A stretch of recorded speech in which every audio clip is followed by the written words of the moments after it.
Karim, do you have your keyboard near your microphone? I do. That's me doing it.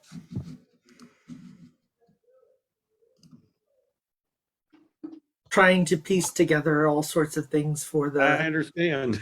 Yeah.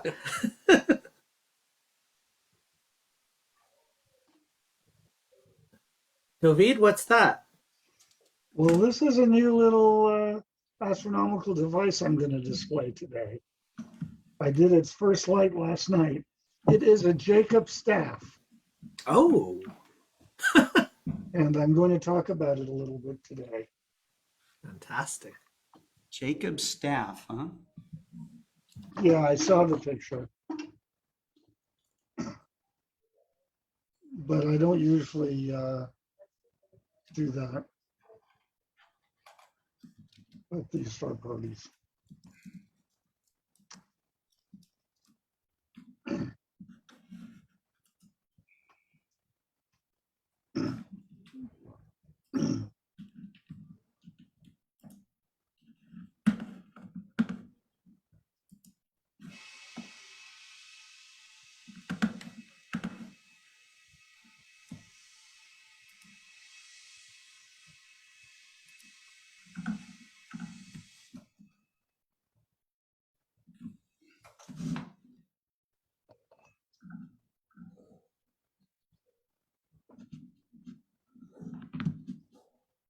I'm just going to test something here. Let's see.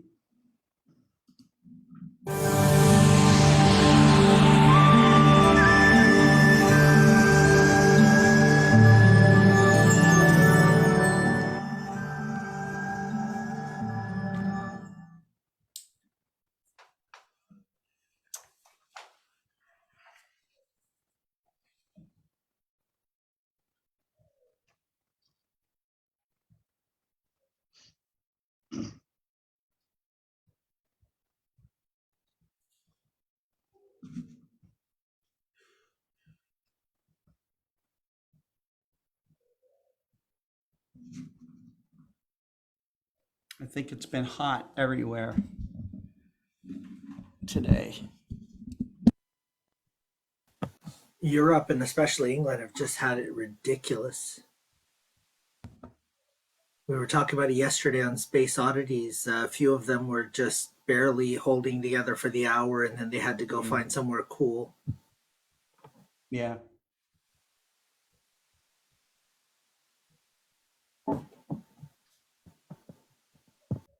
It's hot everywhere except here in Arizona. It's pretty cool today. It's 90, Is it? 96 or so far, and it's not as hot as it usually is.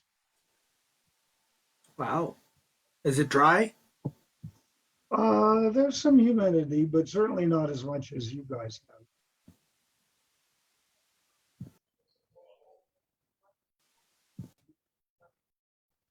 And this is what we call, as Wendy says, monsoon season. So it's not dry, but it's still, right now, the humidity isn't as nearly as much as it is in Montreal. You'd be hard pressed to get it to this level. we had a bit of a downpour yesterday and a bit the night before, and right now it's just sticky outside. Mm. Which of course means the mosquitoes are having fun with us. Well, that's the other thing. We do not have very many mosquitoes here. If you want some, you're happy to take some back with you. Well, yeah, maybe we might. I might talk to them this week. Black flies, mosquitoes, take them all. Take them No, all. black fly season should be coming to an end. Yes. Hopefully by next week when you have the retreat. Yeah, I hope so.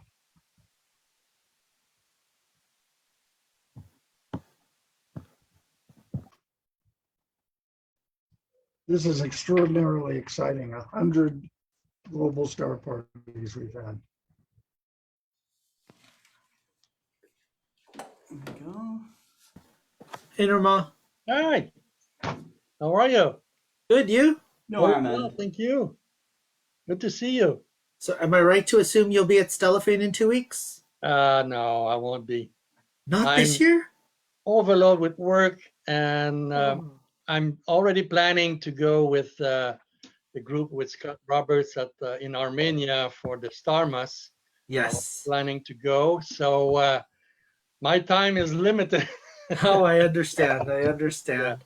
and I have to choose where to go this year. And I would love to go to Stellafane. It's my favorite place to go every year, but this year I will have to skip it. I was So talking to Ray in Toronto at Con, and he was saying that Constantine must be, he's having a tough time, but whenever he thinks about the fact that he'll miss Stellafane, it must be just that much worse for him at this yeah, it point. must, because he's been going for the last 50 years, I think, or more. Close He's to done well over 50 years. 65. Yeah. Oh wow! Oh wow! Yeah. Amazing. Yeah, Constantine is quite a number. Yeah. Yes. He's stable though, which is what's important. His Oh yeah.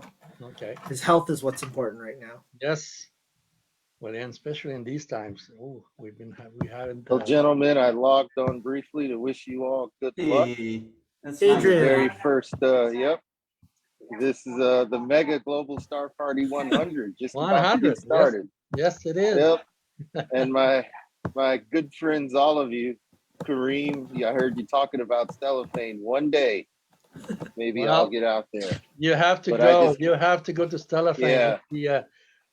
I don't know. Well, That's what just decided me. That's what decided me to really pursue my career and as a telescope maker, is going there and nice. be inspired by all the other people around, and just to the vibe there. It's unreal.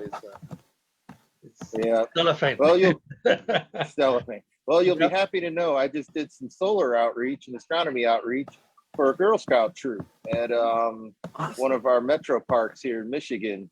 5 different groups, girls age probably 5 to maybe 14, 13, 14. That's great. And then their scout leaders all got a chance to see the sun through a solar scope Awesome. and have questions answered about astronomy, whether solar or otherwise. I shared with them some pictures on my phone Yeah. of some of the images I'd taken, Milky Way, moon, Wow. night shots. So it was a hot day, but it was a wonderful day for outreach. It's a great experience. Yeah. Fantastic. It was. I was. The kids loved it. I The was girls at loved the Montreal Planetarium at the Astronomy Day. Yep. And they had asked me to over there to do a talk and bring a telescope over there. There were about 3,000 people all day long, starting mid-afternoon, because the moon was already up mid-afternoon, so we could observe the moon in daytime. People were amazed. How come we can see the moon in daytime? Well, it happened. It's there in daytime half the month. So and then later at night to observe in telescope. So there was at least 3,000 people that came through the telescope. It was just mesmerizing. You had like 150 in line at your scope constantly, all day. Yes. Long file, because the telescope I had brought was quite very special. I built that telescope for a friend of mine about, I don't know, 15, 20, almost 20 years ago. It's one of my most beautiful one, made of rosewood, and it's very, and I borrowed it from him for that day. And it's a crowd pleaser just to look at the telescope itself, and to look through it. It's a double take. I mean, so yeah, that was fun. It was a great day. It's always great to share with people that never looked through a telescope, or just to see their face, their reaction they have when they see the moon so close by, and then detailed craters. And wow, I didn't know we could see that through a telescope like this. It's like they think that only satellites or NASA can do that, you know? Yeah. Yeah. The nets. Yep. We had a few girls who hadn't looked through the telescope before, so we had to teach them how. Yeah. And all of them saw something, whether they saw a bright red orb or they were able to see some of the prominences that were on the sun while we were looking. We had the telescope out, the HA telescope, Coronado. So it was great. And my tracking worked, so I didn't have to move it much to get it in line for the next group. Yeah. So it was a wonderful time. It is always. All right. Well, good luck, Thanks, Scott. gentlemen. Thanks very much, Adrian. Yeah. Yep, I will go on mute and let you all kick this thing off. Okay, sounds Thanks, good. Adrian. We will see you later tonight. All right. Yes, we will. Well, we will go ahead and hey, Michael, you showed Well, up. hello. Showed up anyways. I did. I A missed few for a minutes here. while. That's good. That's Hey, Yeah. good. Michael. Yeah. Hello, good to see all you Michael, guys. thank you. So you said I thought that you wouldn't be able to come on at all because of you have a family thing, but yeah, it was we have like 25 speakers or something like that today. So It's an awesome lineup. It Yeah. really is. Oh, I wish yeah. I could stay for the whole thing. yeah, well, that's good. So I think I will go ahead and kick this off and so here we go.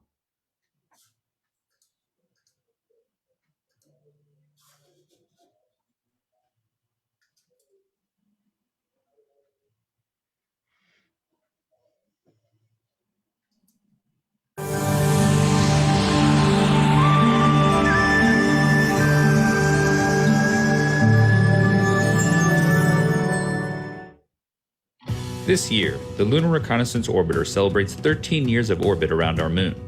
And in that time, it has collected over a petabyte of data, the largest volume ever collected by a planetary science mission at NASA.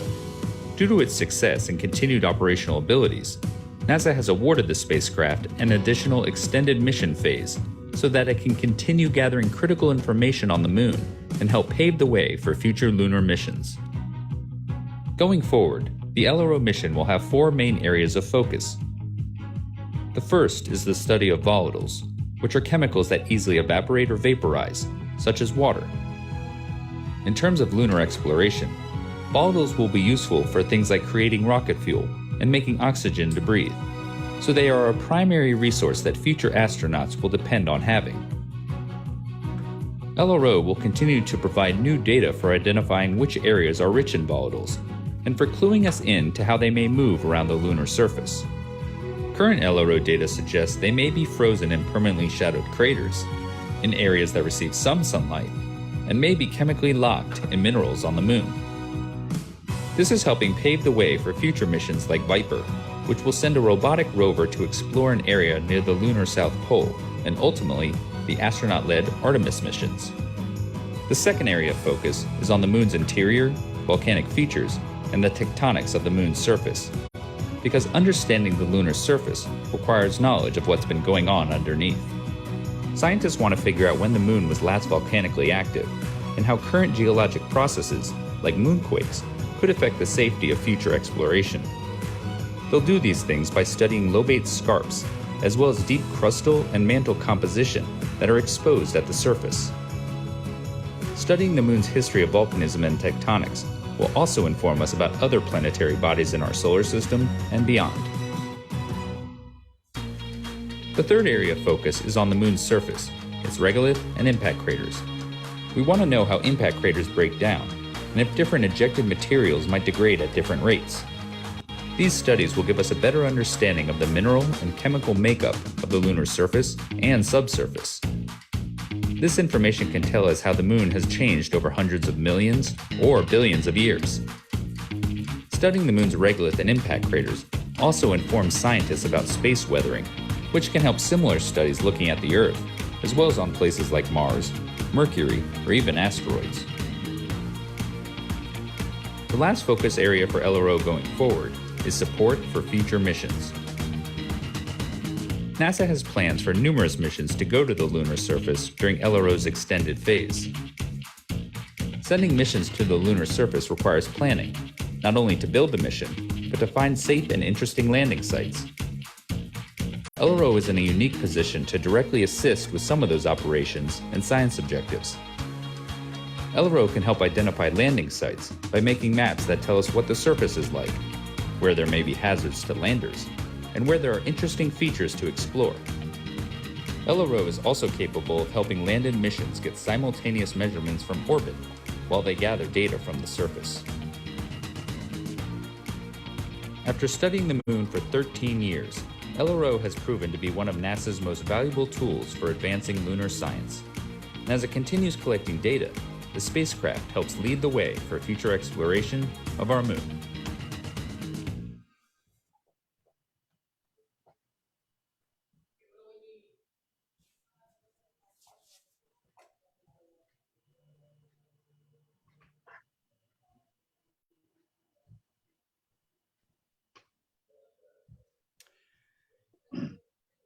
This visualization doesn't have audio, but it's the Bennu mission, and it's just incredible. The visualization of the spacecraft coming down, gathering a sample and coming back up. I just really needed to share that with you guys. Yeah, it's nice. I think it's beautiful. What really strikes me with this one is that the surface was so different than what we expected, and you can see the burner marks, you can see everything when it rises up.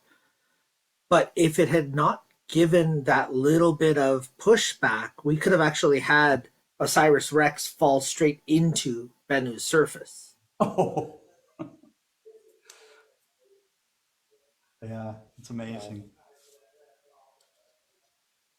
We're getting already a nice global audience at this point. Okay. Hi, everyone. Hello. Chatting in. Yeah.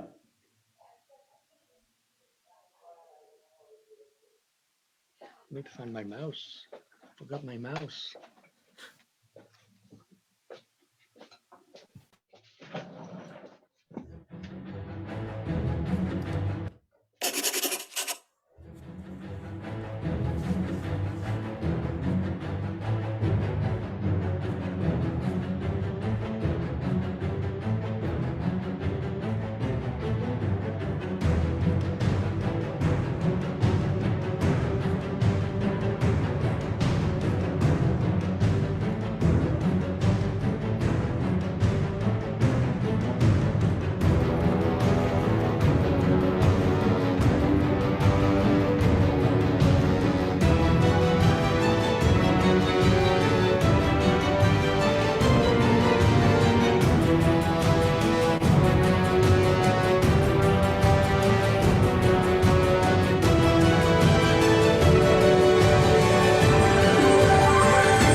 Well, hello, everybody. This is Scott Roberts, and welcome to the 100th Global Star Party.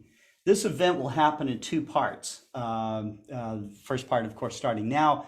The second part will start at 7 p.m. Central Time, where we will, for all of you that can't watch this earlier part of this program, you'll be at least able to capture the second part live.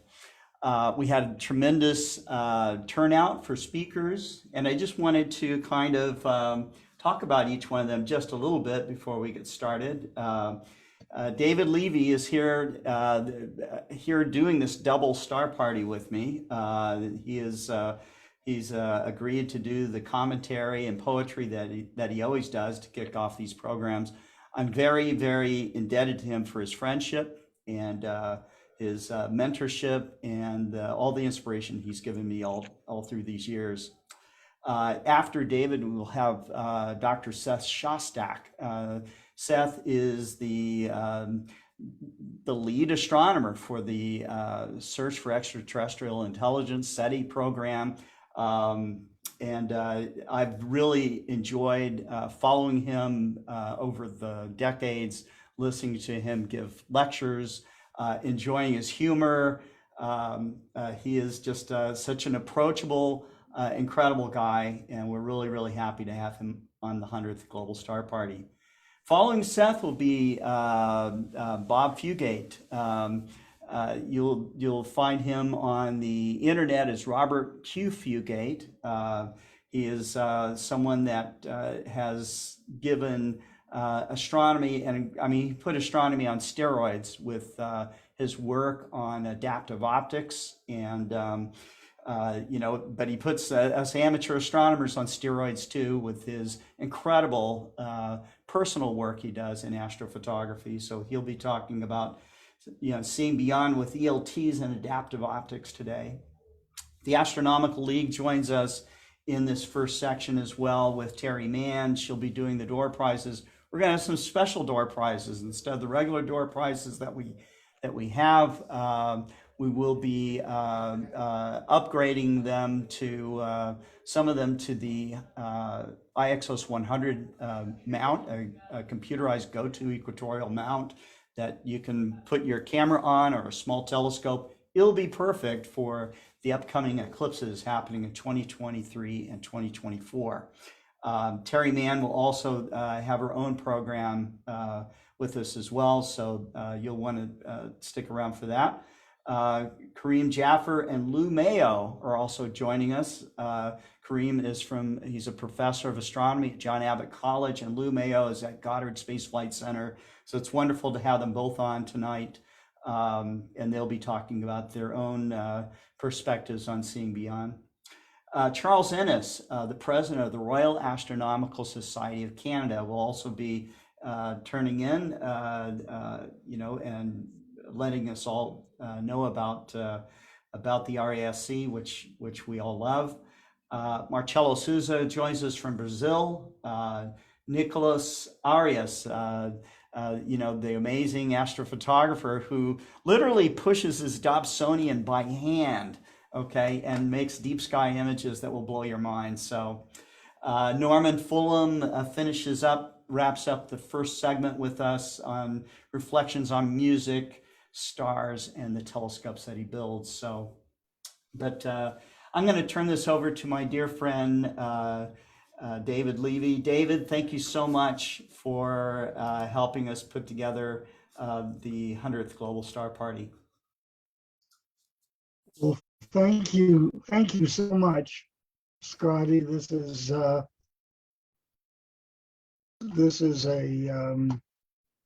let me try to unmute here. We can hear you just fine.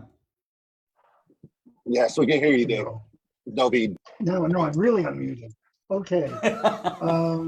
I remember over 100 star parties ago getting a phone call late one evening from Scott, and he said that he was planning to do what is called a global star party, and would I be interested in coming to the very beginning of each one and doing a little bit of a poetical reading. And I've done that for every one of them, except for one that I forgot about. But I think I'm going to make up for it today. You're making it up for it today. That's right. One will be now, and I will do a second one at the second part of the star party later on today. I wanted to show you something new. I have, as you know, my telescope, Minerva, right next to me. Minerva is one of my favorite telescopes, and I use it a lot. I really love it. But yesterday I built one of these, and this is not a telescope.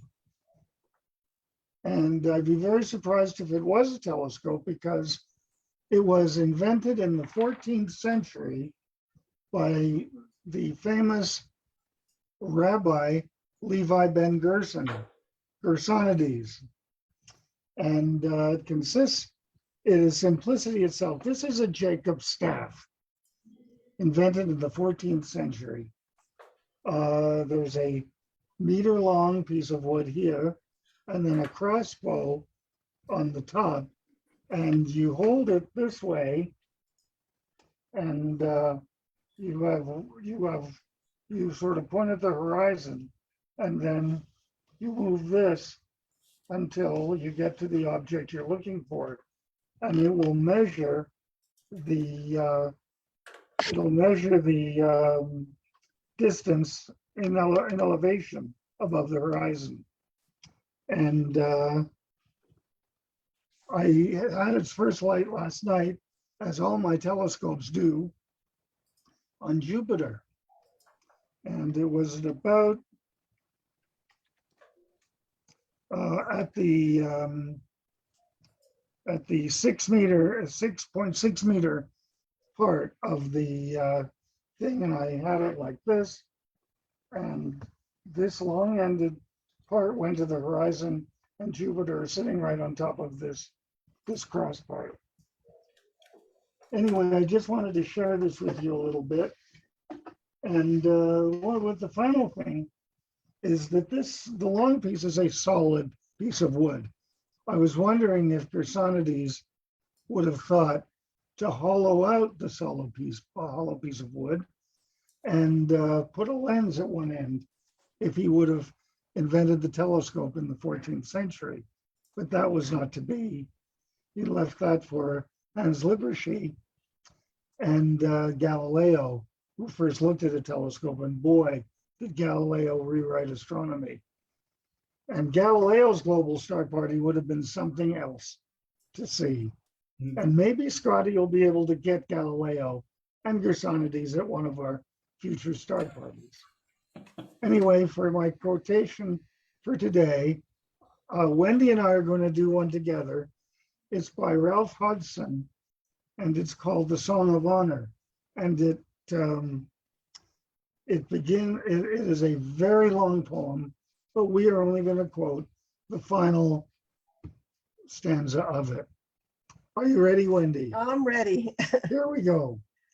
I stood and stared. The sky was lit.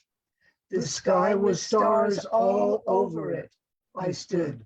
I knew not why. Without a wish, without a will, I stood upon that silent hill and stared into the sky until my eyes were blind with stars. And still I stared into the sky. Thank you, and back to you, Scott. Wow. Thank you so much. David, that was you, wonderful. David. Beautiful. Beautiful. I'm going to show I'm going to show the audience, everybody that's logged in right now. We have, of course, David Levy, Bob Fugate with us, Karim, Jaffer, Norman Fulham, Adrian Bradley. They're driving. I don't know how he does this. Okay. Michael, space artist and author Michael Carroll, Seth Shostak's with us, and Lou Mayo. I see him back there. So, and I see Bob's monitor, whoever that is. Maybe that's a lizard or some. I don't know, but that's the deal. But we love being together, and it's something that. Gosh, I look back on all these star parties and all the information that's come out of it and all the friendship and everything. It's just really been amazing to me. One of the people that I very much admire for his ability to talk about, I think, a really tough subject, which is the search for extraterrestrials, the search for life throughout the universe. I've attempted it myself. I went on television back in 1988, I think, on a local television show called Stanley Tonight. And Stanley was kind of I think sort of nearing the twilight of his career. He was a great talk show host in New York City, but he ends up at a little local television station in San Diego, and he would put together some, I think, pretty controversial shows. This one that he put together was, I was supposed to be on a panel of UFO skeptics, okay, and the opposite side was another group called the Unarian Society. And the Unarians were led by this lady who was dressed up like a princess. She drove up with a Cadillac that had a UFO with lights on top of it and all the rest of it. And I find out that I am in a room of mostly what claim to be abductees, okay? Alien abductees. There's like 30 of them in the room with me. And I think Stanley wants to see a fight or something, you know? And so, I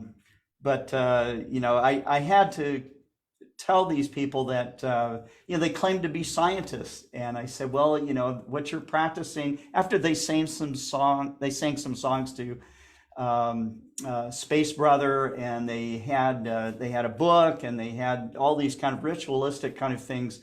It's not that I don't believe that there's life teeming in the universe. I do believe this. Okay, I think there's life throughout the universe, like cockroaches. I think they're everywhere. Okay, but I had not yet seen irrefutable proof. Okay, of alien life or alien spacecraft or those kinds of things. And so, I was there as an amateur astronomer, an amateur UFO debunker.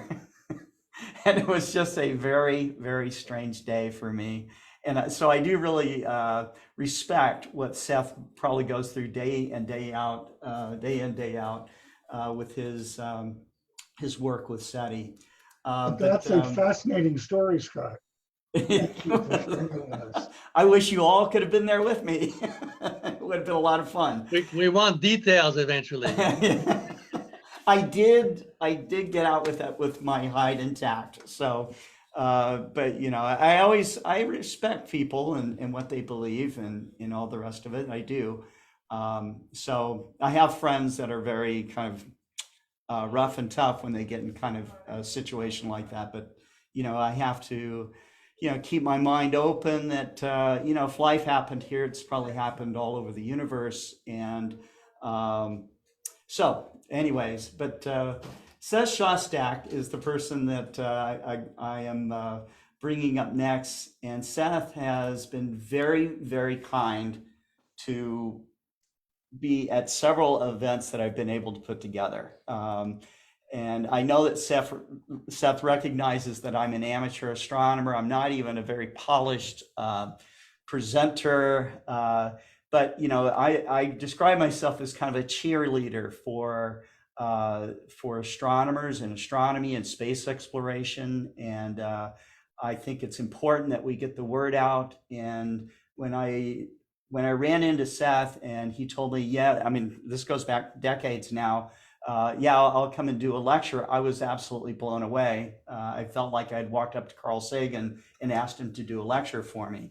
I still feel that way. And so Seth is here with us today. I think he's in his office at SETI. And Seth, thank you for coming on to the 100th Global Star Party. Thanks very much, Scott. Now, how's the audio? Can anybody understand this? Nope, nobody. All right.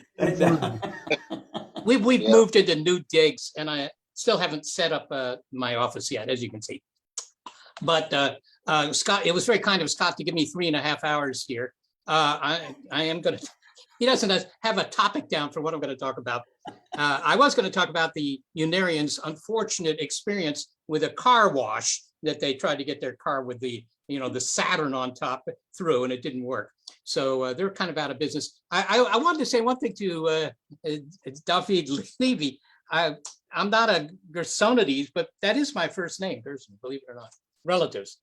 Anyhow, all right, enough of all that. What I'm going to talk about today is something, Scott asked me to talk about the effect of inverse Compton scattering on the forbidden transitions of yttrium in the atmospheres of peculiar A-type stars. And he figured all of you would be interested in that, but I'm not. So I'm not going to talk about that. I'm going to talk about something a little more straightforward, namely, why haven't we found the aliens? All right. So let me see if I can share this screen. Maybe I can, maybe I can't. And all right. Anybody see It's that? working. Yep. Oh, well, that's too bad for you. And you're in presentation mode. It looks very nice. Well, but I'm not very presentable. Okay, why haven't we found the aliens? I mean, I don't have to remind many of you the fact that we've been looking for a long time.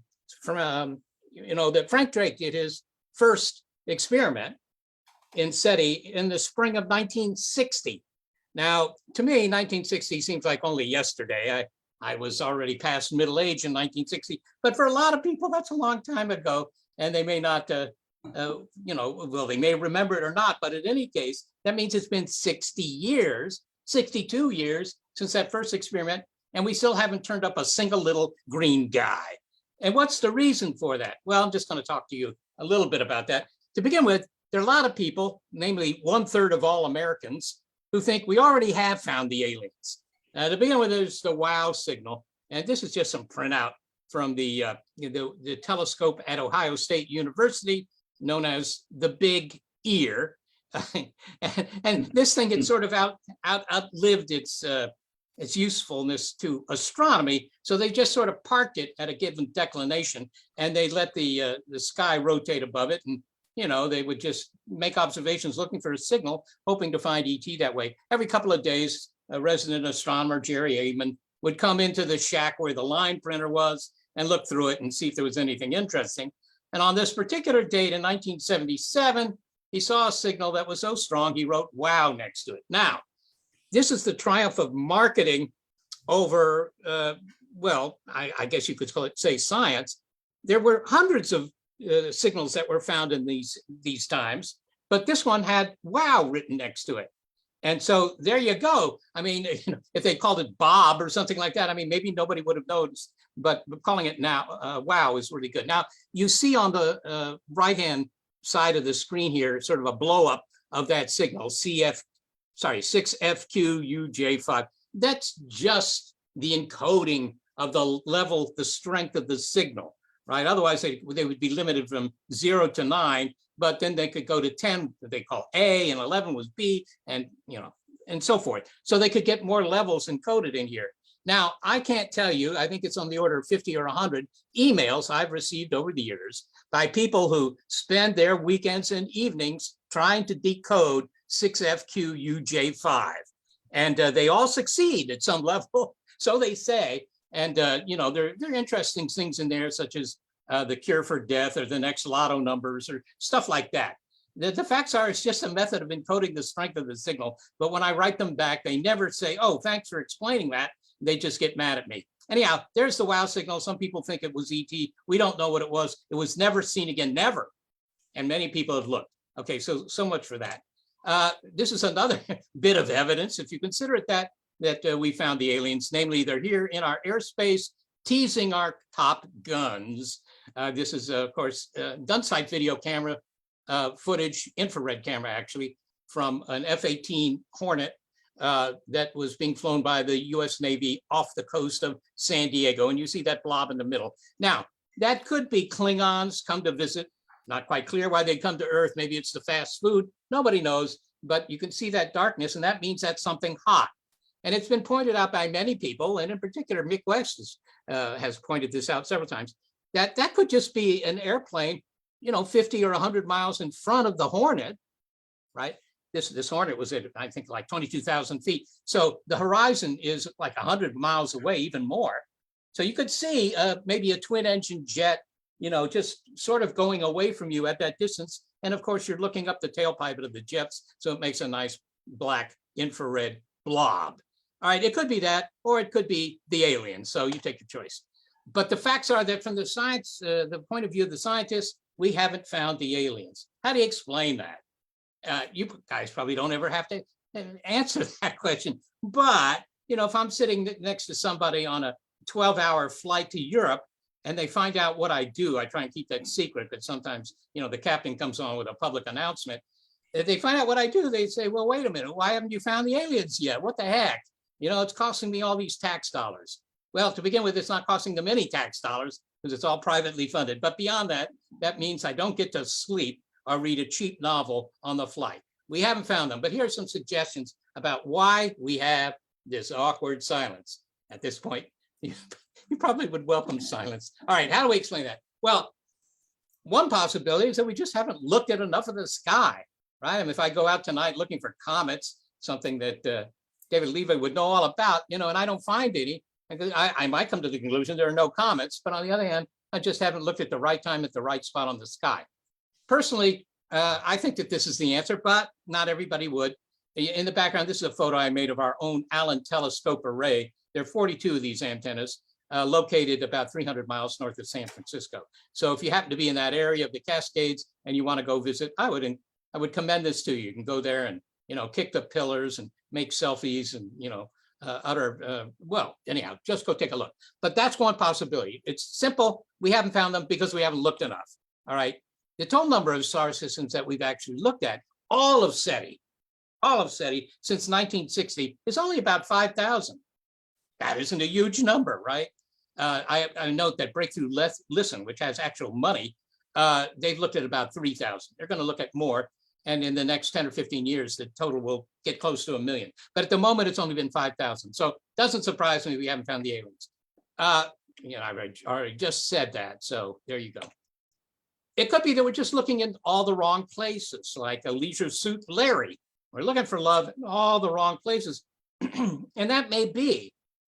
We tend to look at star systems in the old days. We would look at star systems that for one reason or another, we thought had a planet sort of like the Earth, maybe the same mass, right? In the habitable zone, the Goldilocks zone, right? And, where you could expect liquid water on the surface. Now, we don't really bother with that anymore, right? When planets were first discovered around other stars in 1995, the SETI scientists got really excited. Oh, finally, we can point our antennas at a star system that we know has planets. But since then, I don't know, the bloom is off the rose in a way, because it turns out that essentially all stars have planets, right? It's like 80% at least.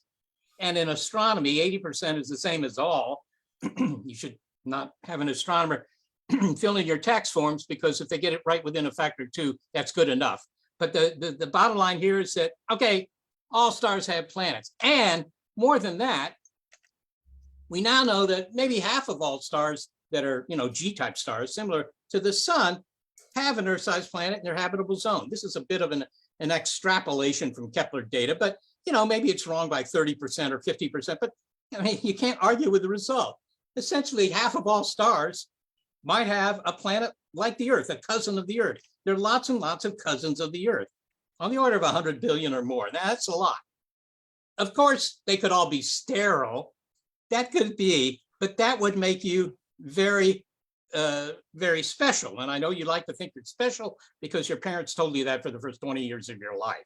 But, anybody who studied science knows that if you think you're special, you're not going to get your paper past the referees. So, with all that real estate, it would be astounding if we're the only kids on this block. All right. Now, everything I've said up to this point makes an assumption about ET. If you ask astronomers, well, what does ET look like? They probably don't even have an answer for you. All right. Now, I get asked that question fairly frequently because of consulting for movies, right? And they always want to know what ET looks like, as if I know. I don't know, but there is this. They always assume in the movie that ET is some sort of creature, member of a species that, cranks out lots of little gray guys with, no eyes, whites in their eyes, and no hair, and no clothes, and no sense of humor. That's your standard alien. And it's great for Hollywood, because if you have an alien like that, you don't need any backstory to explain to the audience, this is an alien. Everybody recognizes it. But we assume that even in SETI, because we're looking in places where we think there might be an Earth-like planet. But what if the ETs are not actually biological, that they've gone beyond that? Here's what the plot I like to show in all such talks. This was made a long time ago, actually, before 2000, by a fellow at Carnegie Mellon Institute in Pittsburgh. And he was a roboticist, and he just plotted up the fastest computers as a function of time. So all those red dots are the fastest computers with the dates on the bottom there. And the three of you who are still conscious will note that this is a semi-log plot. So in fact, this particular set of data, it's the speed of computers is going up exponentially. It's a heavily overused and incorrectly used word, in the media these days, but it is really exponential.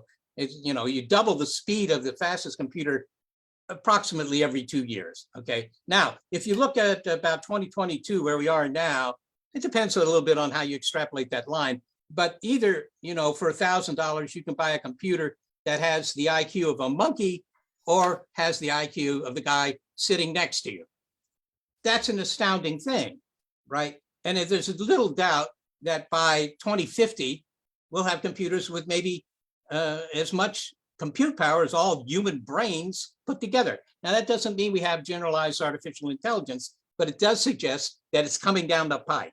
So if we're going to invent our successors, I think it's only reasonable to assume that the aliens have already done this. So looking for biological aliens is, that's so old school, right? Because once you have artificial intelligence, then you don't have to stay on a planet with a lot of water that'll only rust out your innards, right? You can be anywhere. You can even be in interstellar space. Sure, starlight is pretty weak, but if you have enough space to put up tremendous, solar panels or whatever you're using, you can get the energy you need to survive. There's no reason why you'd want to stick on a planet which has plate tectonics and weather and other things that are detrimental to your synthetic lifestyle. There are sources of energy everywhere. I just point that out. I mean, they could be hanging around black holes. They could be hanging around the black hole in the center of the galaxies. You can get a lot of energy out of those things. And, you're kind of centrally located, which is always a good idea, so you don't have to commute. Now, the third possibility is that we haven't found the aliens because we don't have enough sensitivity. This guy is a very sensitive guy. Now, let me just tell you what the sensitivity is. If you just consider your average SETI experiment, they need to have a lot of power on the order of 100 trillion watts, assuming they're 200 light years away. I only picked 200 light years because on the order of 1 million star systems within that distance. But that takes a lot of power if they're just, trying to light up the whole galaxy or their part of the galaxy at a level that we could have picked up. In other words, unless they're deliberately beaming to us, they've got to spend a lot of money on their electric bills in order to be able to make a signal that we find. And maybe that's why we haven't found them, because they say, hey, look, those humans, they've only had radio for 100 years. We're going to only talk to the people that have had it for 100 million years or something like that. So they could be just as a sensitivity problem. I'm going to skip through this because you don't care about that. These are big telescopes. Or you have this possibility that there really are no aliens. And, that's anathema for anybody working here at the SETI Institute. But, you might consider it a good idea because it makes you the smartest things in the universe. Or it could be that there's some sort of great filter that applies to all intelligent species. They get to some point in their development where they get wiped out, right? And I talk to millennials occasionally, and they're very big on this idea because they think we're going to wipe ourselves out. Whether it's going to be climate change or pandemics or nuclear war, any of these things. Eventually, when anybody gets to our level of technological development, we disappear. Now, I've done some back of the envelope calculations, and I hate to disappoint the young folk, but the facts are that this isn't going to happen, right? You can't get rid of everybody. The worst thing you can do in terms of getting rid of a lot of people is to let loose all the nuclear weapons, right? Just aim them all at big cities. The biggest city, they're like 14,000 nuclear weapons, I believe. And it just aim them at the 14,000 biggest cities and work out how many people die. It's a lot. It would be a bad day, right? But it doesn't get rid of everybody. It only gets rid of about 1/3 of the population. So there's just no way. I don't think that this can work. All right. It could be that the reason we haven't heard from ET is that intelligence is not something that's particularly favored by nature. These guys here, now this was a bad day for them, but these guys were around for 150 million years. That's a long time. Homo sapiens has been around for 300,000 years. So these guys were here for far longer than we are, and they never got smart. Go to your local library and look up the dino literature, and you won't find much.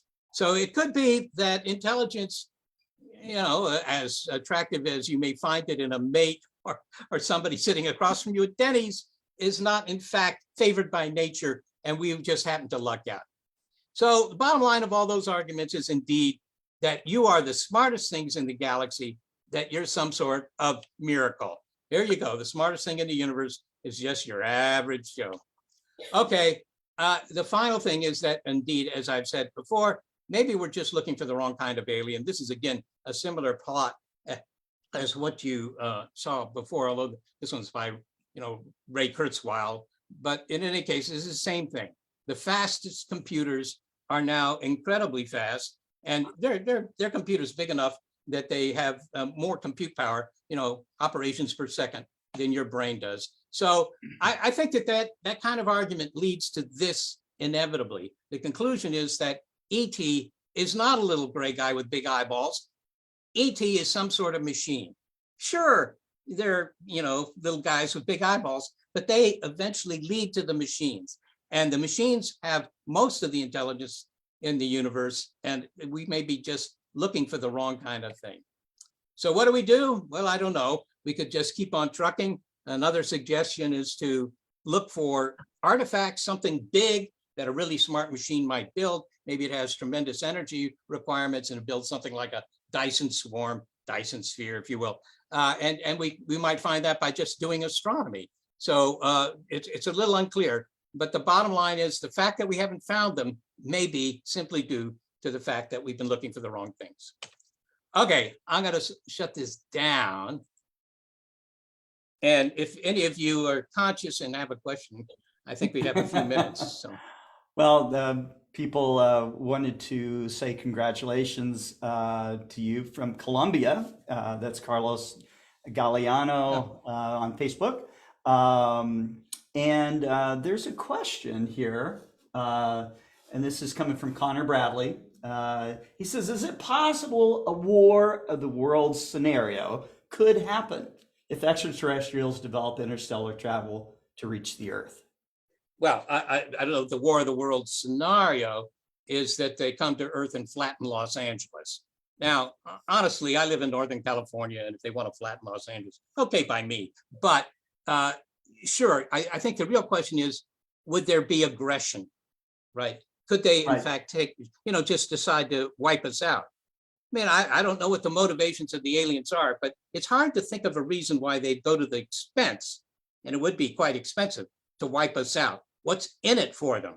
And I was on a panel many years ago, a British Royal Society, actually, panel, where we were trying to discuss why would the aliens even come to Earth? Why are they here, as so many people think, right? What brings them to Earth? And in the movies, it's often things like water, but there's water all over the universe. You don't need to come to Earth. There's twice as much water on one of the moons of Jupiter than you'll find here. So go there, don't bother us here. It's very unclear why they would come here. There's nothing here that they don't have except for our culture. I mean, they might come for the rock and roll, but I don't know that they'd flatten Los Angeles in order to get it. Right. Can I have a question? Go ahead. Well, go ahead. No, I agree with Seth on the aspect of that if we have extraterrestrials, that they're machines. They could. I personally think we have artificial intelligence, but we also have nanotechnology. Things are getting very, very small that can do some pretty amazing things. I think it would be fairly inexpensive to send out stuff the size of a dust mote, okay, that may have like super intelligence out to gather information. And I think that would be very interesting. You put it on a solar sail, send it out, and see what comes back eventually. But to send a fleshy to go on that trip in a something the size of a camper van, is going to be tough, on anyone that wants to have generations of life cycles to get to someplace like Earth. So, but I do hope that SETI is successful in receiving a signal that far exceeds the WOW signal, and that it's repeatable. And I think it would be amazing, just to know that there is someone else is out there, you know. So I think it would be a cognitive shift moment for us, you know, for sure. To know that something else is out there. Did Norman So have a are question? we- Yes, I had a question. What about the relics that we already have on Earth here that we just can't explain, like the pyramids, like the Easter Island, all these relics that we don't know how it was made by these people 4,000 or 5,000 years ago? Would it be Well- some kind of a sign that someone already been there and just left? Well, Norman, I hate to disagree with you here in a public forum, but Okay. I think we do know how I've been to Easter Island. I've Yeah. been to the pyramids several times. Yeah. And somebody asked me, actually, it was a talk in Australia years ago. And at the end of the talk, this guy raises his hand and he says, all right, my question is, who do you think built the pyramids? And, you know, I said, well, personally, I think it was Egyptians, right? But he didn't like that idea, as if the Egyptians were too stupid to have built pointy structures. But there's all sorts of evidence about how they built these things, right? And in fact, you can find other pyramids they built before the famous ones at Giza, where they didn't get the angle right and they had to start over, right? If they were using alien help, don't you think they would get it right? It turns out if you just take a bunch of limestone and stack it up, right? And there's plenty of limestone there. Okay. It's just a Yeah. question. Yeah, don't underestimate the Egyptians. They were not stupid. Okay. Thank you. So Right. so what I heard was that it's more likely that the Transformers from Michael Bay would be a more realistic scenario than ET, given that they are robots. Although They're not in our necessarily treatment of them. robots. Yeah, they're not True. necessarily robots. There's a difference between robots and AI, right? AI could be a machine that Yeah. just sits in the corner of your office. It can't serve you coffee or make the bed.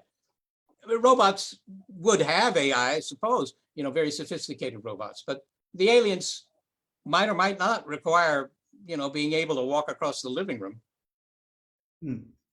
Unlike the or, Daleks. Right. or transform into cars. Yes. Makes great entertainment, though. Seth, Yes, thank you it so does. much for coming on to Global Star Party, and I'll look forward to the next time we can do a program together. It's wonderful. Thanks. Thank you so much. Man, excellent presentation. I loved it. And I did not go comatose. No. It was a great presentation, Seth. Thank The you. speaker went comatose. Okay, so our next speaker is none other than Bob Fugate. Bob has been on several Global Star Parties so far, and he has progressed to talk about not only his amazing experiences in astrophotography, but you know, I think the last time he was on, he had imaged a galaxy that was several billion light years away, and that was from extremely dark skies. And then he gets into closer to the city where he lives, shooting through light pollution and still able to record it. So it's just, you know, the ingenuity of amateur astronomers and the process of amateur astronomy are incredible to me. They're just as amazing to me as some of the most advanced science and technical abilities of the professional world. And I think that Bob might agree with that as well. So Bob, thanks for coming on to the 100th Global Star Party. It's awesome to have you. Okay, thanks, Scott. The first thing I think is I'd really like to congratulate you on 100 Global Star Parties. That's just an incredible achievement. And it's also a testament to all the people that have participated in all those Yes. star parties. Yeah, So it's I'm them. a latecomer, but I've learned so much in the attending that I've done so far, and so I'm very appreciative of everybody's efforts in doing this. So today, let me try to share my screen here.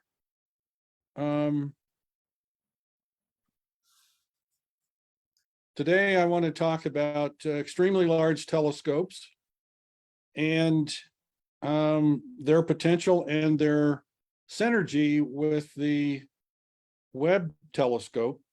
But first I want to get started with the little story. Let's see if I can get this full screen here.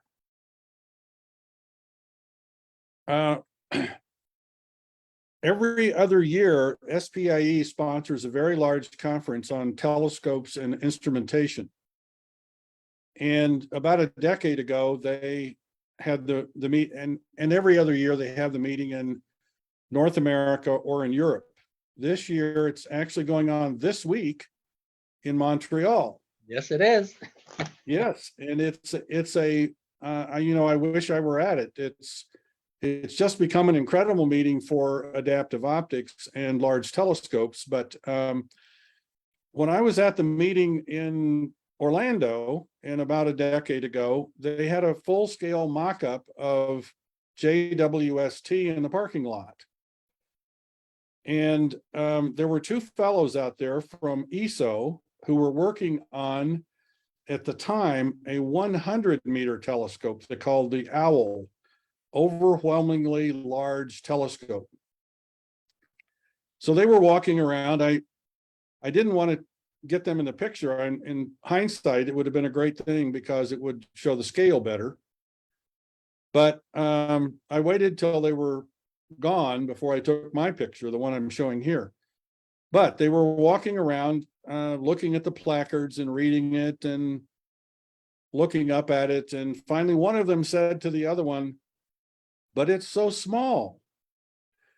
I mean, okay, folks, that's supposed to be a joke. They were working on a telescope that's 100 meters in diameter. And here is a 6.5 meter one that they consider to be a really small telescope.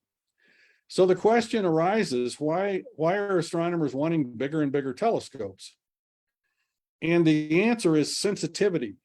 When we're looking back to the edge of the universe, things are very dim because they're far away and getting further away as we speak.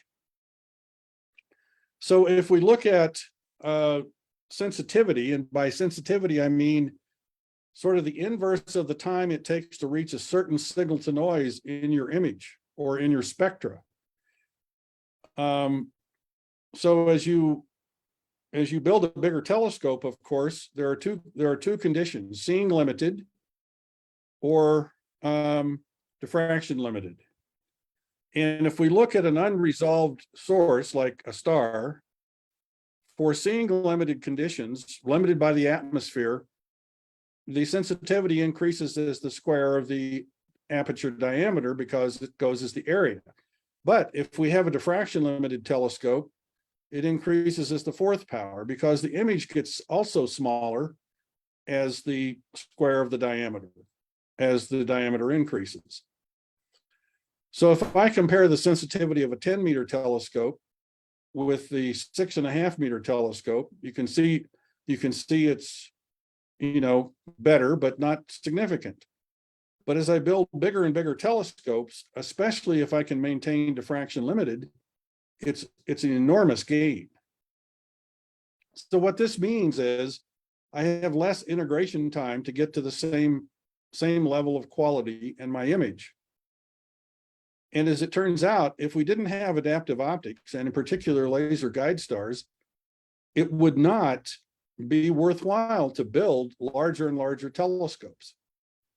So I think adaptive optics is the key enabler for what's going on now with extremely large telescopes. So there are 4 on the horizon. I've included Keck here because they're revamping their adaptive optics. They have 10-meter telescopes, so that's nothing to sneeze at. But coming online soon will be a 24 or 25-meter telescope, the Giant Magellan telescope in northern Chile. And then probably the next will be the European extremely large telescope, also in Chile. It's 39 meters. And eventually we hope to see the 30-meter telescope, and hopefully on the island of Hawaii. And we're not sure what the schedule is there. So I'd like to say a few words first about those, and then I'd like to say something about some advanced adaptive optics methods that are being used to make these telescopes near diffraction limited. So the Giant Magellan Telescope uses a technique where they're building 7 8.4 meter apertures. These are the ones on the outside are all off axis, very difficult to make. These are being made at the University of Arizona, spun cast, originally invented by Roger Angel.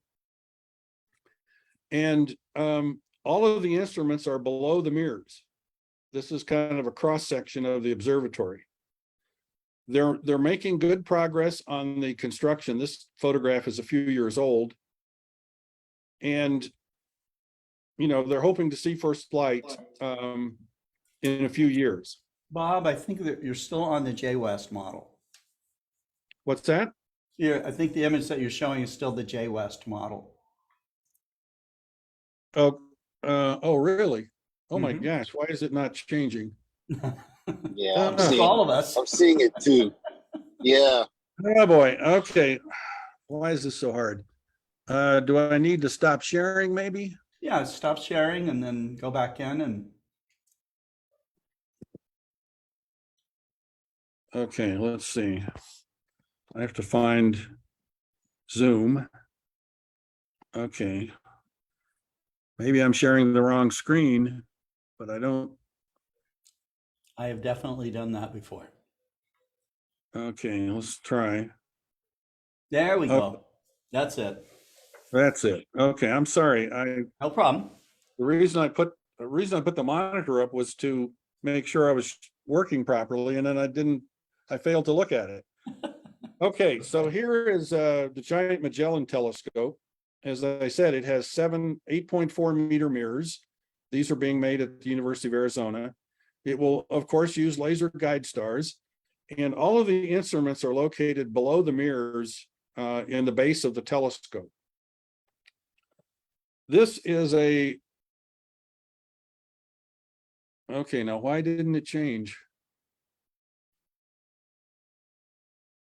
I don't know what's going on. Oh dear. Maybe I can show it this Okay. way. Yeah, if all else fails, that you can we Take can a see picture you on the just left. switch Take it a there. picture on the That left. looks like the ELT right there. Okay, so this is the European ELT. This is the 39 meter telescope in northern Chile. And let's see if I can just, I'll try to minimize this by slide only here and see if this works. And here is a rendering Yep, of that worked. primary parts. The primary consists of 700, almost 800 1.4 meter segments.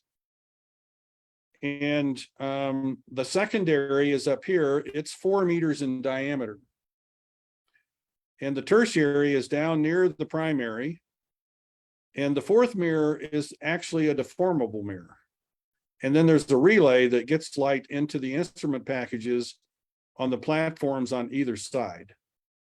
So this is a different configuration than GMT in that the instruments are up on Naismith type platforms. Now, what I found interesting was this is a rendition of the secondary, of the deformable mirror. The deformable mirror on this telescope is 2.4 meters in diameter. So if you have a person standing next to it, this is sort of what it's going to look like. The face sheet of the mirror is in 6 segments. I don't know if you can see the lines between these segments. And it has 5,000 actuators that are voice coils, each one able to move the surface 50 microns. And it operates at 1 kilohertz. So this is what will be used along with the laser guide stars to correct for atmospheric turbulence. This is the Keck. This is an old drawing, but you see it's very similar to the European ELT in that it has two very large Naismith platforms, and its primary is a measly 492 1.4 meter segments. I thought it was interesting that the 30-meter telescope and the EELT both used the same size segments. Maybe they're planning to interchange them, although all these segments are not the same because this is not a sphere, this is a paraboloid. So they have different shapes and different figures. And here's a drawing of the structure of the 30-meter telescope. This is the laser guide star facility for the 30-meter telescope. It has 9 lasers, and they mount on the structure down below here, and they're plumbed up to the center of the telescope, where they come out of a central aperture to form asterisms in the sky. The instrument on the side is called Nefarios. A fellow that used to work with me, Brent Ellerbrook, is the one that came up with the name. He was the principal for the adaptive optics for TMT until he retired. But TMT uses 2 deformable mirrors in what's called multi-conjugate adaptive optics. One of these mirrors is imaged at 11 kilometers above the telescope, the other one at the ground. And all of these optics are in a minus 30 degrees C container in a near vacuum. And there's a mirror over here on the side that feeds instruments that are attached below the adaptive optics component. So they use, for the different instruments, they use different asterisms in the sky for the laser guide stars. And I thought this chart was very interesting. This was put together by Brent, actually, and it shows how the 30-meter telescope has a strong synergistic effect with space telescopes, JWST here, and ALMA over here. So you'll see in general, if things work as they are planned, the 30-meter telescope will have additional capability in terms of angular resolution and a lot more capability in terms of spectral resolution. But they're complementary in that they kind of fill out these charts for the science cases. So what I wanted to do briefly then was describe some of the techniques that astronomers have invented with laser guide star adaptive optics to cover various situations. At the heart of most of what they're going to do with these extremely large telescopes is tomography. The idea is to put up an array of laser guide stars and view the turbulence through different directions. So it's just like MRI or CT scan. When you collect data from different directions, you can reconstruct a 3-dimensional model of the turbulence. And this will be done at like 1,000 times a second.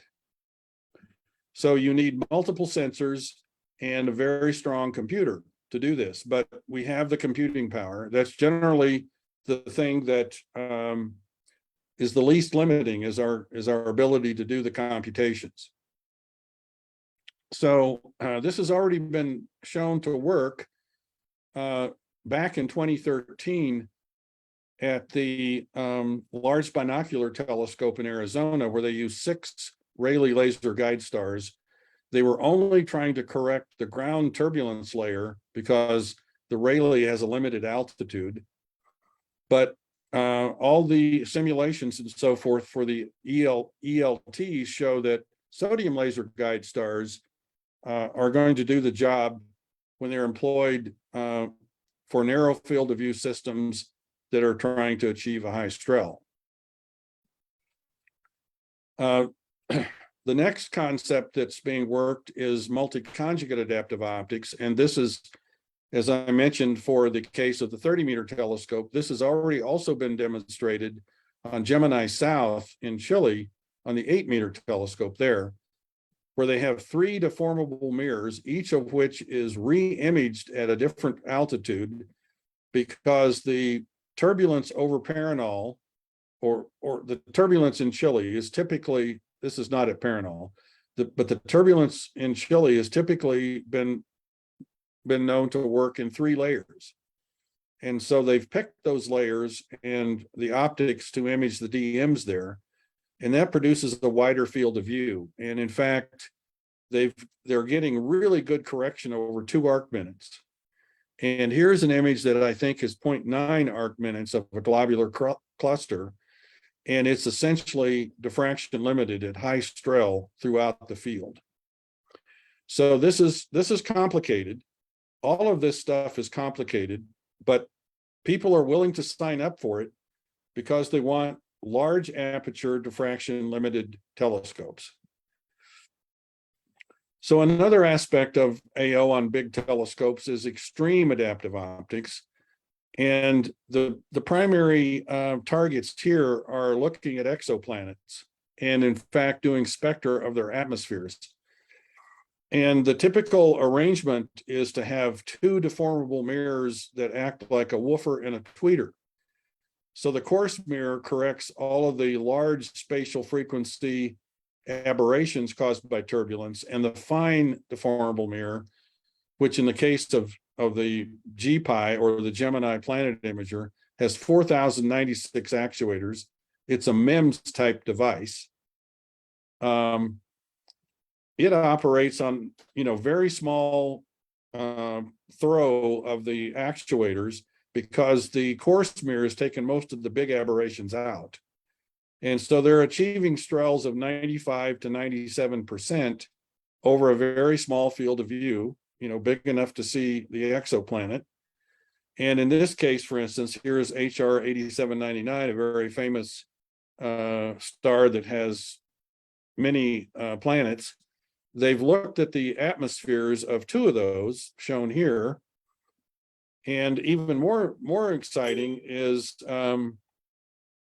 they've looked at this star shown. This is a Keck image here.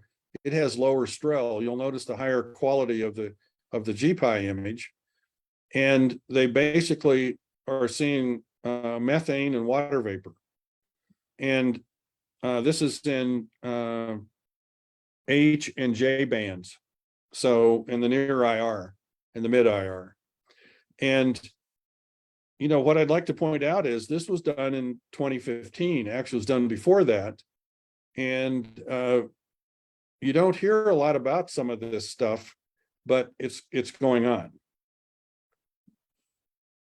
So another aspect that the next generation AO at Keck is working on is multi-object AO. And the idea is to put up an array of guide stars in different formats. And in one of them, this one, where these blue dots are targets, they want to do simultaneous measurements on these, like spectra and so forth. And so their plan is to get the light from each of these onto a deformable mirror. And so here they show, another target that has multiple objects in it. They pick the light off with an arm, send it to a MEMS device. But in order to do that, they have an array of guide stars that does the tomography. So they know in any given direction to this target, to this galaxy, for instance, what the distortion is every millisecond. And so they can open loop command the deformable mirror looking at that target. And that allows them to do simultaneous corrections on a half a dozen or a dozen targets at one time. And so this whole system that will allow them to do that is in the works and under construction now. This just shows how they pick off the guide stars, the sodium guide star images. They have these articulated arms that move about in the pupil and sample the guide stars. So again, all very complicated, but worth the effort. So finally, I'd like to talk about a new project at NASA. I don't know how many of you have heard about this. This is at Goddard, and the principals are Iliad Peretz and John Mather. John Mather and I worked way back. I was actually on some of the early review committees for the Webb telescope, and John Mather and I are longtime friends. But the idea here is to put a low-powered laser in a very high elliptical orbit and use it as a guide star for Keck. What this does is it enables Keck to operate more toward the visible at very high Strel. So, for instance, this just shows angular resolution. Here's the Webb telescope. You know, this was a sales chart, right? This was a chart John Mather put together. He's trying to sell his program, so he's making it look really good. Here's Keck with Orca's adaptive optics. This is $10 billion. This is 35 million. Now, if you put a 15-meter space telescope up, he says it would be 15 billion. Who knows? But if you use Orcas with TMT, GMT, and ELT, it's off the chart down toward the bottom. And this is the improvement they expect using this laser-borne satellite with the AO at Keck, which only requires some minor modifications. Okay, so the other point here is if you can get working in the visible, you can actually get better sensitivity than you might get in space. This is a very interesting chart because it shows the great advantage of Webb being out at L2 in terms of background. You know, if you're on the ground, you have all this to deal with in the near IR. But in the visible, they're more comparable. And the argument goes that you can actually beat the space telescope in terms of sensitivity if with a 10-meter telescope on the ground, if you have this orbiting laser. Now it's at about, it's way beyond GEO. It's in like a 2-day orbit. And you get about 3,000 seconds of observing time while it's still in the isoplanatic patch of the turbulence. And it really acts like a natural guide star in terms of the AO performance. It gets rid of all the issues associated with laser guide stars from the atmosphere, from the mesosphere. Okay, so that's how I see us seeing beyond with ELTs and AO in the coming years. In this coming decade, I think it's going to be an exciting ride. I think so. That's amazing. You know, these giant telescopes, I wonder what the field of view will be like with the adaptive optics as compared to like the field of view of J-West. Could you comment on that? Yeah, I don't know the exact field of view with all the instruments of the Webb, but it's got to be larger than what, you know, an AO corrected telescope on the ground is. The AO telescopes, I think 30-meter telescope is like 10 arc minutes. Oh, wow. Very small field. Excellent. You know, every time that we dive into adaptive optics, it makes me want to put one on my telescope. So. Well, we should talk about that sometime and what what would make sense for amateur-sized telescopes. Right. Yeah. Fantastic. All right. Well, thank you so much, Bob. That's fascinating. I love this stuff. Okay. Thank you for having me, and again, congratulations to everybody. Thank you so much. Thanks for coming on again. That's great. Well, we are going to go to Terry Mann, who is here from the Astronomical League. She helps me organize so much of or helps keep everybody, I think, in the league on the same page. She's a former two-term president of the Astronomical League. She's devoted so much to outreach in astronomy and helping the league reach new heights in membership, and they are the world's largest federation of astronomy clubs. But she doesn't exclude other organizations, or she's not competing with them, but she is I think she adopts a philosophy of inclusiveness, which I think is wonderful. And I think that is the secret to the success of the league, which is largely a volunteer effort. And but Terry's passion also is Aurora, and she'll talk about that in some of our future presentations that we do. But for now, she's going to do the door prizes, and I mentioned that we will be upping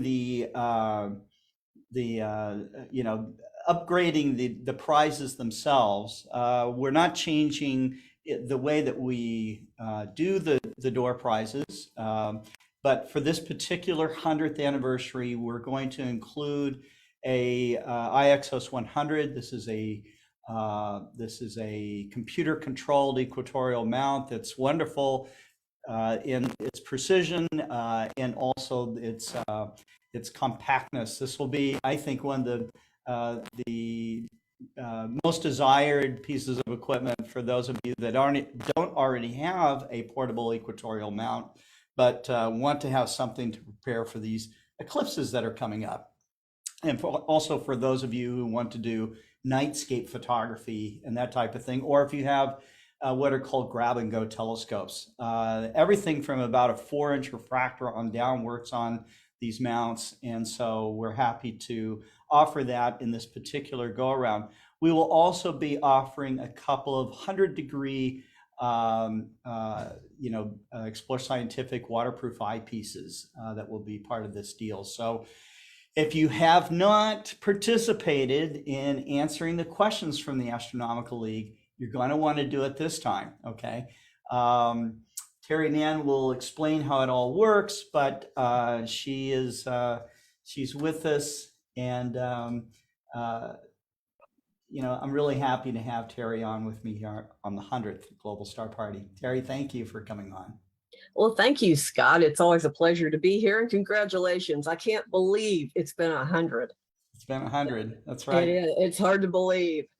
Yeah. Maybe technically this would actually be 101, but being that it's happening on the same day, we're calling it part 1 and part 2. We had so many people that wanted to talk on the 100th Global Star Party. I'm very grateful to all of them, and so it's been a huge honor for me to interact with all the people that have been on Global Star Party from our meager beginnings, and the forgiving audience. I mean, we had, oh my goodness, the mistakes I made in learning how to broadcast were numerous and huge, and including one where I just had to throw the towel in and say, okay, guys, we're not doing it tonight. But we didn't even count that one. So it was called Virtual Star Party when it started.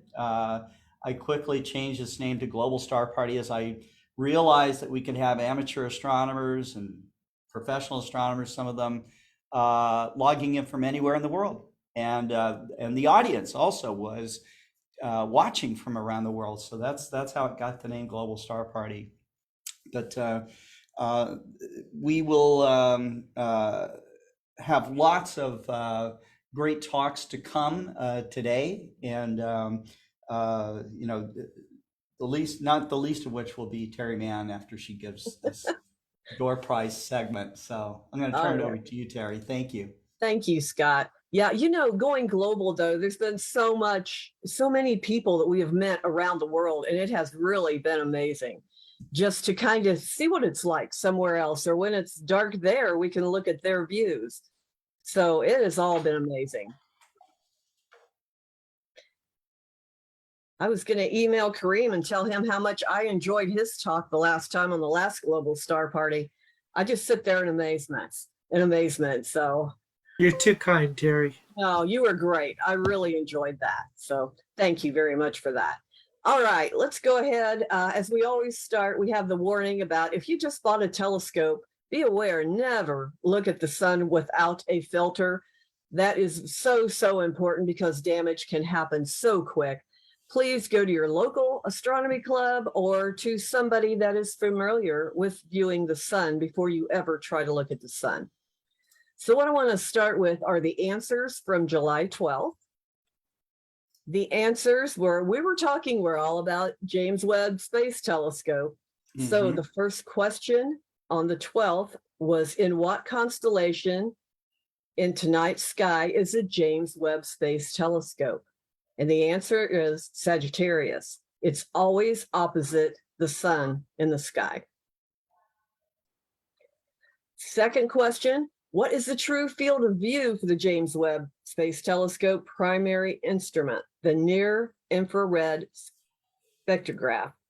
And that is 3 arc minutes by 3 arc minutes.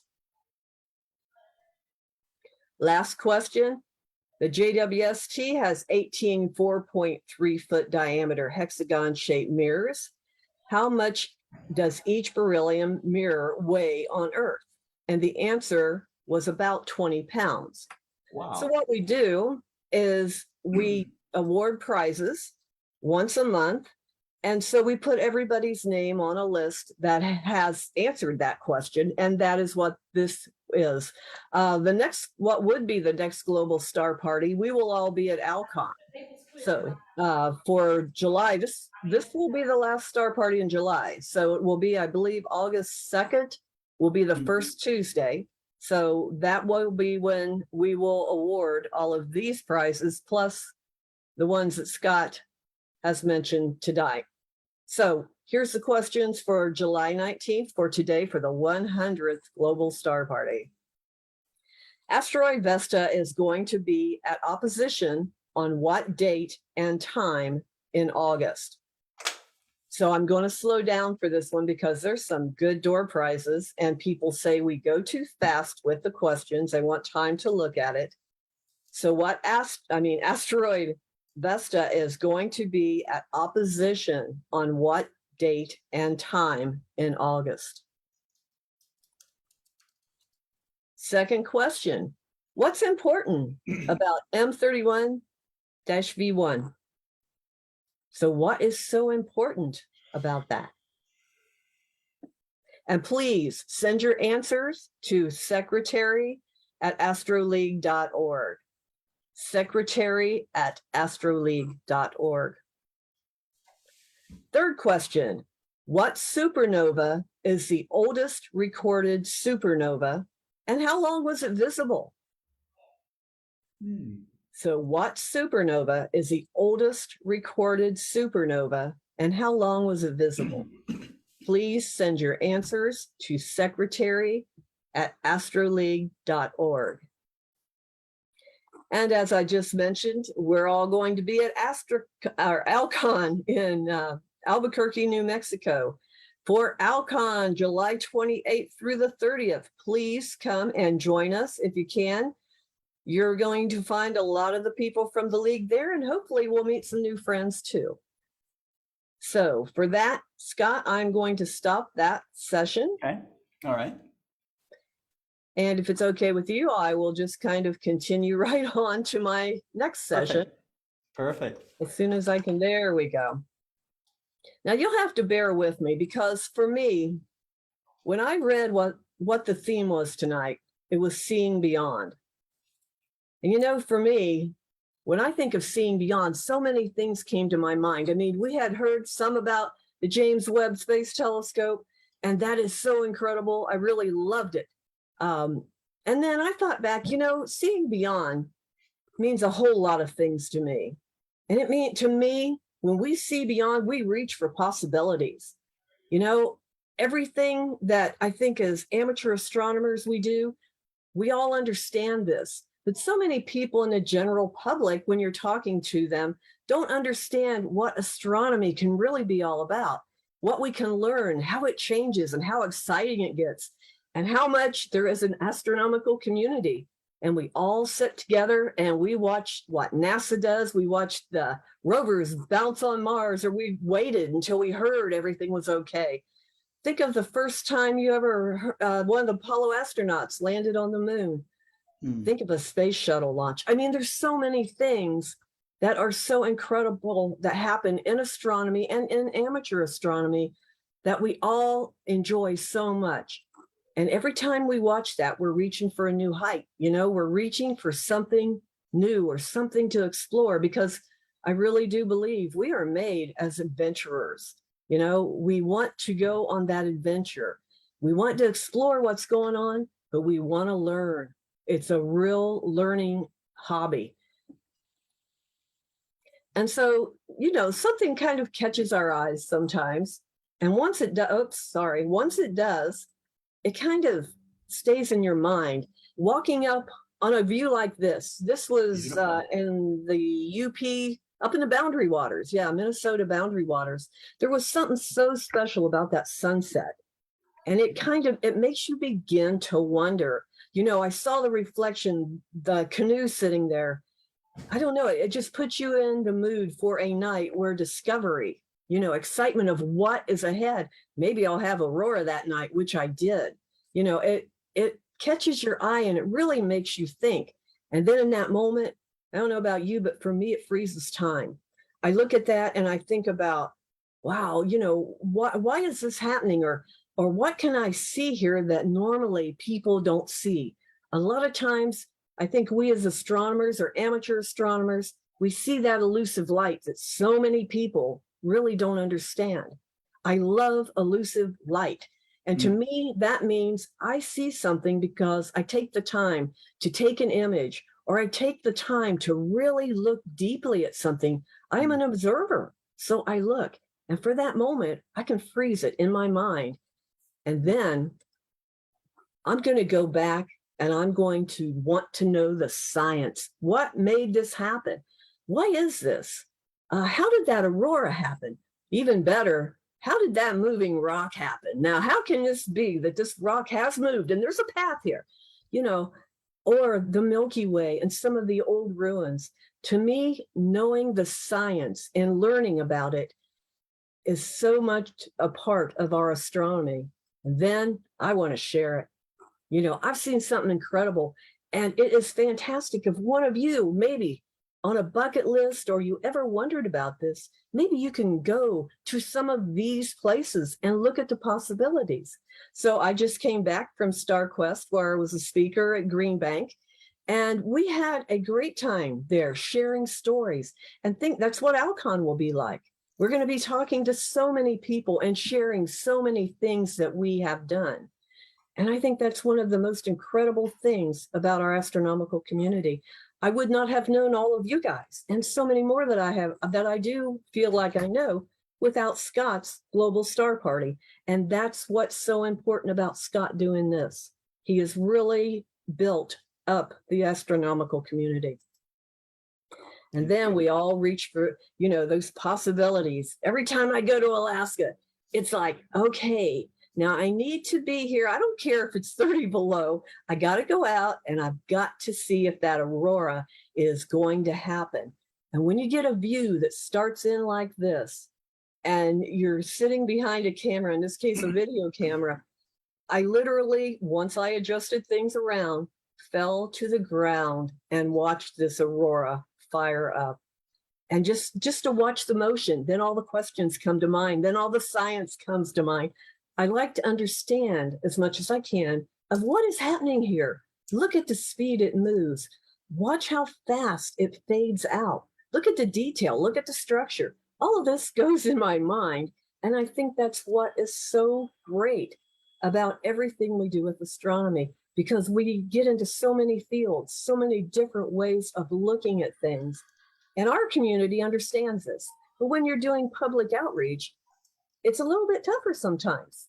I get a lot of questions, you know, about why and hows, and I'm sure you guys do too. So it's something that it just exercises the mind. Or like this, we are explorers, and it makes you wonder. This was in May when I was up at Carolyn's gathering for Carolyn Shoemaker. I had went to Canyonlands, and I could not believe what I saw in Canyonlands. I had never seen the air glow like this. And I was shooting the Milky Way. That's what I went after. This is 16 segments that I have stitched together. And I wanted to get the Milky Way. And I took the first shot, and this green came up in here. And I said, oh my gosh. And as I stood there, I could really see a white haze kind of with this shot.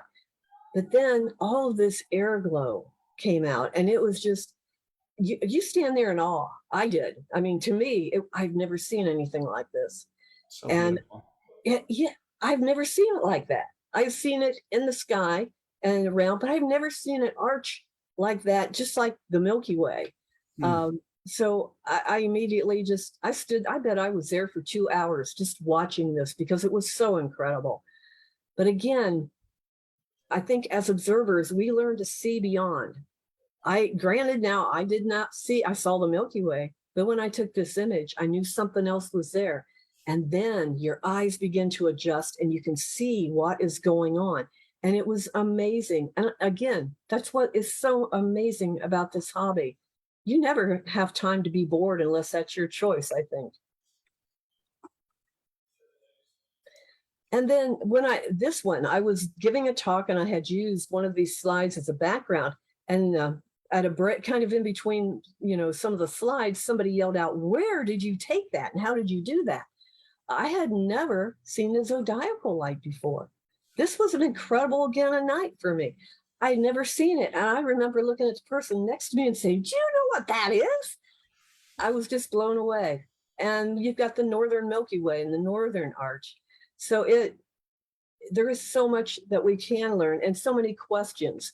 The times that I've worked with the scouts, they've not seen stuff like this. So to see something like this, it makes them want to learn. They're excited about it. Why is that? And they'd like to go see it themselves. They're probably telling their parents where they want to go on vacation by now. But it's an incredible thing to see. And I'm sure every one of you can stop and think about this. Now, this is a Hubble shot, granted, but I was probably 8 years old when my dad took me to a college observatory. And they had a nice refractor in that observatory. And I looked at Saturn, and I remember looking at my dad saying, "It's hanging on velvet." And I was hooked. That's what it took. I took my first astrophoto shortly after that when I stole my dad's camera and went out and took a picture of the moon, and he caught me. But this, to me, was what it was all about. In my mind, this is how I saw this as a child, because it was so inky black behind it, and the rings just glowed. And it got me wondering and wanting. Everything I did in school and science fairs was always astronomy. And how about the total eclipse? I don't know about you guys, but wow, last year 2017 was great. I mean, and I love the diamond ring. That is something that always intrigued me. But the questions, when people see this image or any image about, a total solar eclipse, the questions, the kids' excitement, we're gearing up around Ohio because the center line is going to go right over my house, but I'm not going to be here. I'm going to be in Texas, I do believe. And so many questions. And that's great because I think it really encourages the science and the science programs and the teachers and the kids and what can be seen. And I'm sure you guys can all remember back to what you first saw that got you excited about astronomy, because it's a big thing, or it was to me. But then I started the adventure. I started saying every Thursday night, I was at that observatory that college had open. Every Thursday night, my dad would take me to learn the constellations, to learn everything that I could in that short time about astronomy. And it is a great adventure. And it doesn't matter if you've got a telescope, microscope, camera, whatever it is. You use whatever has drawn you to your hobby or your career. And you learn so much and you share. And I think that's a big part of it, learning to share. and learning so much, because my dad was a rock hound. So when Dave Eicher does his talks about the rocks, I'm sitting there because my dad made beautiful jewelry, and he would go out rock hounding and bring back tons of rocks. And I mean, he would saw them up. Everything he did just amazed me. So I think, the adventure or the curiosity that you feel, or the passion that you feel for what it is you do, really reflects. How about the Mercury transit? Can you find Mercury? Can you tell I had clouds? This was a Mercury transit from, I don't remember, the one before last. Here's little Mercury right here behind the clouds. Yeah, at least I got it a little bit. Or the belt of Venus. I mean, all of this, just the first time I saw I like the clouds on it, though. I think it gives some drama to it, and it filters. It helps filter a little bit. And, and look, we have a sunspot, at least we had one, and I'm hoping we have a whole lot of sunspots for our 2023 annular and 2024 total. I think that makes it a little bit more exciting, but I don't know, the eclipse itself is pretty exciting. Yeah. So it doesn't matter, whatever you do, whether it's during the daytime, nighttime, or in between, if you're like me, you're always searching the skies. And I got to tell you, this year in Alaska was incredible. I have never seen purples and blues like this. I know the purples and blues will come out in around sunset, sunrise. That's when they're more prevalent. But this is beautiful. And this is light polluted Fairbanks right here underneath it. But I just fell in love with the purples and the blues. I got so excited shooting the stills. I had the video camera, but I didn't even start it up because I was running everywhere with my camera trying to get different shots. And the more you see, the more you want to know, or at least that's the way it is with me. And the deeper you go into the sky, the more you learn. I remember, I was standing here taking this shot, and a dad and his daughter walked up beside me, and they're both looking at me, and I just smiled and said hi. And she pulls on her dad's coat and says, "What's she doing?" And he said, "She's taking a picture." And she said, "Doesn't she know it sleeps at night?" She had no idea that it would still do its eruption during the night. And I just laughed. He looked at me and shook his head, and he explained how that geyser worked. And it was just amazing. Just, out of the mouth of babes. And you hear that so many times. Kids come up with the most amazing questions. And, hey, it keeps going every day. We learn more, we reach farther, we see beyond every day. And this, in December, I went to Death Valley National Park. Never been there before. It was kind of on my bucket list. I love the desert, and that was one of the most incredible places I'd ever been to. Just as you saw the racetrack, the moving rocks on the racetrack. Scott, remember the global star party I was on when I said, "Scott, I spent Saturday night at the racetrack." Yeah. You better explain that. Hopefully not gambling, right? Yeah, not gambling, watching the rocks. Yeah. So yeah, I spent a night out at the racetrack imaging, but it was beautiful. And the first time I saw the green flash, that's where I was lucky enough to catch it, just the little green flash of it. But people that have never seen that are amazed that you can see something like that. They didn't even know it would exist. And you never know what you're going to get. I took this picture. To me, I see the Indian. I see the headdress. I see the eyes, the nose, the mouth. And I call him the North Wind because it's like he's blowing the north wind to the north. And what you see down here is huge. So you get an idea of scale. This is ski land. If you're ever familiar with Clary's Summit and ski land, this is ski land. And, when you take the picture, the aurora's moving so fast, you have no idea what shape you might see in it. And this was one of the shapes that just jumped out at me. And I got to admit, I love a good storm. I've got respect for Mother Nature. But again, I think maybe it's just the sky, maybe it's nature in general. Something draws me to all of this. And so, you never know what interest you will find, but when you find it, you're going to know it. And this, Stephan's Quintet, I remember the first time I saw it, but Karim, when you brought this up and started talking about it, you just feel your insides going, holy cow, we have reached another hurdle, and we're going farther, and we're seeing so much beyond, and it is just so incredible.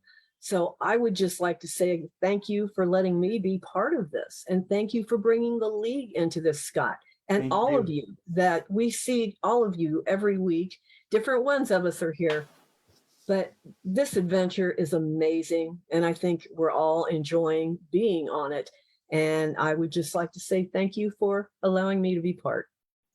Well, we are very, very thankful that you are participating in the way that you do. I'm pumped right now. I'm ready to go. I want to forget this. I'm going to go outside and look at the sun or something, actually. So That was just Anyway. incredible. It was like it was breathtaking. All the story and the way you wove together all of those images. Well, I gotta go aurora hunting with you. This is now on my bucket list. Hey, yeah. Yes, definitely. I'd love to. You guys have got some good aurora up there. I need to come up your way. Well, Lou just brought to my attention that the KP number is really nice and high tonight, and I'm looking out and I'm seeing clouds. I'm like, no.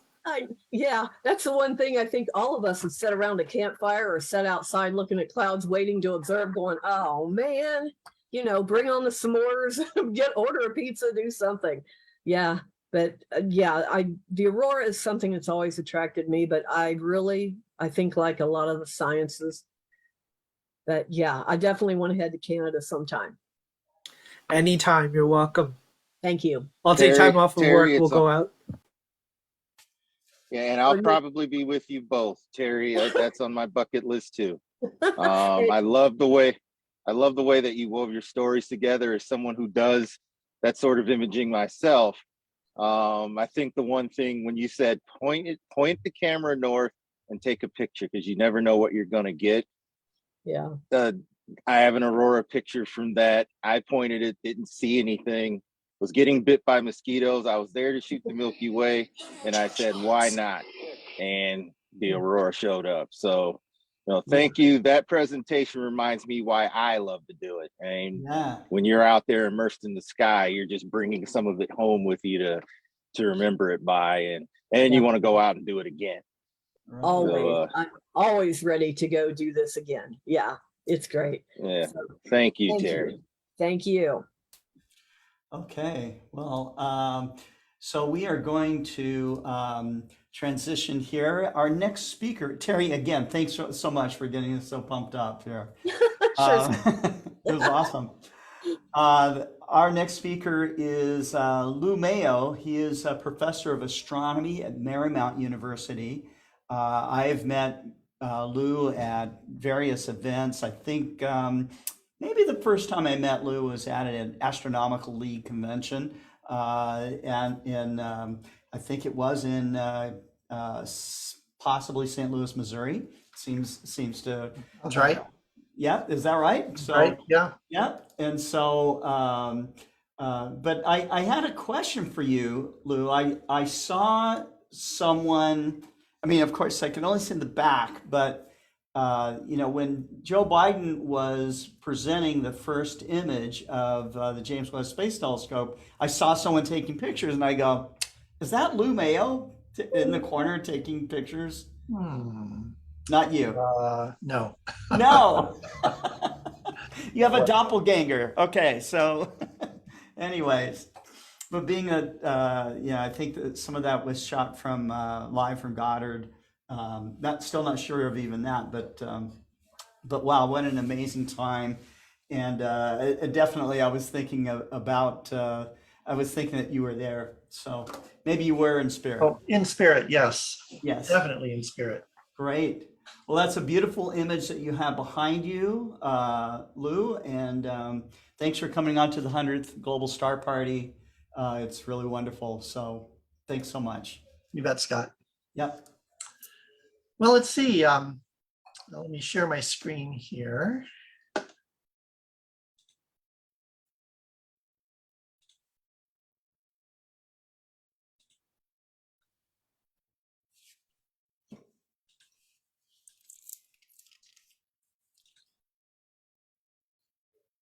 Okay, and Terry, I wanted to tell you, those pictures of Aurora were stunning, absolutely stunning. Yeah.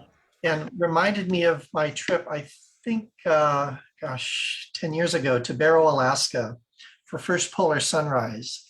We got a van, it was 30 degrees below, just like you quoted, Terry. And we went out looking for polar bears at night, where you scan the Arctic Ocean, the frozen Arctic Ocean, with a searchlight looking for the reflectivity in their eyes. We didn't see any polar bears, but we saw the most incredible aurora. So I got to check that off my bucket list. Today, I'm going to talk to you all about a favorite topic of mine, and that is Titan, Saturn's moon Titan. I've spent a good portion of my life studying Titan from spacecraft observations, and I found it to be the most interesting place in the solar system, perhaps beyond Earth. Titan doesn't get much attention as some of the other planets do. Saturn has its rings, Jupiter is the largest, Venus is the closest. In fact, Venus is often called our sister planet, right? It comes the closest to Earth. It's 95% the size of Earth. It has an atmosphere like Earth does. But I'm going to try to make a case today that Titan should be our sister planet, and that the potential for finding life, to kind of tie all this together on Titan, is significant, which is why we have some new missions planned to go there. So here's a beautiful image from Cassini, from the Cassini imager of Titan. They caught it just on the edge-on view of Saturn's rings. You can see the shadow of the rings on the cloud tops of Saturn, and you can see Titan and even kind of get a sense of its little bit of its orangish hue, which is due to photochemistry. It's a kind of long chain polymer smog that envelops the entire moon. In a sense of size, Titan is actually bigger than Mercury. If it wasn't orbiting Saturn, it would definitely be a planet. It has an atmosphere, a nitrogen atmosphere, primarily nitrogen. It has a tropopause, where the temperature turns over just like on Earth. It has seasons, it has rain, it has clouds, it has lakes, it has rivers. It even has what we will call today prebiotic chemistry. So it is an incredible place, little over 1 billion kilometers from the sun, but who's counting that? And I think it would be widely acknowledged as Earth's sister planet for all the reasons I just gave, except that the surface temperature is about 94 Kelvin, day in, day out. Not much variability between the equator and pole, because its atmosphere is so thick and extensive. Its surface pressure is 50% larger than Earth's. It is the only moon in the solar system with a substantial atmosphere. So it's really quite an amazing place. So amazing that we've sent a number of spacecraft and have some planned to go to Titan. It's been known since, I think, the 1940s. Gerard Kuiper discovered methane in the spectra of Titan. So we knew that there was methane in the atmosphere, which can often be a biomarker. And so Pioneer 11 to Saturn took some initial images of Titan. The 2 Voyager spacecraft took images of Titan. And in fact, Titan was such a high priority item for the Voyager mission that Voyager 1 was redirected to fly as close as it could to Titan to get very high spatial resolution images, which meant that it couldn't go on to Uranus and Neptune. But it got some of the most incredible high resolution images that were only superseded 20 years later by Cassini. And of course, Cassini with its Huygens probe, built by the Europeans, that parachuted down onto the surface of Titan, which I can't even fathom how you would thread that needle over 1 billion kilometers away, and they pinpointed the landing. So from those missions, here's a little bit of an idea of what we got. Pioneer 11 had a fairly fuzzy image of Titan. Remember, we're not seeing the surface here. The surface is clouded in visible wavelengths from us by an atmospheric haze that is built up through the photochemistry, the photodisassociation of nitrogen and methane in the upper atmosphere. And so we don't see the surface there. HST, through their wide field planetary camera, took images of Titan. I remember the age before Cassini, where nobody had seen a very good image of the surface of Titan. But we figured out that in the 1 to 2 micron range, in the infrared, there are 4 methane windows where the methane absorption is minimal. And you can actually see to the surface of Titan. And that is the case with the Cassini VIMS instrument, visual and infrared mapping spectrometer, down below in the middle. And there we are seeing through one of those methane windows to the surface. And what we're seeing are lakes in the dark regions, probably a methane cloud in the lower left there. I remember when we didn't know if there were methane clouds, and we were having a debate at Cornell University when Bob Samuelson and I were making our presentation, and Carl Sagan and his team were making their presentation, and a group from Canada, whose name escapes me now, and we were kind of arguing over methane clouds, methane supersaturation. And of course, now we know the answers to all of this. In the lower right, we see a Huygens image from their downward pointing imager as it parachuted to the surface of Titan. And this image we see, well, we used to call them fluvial channels. I think we can call them rivers now. Clear evidence of that. The darkish area on the bottom of the image covers about half of the 3 images that are stitched together there. That's a hydrocarbon lake. We now know that's hydrocarbons. And the whitish features we see over the lake are in fact methane clouds. Going right up from there back to Voyager, you notice that the top portion of that image is different than the bottom portion. The top portion is darker than the bottom portion, right? Northern hemisphere is darker in that image than the southern hemisphere. That is not a sun angle effect. That is real.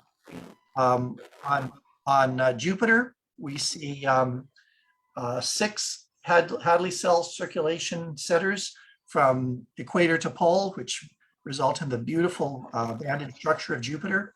On Earth, we have 3 Hadley cells from equator to pole because our rotation rate is a bit slower than Jupiter's.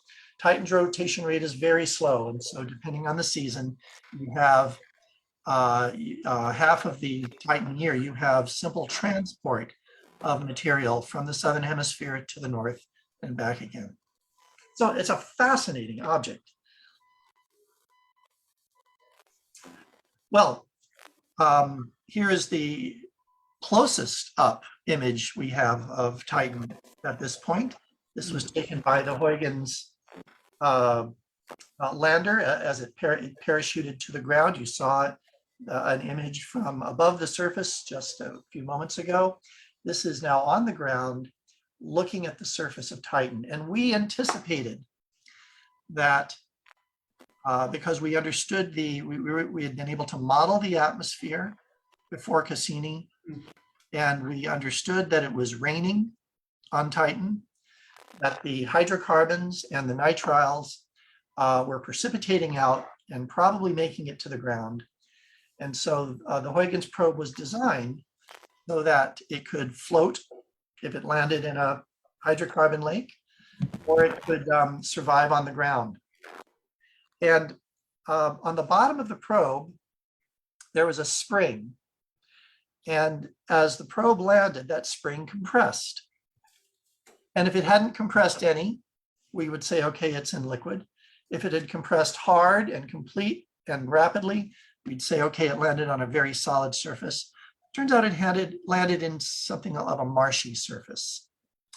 And what you're seeing in this image here, you can see some of the flatter areas that are liquid on the surface, and some of these rocks here, which we believe are a water ice frozen solid. Remember, the surface is 95 Kelvin.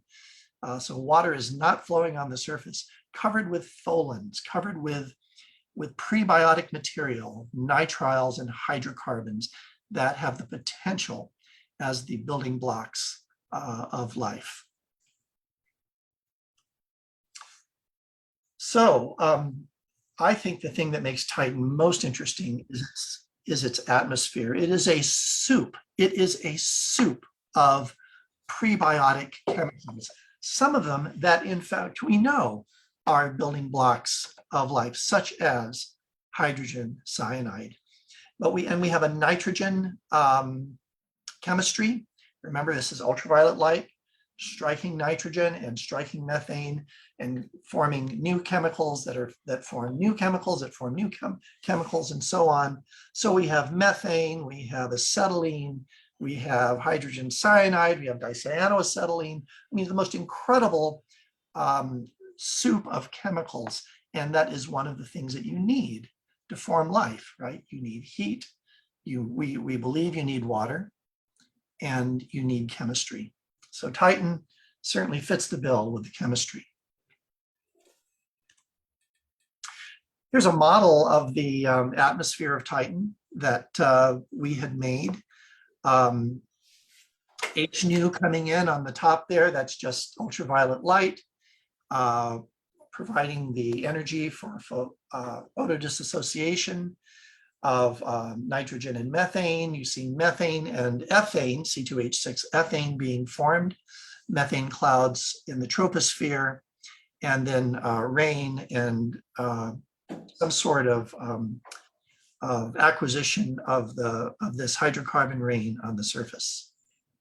The methane then, by the way, evaporates back up to create clouds. And so there's a methane cycle on Titan as opposed to a water cycle that we have on Earth. So I mentioned water. When we fly by Titan, we can watch how our spacecraft trajectory is changed. And that tells us about the bulk density of Titan, of any body that you fly by. And so it turns out that the bulk density of Titan is less than 2 grams per cubic centimeter. And what that means is that there's an awful lot of water, either water ice or liquid water on that planet. Earth, by the way, which is a fairly rocky planet, has a mean density of about 5.5 grams per cubic centimeter. So Titan is less rocky with more water. And the models that we have suggest that somewhere below the surface, it is quite likely that there's a liquid ocean. Perhaps it is liquid water mixed with hydrocarbons. Perhaps at some point is just liquid water, but there is a possibility. There is a possibility that life exists below the surface in aquifers on Titan, which I think just adds to the interest in this amazing solar system body. Absolutely. Well, why am I talking about Voyager and Cassini? My goodness, the entire world is abuzz with James Webb Space Telescope. And what we generally think of James Webb as is an instrument that's going to show us the beginning of the universe, or very, very soon after the beginning of the universe, the first galaxies that have formed and how galaxy evolution happened and what is dark matter and all of these big, big questions. But in fact, there are scientific objectives for James Webb in our own solar system. We recently saw, I think it was an engineering instrument that took a picture of Jupiter in the what was it, maybe 2 to 3 micron range. So what about Titan? And it turns out that here are the 4 instruments that James Webb will use. NIRCam camera, which also has spectroscopy capabilities, the NIRSpec, near infrared spectrometer, and a mid infrared spectrometer, and then the engineering or navigation camera. And if you looked at the graph down below here, you can see each one of these little squares is a pixel on James Webb. And so we can get at least 8, depending upon how you define the surface, maybe 10 or so pixels across the disk of Titan, which means we're going to have spatial resolution. Titan moves less than 6 milliarc seconds per second across the sky. James Webb can slew at 30 milliarc seconds per second, so no problem there, with a pointing stability of 0.05 arc seconds. And Titan's diameter is 0.7 arc seconds. And so we can get some very nice data from James Webb looking at Titan. And I'm so excited to see some of the first images and spectra to see what James Webb can do. I don't know when that's going to occur. I haven't heard about Titan being targeted yet, but I know that that will be in the solar system package. Well, looking a little further into the future, Dragonfly, the Johns Hopkins University Applied Physics Laboratory, won the contract to send Dragonfly to Titan. This is a drone that they're going to land on the surface of Titan. That's cool. They'll use parachutes here. Remember, the atmosphere of Titan is very thick. It's not only denser at the surface, it's much more extended than Earth's atmosphere. So parachutes make a lot of sense. And once you get to the surface there, this drone will actually fly around and sample the atmosphere, fly to different places, sample the surface, be able to sample some of the liquid hydrocarbons on the surface, give us a lot more information about that.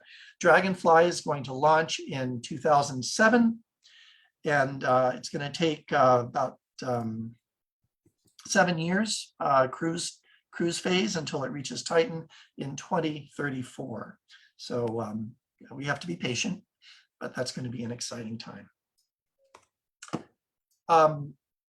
And finally, I just want to make the point that even though Titan is very cold right now with an atmospheric haze that obscures the surface and obscures a lot of the sunlight the little bit of sunlight that does reach the surface, at some point in the not too distant future, well, 6 billion years from now, our sun will become a red giant after it uses up all of its hydrogen fuel and has started converting helium to carbon in its core.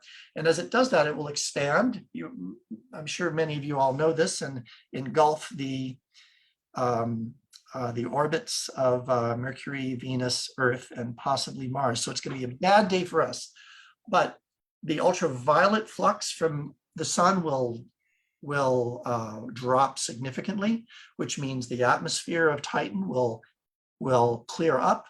The sun will be much larger, pumping out photons from a much larger surface area, which means that it's going to be much warmer in the outer solar system. And I'm thinking, and this is a paper by Ralph Lorenz, Jonathan Lunine, and Chris McKay back in 1997, Titan under a red giant sun. Perhaps all of that frozen water on Titan will become liquid water at that time. The hydrocarbons and nitriles, which exist, can exist in liquid form under the cold temperatures we have now, they will go back into the atmosphere. And maybe oceanfront property is where you want to be on Titan in 6 billion years. If you're interested, see me after the talk. So in summary, wait, I thought I had here we go. Okay, Earth has poles and polar processes, right? Seasons, lakes, rivers, lots of water, clouds and precipitation, smog, and biotic chemistry. Titan has poles and polar processes, In fact, you can see on this image here, it's slightly darker at about the 1 o'clock position. That's called the North Polar Hood on Titan. It has seasons, lakes, rivers, lots of water, clouds and precipitation, smog, biotic in parentheses, perhaps prebiotic chemistry.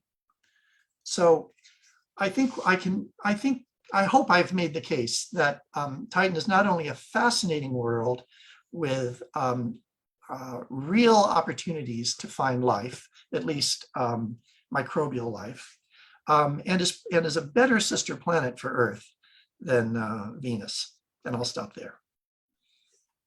Absolutely. Yeah, it sounds like it's the logical next great leap, for us. Titan, Europa, Mars, very high ticket items, which is why NASA is spending millions of your tax dollars to go there. Right. I'm trying to figure out how I can't plan a vacation in 2 weeks and Lou's planning a vacation in several billion years. Trying to think ahead. That's right. Well, Lou, thank goodness there's people like you who are thinking ahead, and I think that a life search mission to Titan is certainly where I would spend some of my tax dollars if I could just choose where it goes. So. Thank you, Scott. Scott, I forgot to say, I'm very much looking forward. I've got an observatory, backyard observatory. It's going to be delivered in a month or so. Oh, great. I'm very much looking forward to putting my 5-inch Explore Scientific EDF thank you, Lou. out to thank you. Look at the sky. That's awesome. That's awesome. Well, thank you. I hope to see a photo of it soon. So that's great. I think that every telescope deserves its own home. It's a little observatory, whether it's your balcony, or if you are lucky enough to have a backyard where you can build something. It definitely makes all astronomers much more productive because the scopes are ready to go. So right. That's the whole idea. Go out, push a button, and observe the universe. And away it goes. Lou, thanks again. Thanks for coming on once again to Global Star Party. My pleasure, Scott. All right. Okay. So we are going to transition to Professor Karim Jaffer from John Abbott College and the Royal Astronomical Society of Canada, Montreal Centre. I do not know how many global star parties you've been on. I should probably start keeping track. I'm over 40 now. Over 40. Wow. Okay. Yep. So that's great. That's great. So that's quite a few. I would say that you're definitely more than a regular at this point. So, but I am turning it over to you, and thanks for coming on to the 100th Global Star Party. Thanks, Scott. It's a pleasure to be here. And as usual, I'm going to try to stick to something close to the theme. But I'm going to start off with a few little bits that I wanted to chat about. I'm really happy to be here to celebrate the 100th. Wow, it's been quite the journey. And I'm going to talk a little bit about the journey and a little bit about a few of the activities going on. But I do want to start with a land and sky acknowledgement. We haven't had one yet today, so I wanted to take a few moments to mention that here from Montreal, I'm on unceded lands from the traditional territories of the Mohawk and the Algonquin peoples. And most of the GSP audience has heard me in the past talk about some of these two-eyed seeing stories from Indigenous peoples. And right now, we are in the waning part of the thunder moon. And I know in a lot of parts of the Northern Hemisphere, especially here in the Western world, we are craving that thunder. We need it right now to give us some respite from the heat wave that we've got in. But we are at the waning gibbous. This is a picture from Roger Hyman from Space Oddities from yesterday in the UK. And we are at the third quarter moon tomorrow. And so it's a wonderful moon to watch, but it also gives us the dark skies early in the evening. The other thing for us to keep an eye out for, of course, is the sun. And Roger imaged the sun yesterday. And the reason why I want to share this with you is to share with you some awesome news that I've been putting on Facebook, which is that my son, Elias, is currently at Mount Wilson Observatory. He was one of the 9 students chosen for the SOAR program, the Summer Observational Astrophysics Retreat. And yesterday he sent me his first observation, which was from the Snow Solar Telescope of the sunspots, and they match so well with a slightly rotated version of what Roger had posted earlier in the day. So I was just really happy to see that he was starting to do that type of observational note taking. And he wrote to me last night saying that he finally understands RA and DEC. So I asked him to explain it to me when he gets back. But it's a lot of fun to hear these experiences that youth get to have. And we got to do a lot of that over these last couple of days. Adrian gave us a talk this past Saturday, and several of my students actually watched the YouTube afterwards and sent me questions about wide field astrophotography. And one of them has already gone into the college today and borrowed a DSLR camera for a week so that they can go out and try a few exposures and a few different time settings without a tracker, but just to see what they can get when they go out to dark skies. And that's the type of thing we really love to see. And these last few days, one of the big things that we've been doing here in Canada is we've been supporting SHAD Canada with outreach from the RASC. So the McGill campus of SHAD Canada opened up in 2018. And our Montreal Center has been supporting them since day one with one type of an observational outing with some informational presentations at the start of the evening. And we got out on the field and we set up telescopes, and unfortunately the clouds won. But towards the end of the night, just as they were heading back to the bus, they got to see the ISS pass over top. They got to see the Summer Triangle. They got to see a little bit of the Big Dipper. And then the waning, almost full moon rose just as their bus was leaving the campus. And last night, I was reached out by SHAD New Brunswick, where they had a speaker cancel, and they asked if I could do a talk on Indigenous astronomy. So I did a two-eyed seeing talk for them. And it was a lot of fun to hear a little bit of the perspective from the students. But one of the things that we talked about was the role of light pollution in limiting what we can see of the night sky. And I was enjoying today, I got an email from the organizer there, Ian, that on their walk back to the campus, a lot of the students were looking at the lights on campus and analyzing which ones were friendly to the observing of the night sky and to the migration of birds and which ones were not. And so it really does start to show you the impact that our outreach can have. And a lot of that outreach that we've been able to do has come from these global star parties. Now, my own history with the Global Star Party started in December 2020 when I helped my daughter put together her presentation. Tara gave a presentation on observing the Great Conjunction from home. And she talked a little bit about using her telescope in the driveway and what she would see. And Jenna had recruited her as a youth speaker. And since then, I've kind of been really enamored with this venue of reaching out to a global audience. And when I pitched the International Astronomy Day for GSP 45, Scott was absolutely gung-ho and even kind of gave the reins to myself and Russell to just go with it. And we ended up with this amazing 8-hour program that was just wonderful. It really just, I mean, it let us showcase a little bit of what makes the Montreal Center special, but it also let us bring in people from all over the world and even meet so many new friends and the GSP regulars. We followed that up. I stayed online from then, and I've stayed a regular participant. But as a center, we also hosted the 45-degree star party with Dunedin in New Zealand. And we had such a wonderful time sharing the 45-degree north and the 45-degree south skies. But at the same time, the youth movement was really taking off in the GSPs as well. We had so many youth presenters coming in. Tara came back on to do the Creation Station presentation.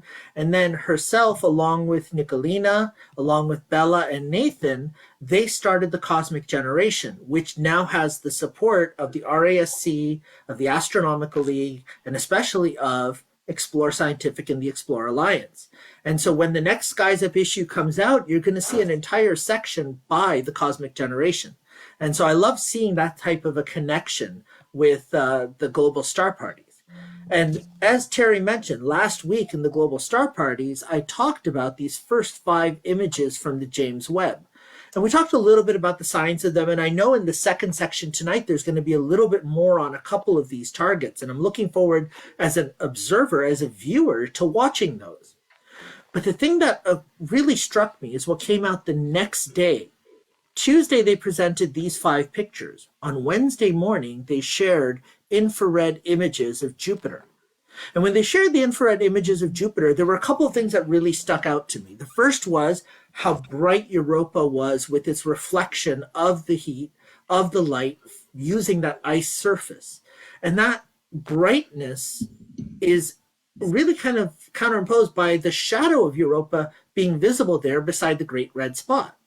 And then you can see those rings, and those really thin rings around Jupiter are really visible in this mid-infrared, mid to low infrared. But this brought back a memory, and it's a memory that's rather timely. And I'm a little bit sad that David had to log off right now, but I know he'll be on later. So I'm hoping we can talk to him about this in the next section, because it reminded me that we've seen Jupiter in the infrared before, including the rings from the infrared telescope facility for Mauna Kea. But we also saw Jupiter in infrared when Shoemaker-Levy 9 hit. And we saw the infrared heat signatures of those collisions of the many pieces of Shoemaker-Levy 9 hitting Jupiter. And that reminded me that we are at the 28th anniversary of Shoemaker-Levy 9. It struck starting on July 16th, 1994, all the way through to the 22nd. So right now we are right in the window of that anniversary, and we're not going to have another global star party until afterwards. So I just wanted to remind people that not only did we get to watch from the comet discovery to the understanding that the comet had broken up during its previous pass by Jupiter, and then the realization that the trajectory of the comet was going to bring it back to collide with Jupiter the following year, but we were able to then watch the impacts from Earth, even on the night side of Jupiter, and using Hubble, we could identify the plumes as they happen and then follow them over months as the actual motion of the clouds and the storms on Jupiter caused those plumes to dissipate and stretch out. This was incredible. This was one of the first examples to me of just how incredibly useful it was to look at dynamic behavior with these space telescopes. So what I want to talk to you a little bit about today is this idea. I also wanted to remind everyone that we'd lost Jean Shoemaker before, but we lost Carolyn Shoemaker this year. And I was remembered, because I'm going to Stellafane this year, that up until the early 2000s, the 3 of them were staples at Stellafane, sharing their love of astronomy with all of the, not just the telescope makers, but also the families and the enthusiasts that would come out there. So what I wanted to mention to you is realizing what Hubble allows us to do in real time. And now with James Webb up there and all the attention that it's been getting, I wanted to talk about seeing beyond, but look at it in terms of seeing beyond what we can see here on Earth, but then also the importance of using your own instrumentation and your own naked eyes here on Earth. So I thought I'd start off with what my devices are, how I do astronomy here at John Abbott College and in my driveway. And I have a couple of Dobs that I use, both a tabletop as well as a base Dob, a nice truss one that's a 10-inch mirror. And then at home, I have an 8-inch and a 6-inch. I have a Nexstar that I can use, including for solar photography, like we did for the 2017 partial eclipse. And then I have access to a Coronado, I have a DSLR camera, and I have binoculars. And bringing all of those things together, I can just get out there and enjoy a little bit of what makes the night sky special. And one of the things I love sharing with students is just watching the moons of Jupiter and Jupiter itself over the span of a few minutes or a few hours or an entire night, and watch that orientation of the different moons and see it change over time. And then when you start to access larger and better devices and the institutional knowledge of some of the amateur astronomers who've been doing this for a long period of time, you get better and better at it. When Mars was in opposition, using our telescope there, we were able to actually get this view of Mars where you can see structure on the surface of Mars over a long period of time. And we can do that for Saturn, and we can pull out the actual gaps in the rings. We can pull out stripes on the surface, and we can watch it and stabilize it, learn image processing techniques to get a nice picture out of this. And this is one of the things that I love being able to share with the students, that even though it's a small target, And even when you're tracking that small target, just because of the wind, the vibrations on the ground, it will move around in your field of view. There's processing software that can pick out the best frames to use to try to get an image out of this.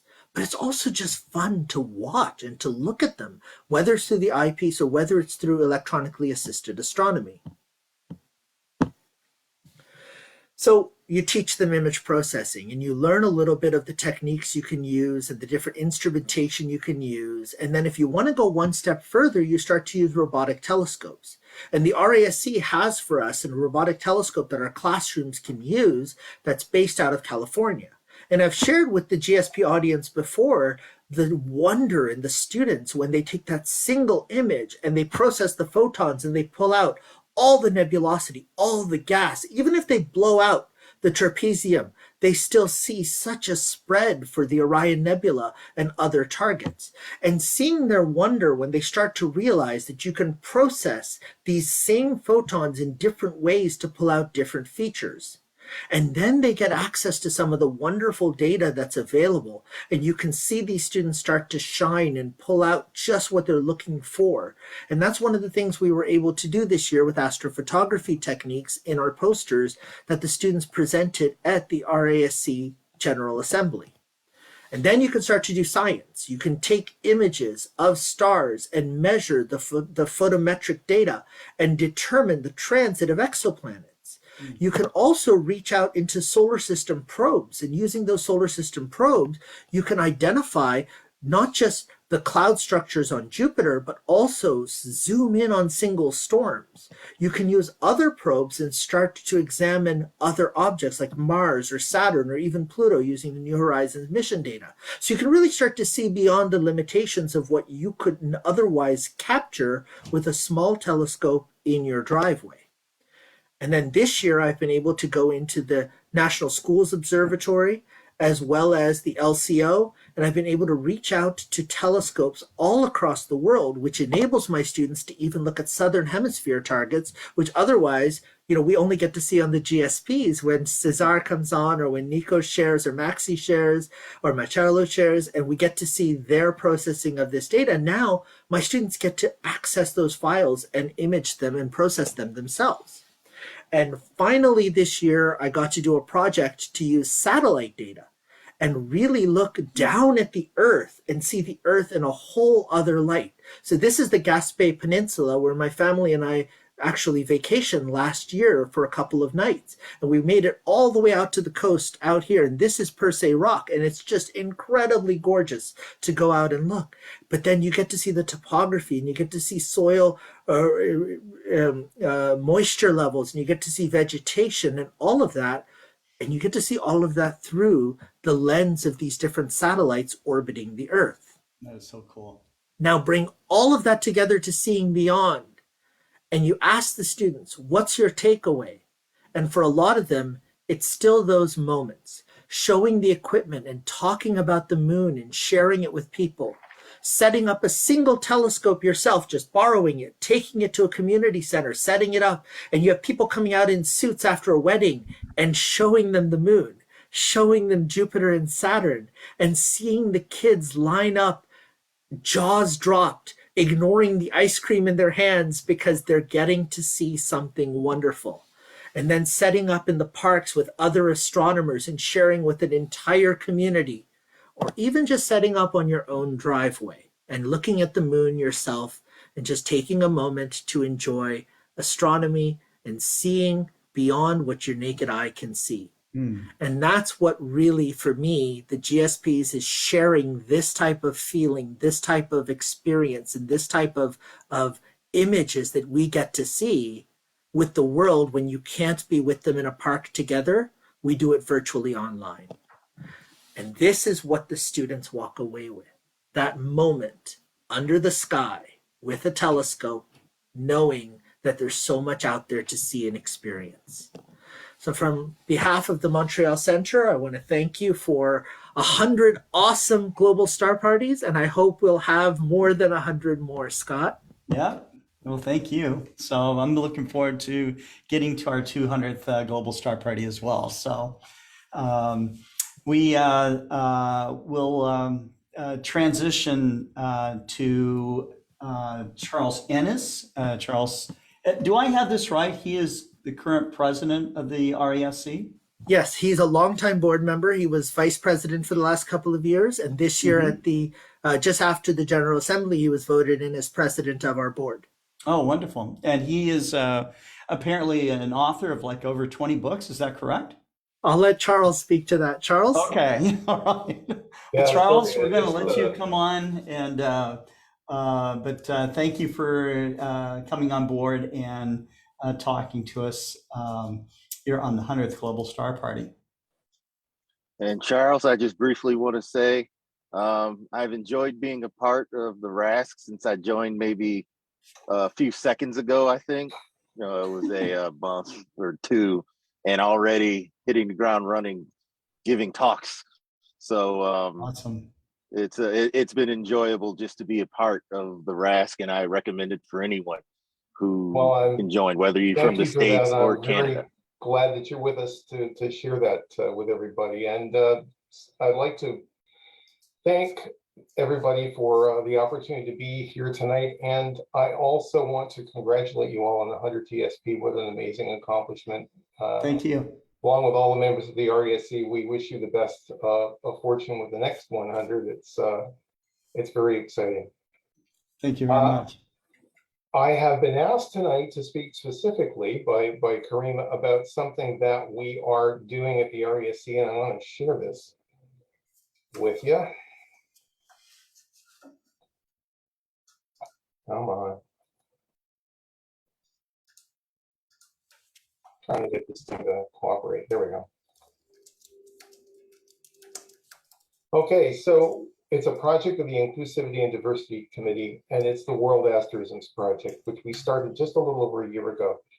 And I want to start first by gratefully acknowledging that I observe and live on the unceded lands of the Sechelt First Nation. So what we've done is we've gone out there to look at all the sky cultures of the world. How many so far? 400. And how many asterisms have we collected in the last year with the help of ethno-astronomers all over the world and various other astronomers out there, 9,039, including 311 names of the Milky Way. And this is about whatever is down here is mirrored in the sky. This is a great picture by Mi'kmaq artist Gerald Collode. And it's about perspectives. It's about showing people that there's ancient science out there, and it's about inspiration. And we're using the concept of two-eyed seeing that was created by Mi'kmaq elder Albert Marshall back in 2004, which is all about sharing the perspectives of the two cultures. It's a reconciliation process that are halifax that are used with the Mi'kmaq, and we're using it in our project. This isn't just about stick figures in the sky. Some early civilizations did create these kinds of asterisms, but it isn't just stick figures. It's about single star asterisms. In Africa, that's a very common thing where you have each star as a character and a group of stars as an asterism. You've got, characters all over the sky who are involved in the story. It's about dark asterisms, which is very common for cultures in the southern hemisphere, where you have them looking into the Milky Way and looking towards the middle of the galaxy instead of out of it like we are in the northern hemisphere, and you see all of these dust clouds which become various different things in their sky. And so basically, now it's live on the World Asterisms page of the Royal Astronomical Society. It is a handbook with all of those asterisms in it, with descriptions of the cultures and the stars involved. It is lists, including a PDF and an Excel spreadsheet, which gives you the precise location and notes for finding it yourself, along with that list of names in the Milky Way. And it is a cultures resource list that lists all of the cultures, tells you where they are from, and then lists all of the written and online and other resources you can use to learn more about those cultures. That's the link, or you can just go to the RASC website, search box for the World Asterisms Project, enter, and it'll take you to the list, free download. If you're a researcher, get a hold of me, because we have a Google Drive where we share this stuff live, where we can work on this project together. And this is a living project because we are constantly making partnerships with First Nations and other groups to help them recover their skies. And the process of naming skies is ongoing. People are still naming stuff up there. This is what my inbox looks like just about now. And if you have an asterism you'd like to share, since I started this project, I've had a number of people get a hold of me and say, well, you know, I found this asterism. Would you be interested? Absolutely, yes. Because there's a whole big list of telescopic asterisms. It's about 5% of the project. From organizations like the Astronomical League, we're grateful for them sharing their stuff, but people all over the world sharing their views of the sky. And if you'd like to be on that list, we'd like to put you there. So if you want to contact us, World Asterisms Project at RASC, and that's my email there. And I'm just gonna stop right there. This has been a very exciting year for a whole lot of reasons for the RASC. I like to, you know, think that we're doing everything that we can to try to get as many people out there involved, no matter what their situation is. And this project I just mentioned is about celebrating the cultures of the world and inviting people to be part of it. And this year's board, the RASC, is the most diverse in all ways that we've ever had. And so we're very excited about the direction that we're going, and we're looking forward to working with any of you out there that would like to work with us on projects like this. Wonderful. Fantastic. Fantastic. How many members does the RASC have at this time? We have about 5,430 centers right now spread across Canada. And we're all very active with our outreach. Many of our centers have observatories. My center is the Sunshine Coast, which is on the west coast of British Columbia. But we're spread from coast to coast. And Karim mentioned our robotic telescope earlier, which we have down in California, which allows people all over to view the skies. We're actively working on getting some more as well, because you know we've got a lot of people lining up for the iPhone camera. But we're very, very excited about the direction we're going. We have a new Dorner Telescope Museum that's going to be opening in the next year, which features optics from Canadian observers during history. And we've got all kinds of publications that will make it easy for amateur astronomers to view the sky, like our Observer's Handbook, which sells thousands of copies. So if you're interested in becoming a member, or you're interested in our project, do give us a shout. We'd be happy to help you. Absolutely. Absolutely. All right. And I guess that they would have to look no further than the RASC website, which I think is RASC.ca. Yep. I'll just put that in. There we go. Thank you very much. Thank you so much, Charles. Thank you very much, Scott, for letting me come here today. Yeah, please come back on sometime. I will certainly anytime. do that. All right, so we're going to go from Canada all the way down to Brazil to Marcelo Souza. Marcelo is the editor of Skies Up magazine. He's a powerhouse of astronomy education and astronomy awareness in the Americas. He's based in Brazil, and he's a very creative guy. I mean, he's done everything from help create Brazil's first dark sky park to putting on astronomy events at malls that look like you're driving into like an astronomy drive-in, you know? So I think that is so cool. But he inspires people young and old, and very, very pleased, very honored to have Marcelo Souza on the 100th Global Star Party. Marcelo, it's all up to you. Thank you very much for the invitation, Scott. Thank you for the kind words. And I received last week information that was fantastic for us, because the experience we have with a drive-in of astronomy in a shopping center here in Brazil was received a prize as the second best experience in shopping centers in all the country. Then something fantastic, you know, that science can win a prize with outreach activities in shopping centers. The other prizes were associated with shoppings and the activities that help to sell more things, and we received the prize because we developed a project. We not the shopping center that received the prize. That's so awesome. That's wonderful. For this project. That is something fantastic for us. Yes. I as it is and congratulations, Scott, for the 100. Yeah, Global Marcelo, Star everybody Fighters keeps project. congratulating me, but it's really all the people that pull together to make Global Star Party happen, so I'm just the guy that connects the wires together. So But you are the responsible for that.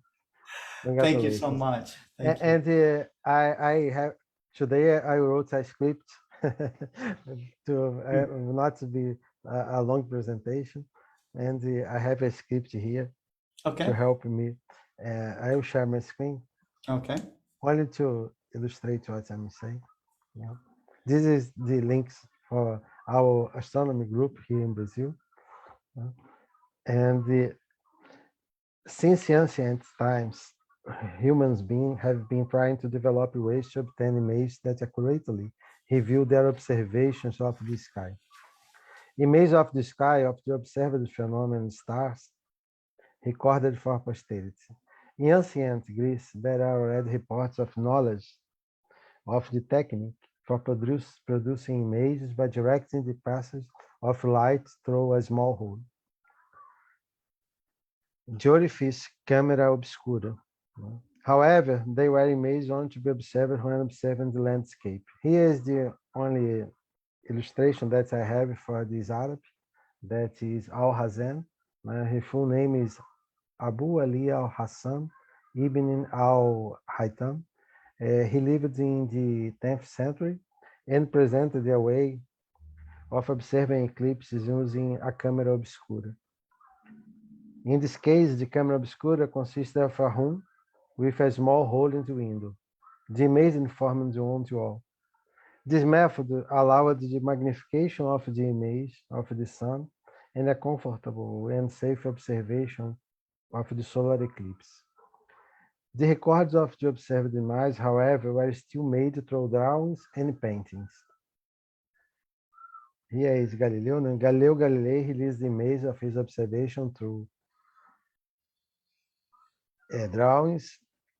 That way, it was possible to get an idea of his observations. In the drawings he made, he showed the position of the Jupiter moons, the phase of Venus, the tails of the moon, and Saturn.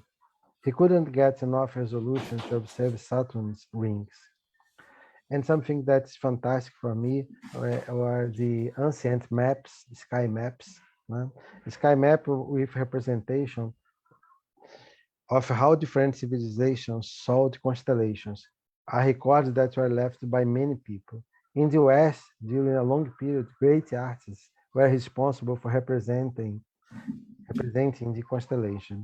Beautiful maps of the sky were produced, works of arts, with creative and beautiful designs for each of the constellations. These are some of these ancient sky maps that were made by fantastic artists. I can see here some of them. And the dream persisted of one day being able to accurately record the observed celestial image. In 1826, the French Joseph Niepce obtained the first photography, that is this one that I'm showing here. It was an image from his window, the beginning of a revolution. It was possible to make accurate records of the moments lived, image for posterity without depending on the precision, technique, and talent of drawing of a human being. In 1840, the American chemist and photographer John William Draper obtained what is considered the first astrophotography. That is this one here. He recorded for the first time in a photography the image of the moon. In 1880, his son, Henry Draper, first obtained a photography of the Orion Nebula. Since that time, the record of images of the sky has been improved to obtain images with details that you can't perceive with the direct observation of the universe. Techniques were developed that allowed the recording of images of very tenuous stars. In order to obtain good images of these stars, it was necessary to have a photographic film of excellent quality and with a special characteristics. I am the time that we use this kind of cameras. I use many times these manual cameras to take pictures, and I lost many pictures because of the lights when I opened the camera. Then it was for many people, young people, they don't know what was the beginning of the photography. And a long exposure time was necessary for the photographic film to be sensitized by the faint light captured. Due to the rotation of the Earth, it was necessary at all times to move the telescope so that it continued to face the star being observed. Thus, motors were developed to be coupled to telescopes in order to allow tracking of the star for a long period, compensating for the Earth's rotation movements. Nowadays, it is used digital cameras to obtain images of the universe. This is what you have in our daily life. Yeah? And digital as photography is a new way of obtaining beautiful images of the sky. And this is something fantastic for the amateur astronomers that they are making a fantastic contribution in this area. Now, everything that I said until now is because I have a Brazilian poetry here that I translate to English, and I will try to read. Then nowadays, every day we are surprised with new wonderful images of the universe obtained with the use of large and modern telescopes. We now have a newer and more powerful device for observing the sky, the James Webb Space Telescope. We now observe the sky in almost the entire electromagnetic spectrum, where we even heard the stars. And the Brazilian poet Olavo Bilac, who wrote one of the most beautiful and famous poems in the Portuguese language. The name of the poem is Via Láctea, that means Milky Way. I translate it to English, and as it is a special program, I will try to read because it's fantastic. Then this is poem. Now you say, hear the stars. Right, you have lost your sense, and I will tell you, however, that to hear them, I often wake up, and I open the windows, pale with astonishment. And we talked all night while the Milky Way, like an open canopy, twinkles. And when the sun came, longing and weeping, I still look for them in the desert sky. You will now say, foolish friends, what conversations with them? What sense do you have what they say when they are with you? And I will say to you, love to understand them. Only those who love can have ear able to hear and understand the stars. This is something that I don't know if in English sounds like in Portuguese, but it's a fantastic poem. And now we hear the stars. No? And Olavo Bilac wrote this before the radio astronomy. That's something fantastic. No? And every day we observe more distant stars located tens, hundreds, thousands, and millions of light years from Earth. Photons traveling on a long journey to reach us.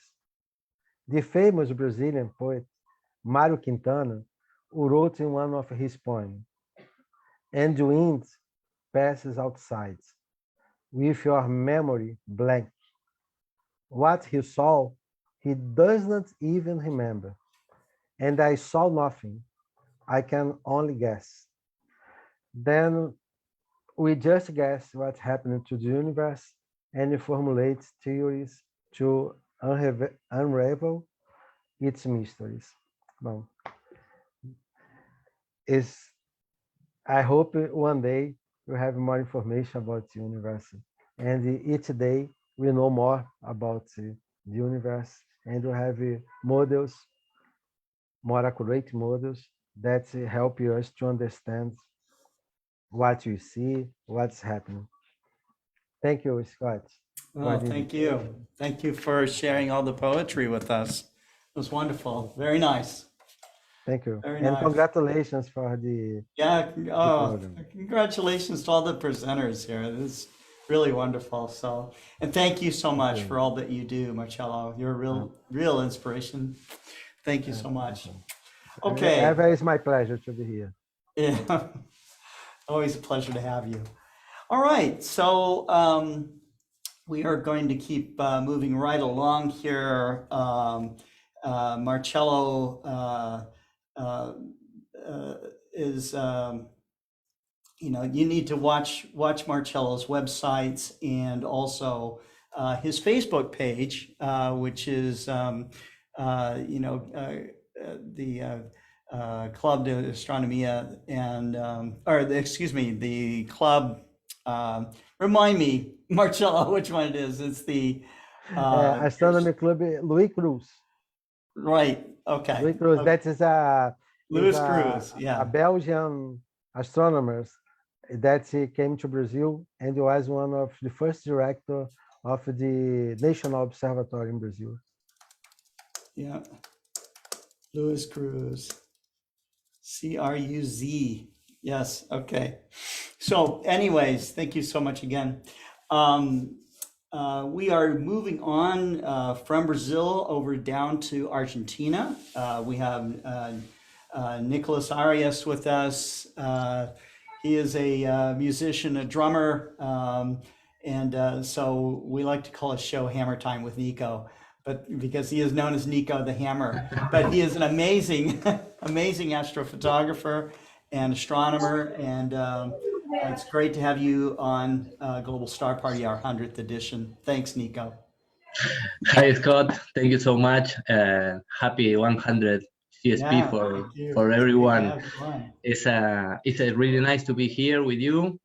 And this was from the beginning to now a really nice GSP. And I think that all the presentations converging that the main thing that brings us here, that is to share the experience, to show about our equipments or the humanity equipments, and share this passion and show how we do the photograph, the observations, the studies, everything. And this is really, really nice. Let me share my screen. Okay, here we go. Can you see it? Yes, we can. Okay. Well, I think that there was a lot of things to share in these past weeks. I wasn't in the GSP, but the James Webb Telescope. Let's move on, guys. Here I am. So I will try to share some personal things and to talk about the James Webb.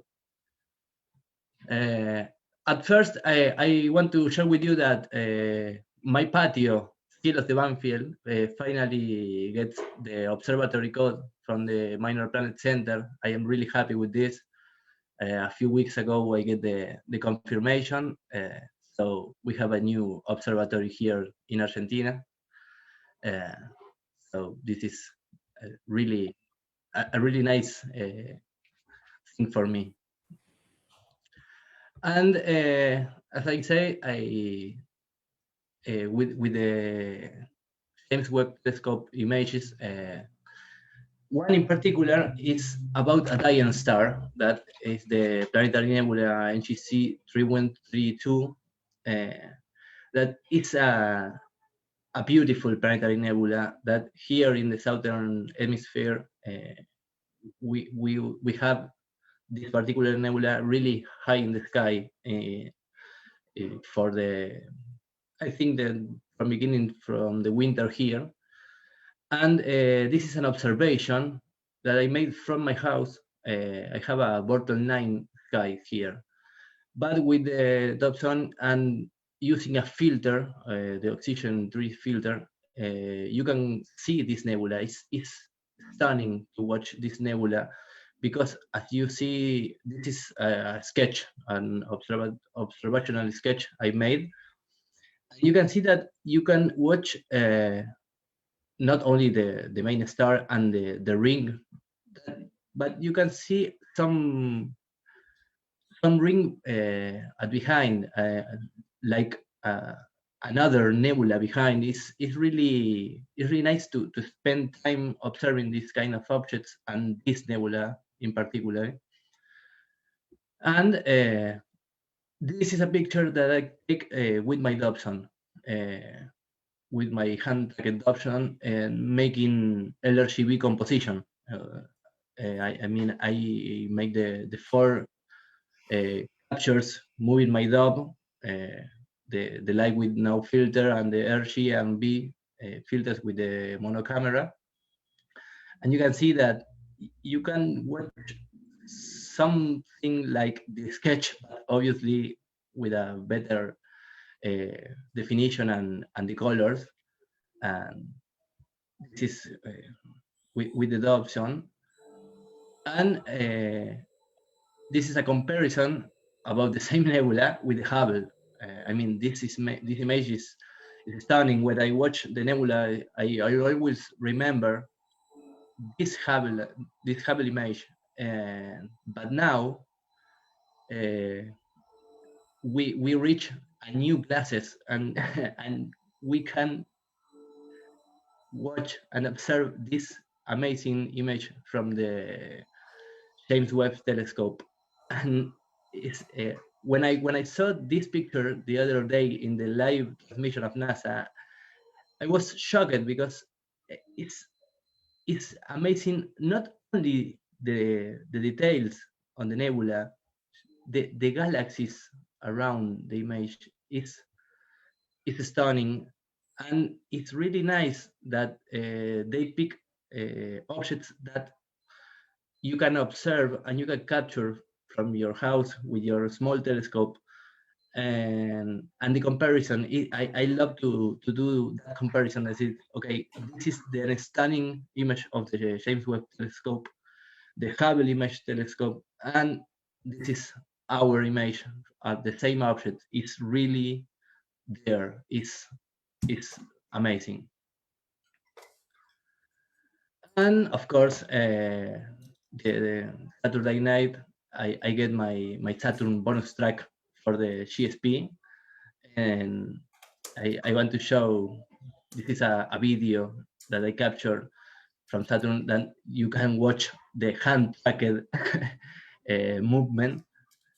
And for every planetary capture, I need to do these videos that 1.5 minutes 4 times, because I have a monochromatic camera. So I take this shot with no filter, and then I make the 4 extra videos with the R, G, and B filter to get these 4 images. It was a nice night. It wasn't the better night, but was really nice. You can see some details in every channel. And this is the result. When I join every channel, you can see even a few moons there. And we are about 20 days about the Saturn's opposition. So it's Saturn night from here. So, well, Scott, this was my little presentation. I know, Nico, thank you so much. Thank there you. is Thanks a for lot of coming people. on to. Yes, it's great to have you on and get your perspective on astronomy. Wonderful. Thank you, Okay, Scott. thank you so much. All right, so our next speaker is, we go from Argentina back up to Canada, to Quebec, to Mr. Norman Fulham, who makes the world's largest telescopes for amateur astronomy, with the famous Fulham folded Newtonian reflector telescopes. And but I think what's even more amazing is just Norman's own life journey and the way that he found his path through music, and then by gazing at the stars, and finally through making his own incredible instruments. Norman is, honored.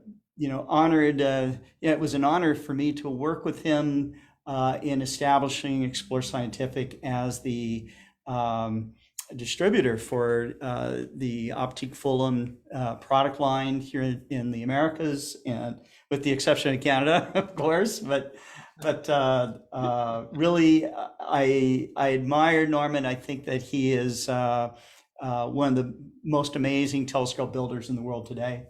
And he's a great friend, very friendly, and extremely talented, both with his skills at making telescopes, making optics, and solving problems. But he does beautiful music too. So Norman, thanks for coming on Global Star Party. Well, thank you very much, Scott, for inviting me for the 100 GSP. I've been part of the GSP a few times in the past, and I always enjoyed the presentation that all the great speakers are coming and sharing their experience, and they're sharing their passion about astronomy. It's a very large family around the world that share that love of the universe and the passion of whatever is out there. So the theme of today's GSP is seeing beyond, and this is kind of an open subject for that can include anything in life. Seeing beyond yourself, seeing beyond your possibility, your capability, seeing past the view that we have.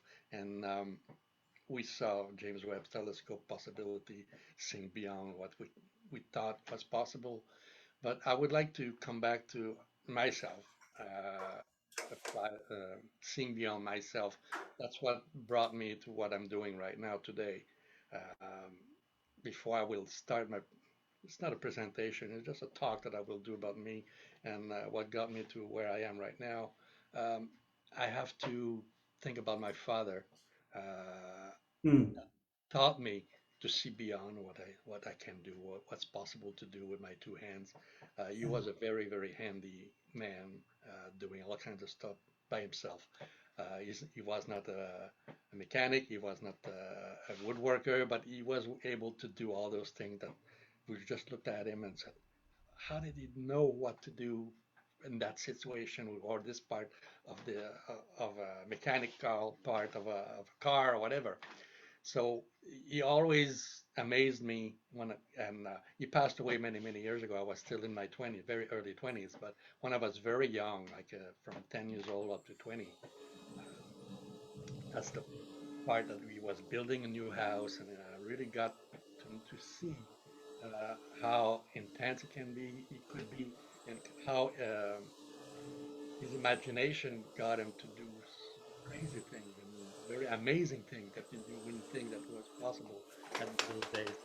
So when I think about that, I think my inspiration, the way I see beyond, when I first started to make telescopes, was I was thinking about my father. He said, nothing is impossible. You got two hands like everybody else. And if someone makes something, he's got two hands too. So he can do the same thing. Before I will go any further, I would like to, well, everybody knows pretty much that I'm a music maker. I play guitar and I sing. I would like to sing a song for my father, for that. I'm pretty sure everybody knows that song. It's a Cat Stevens song called Father and Son. So I brought my old 12 strings here today, and just wanted to know if the sound is good, it's not too loud. The guitar sound is okay. Yeah, okay. So here it goes.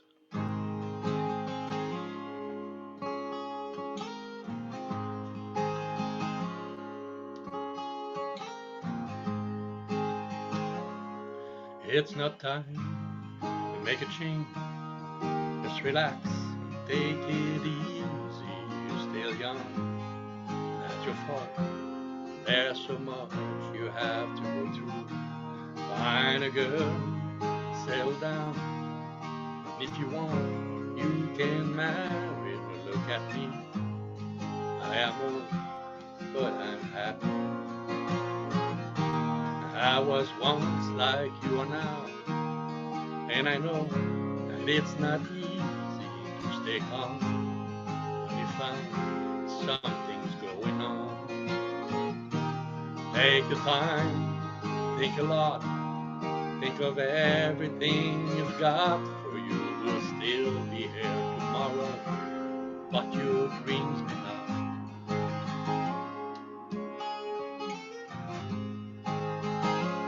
How could I try to explain? 'Cause when I do, it turns away again. It's always been the same old story.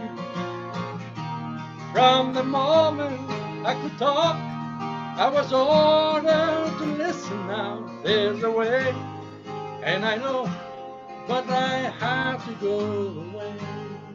I know I have to go.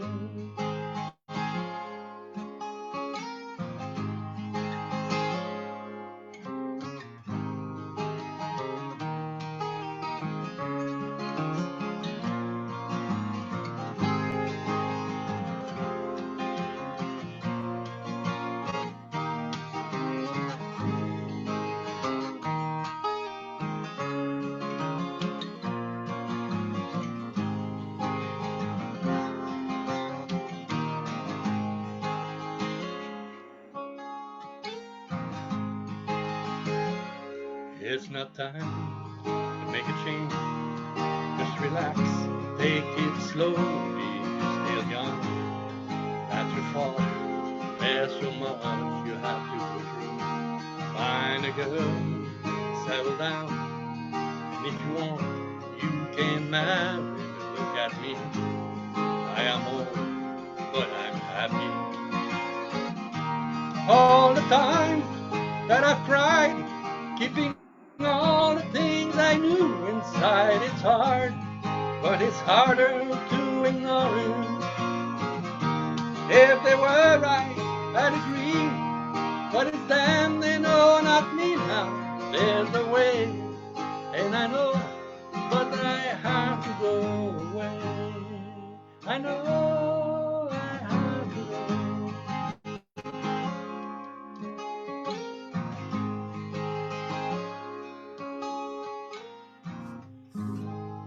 Wow. Bravo.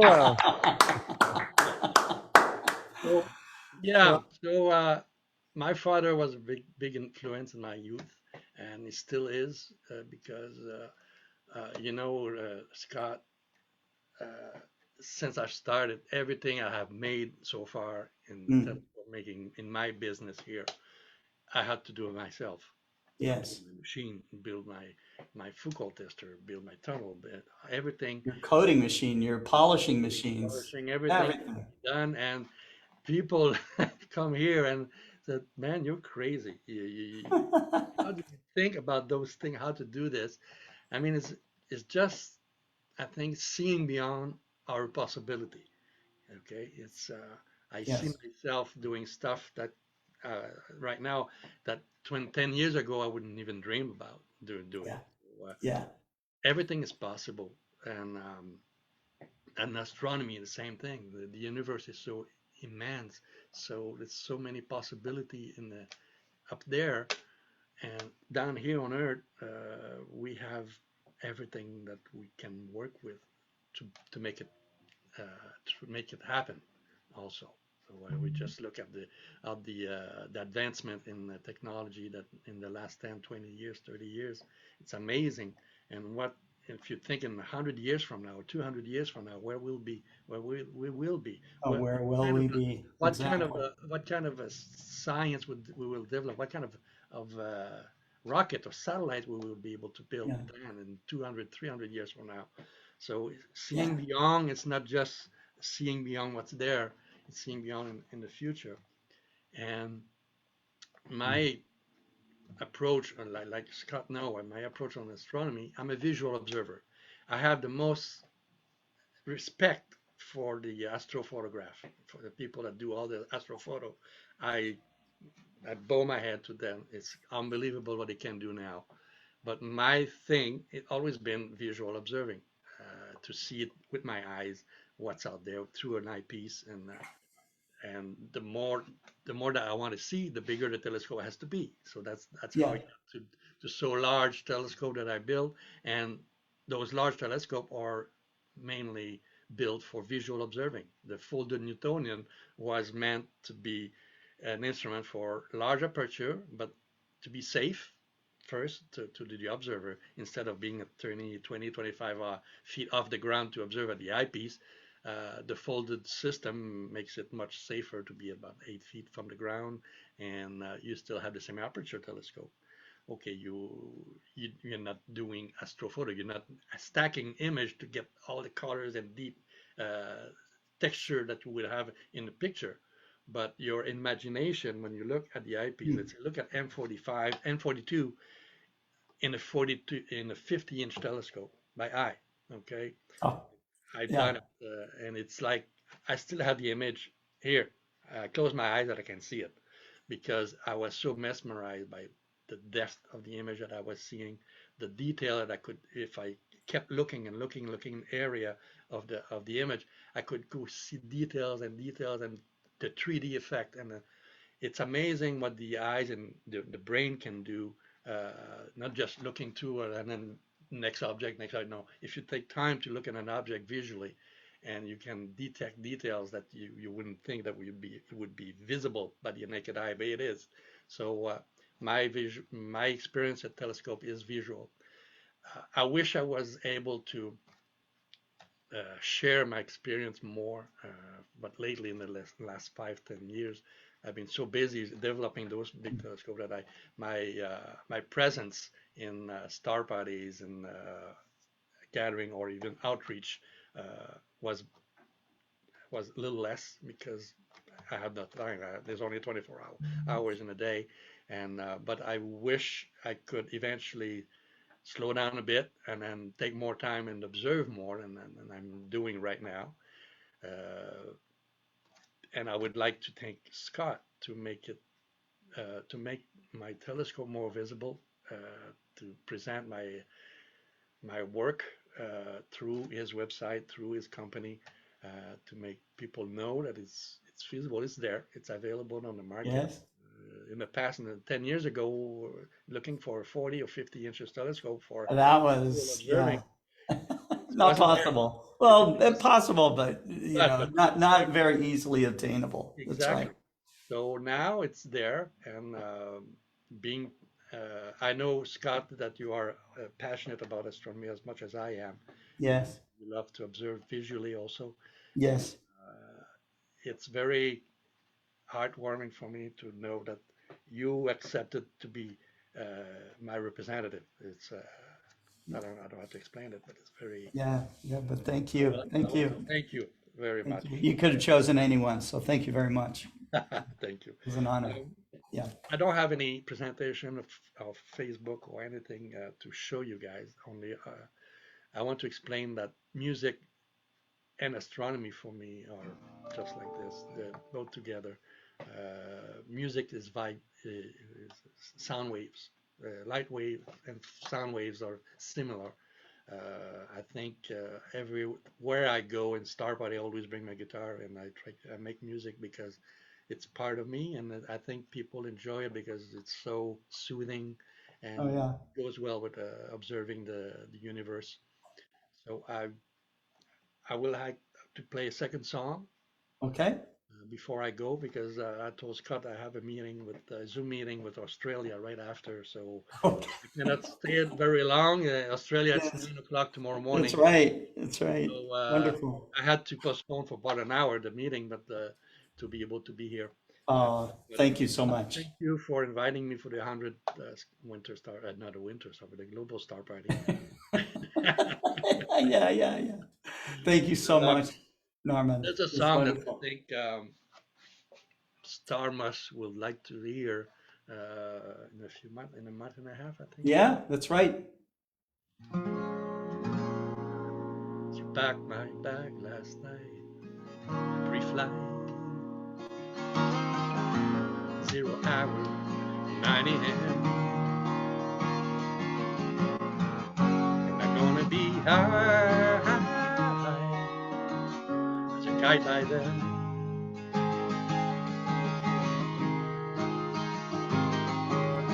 I miss the earth so much, I miss my wife. It's lonely out in space on such a time. Let's fly.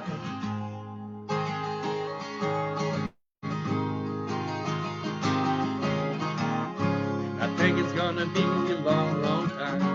Touch on, bring me around, get through fine. I'm not the man they think I am at home.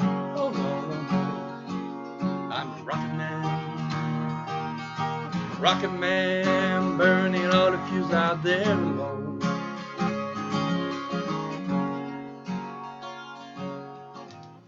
Mars ain't the kind of place to raise your kids. In fact, it's cold as hell. And there's no one there to raise them if you did.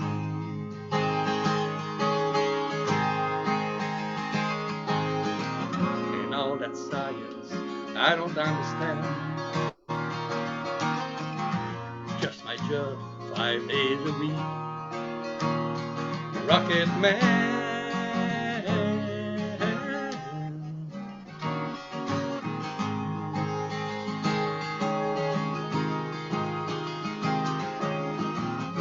I think it's gonna be a long, long time.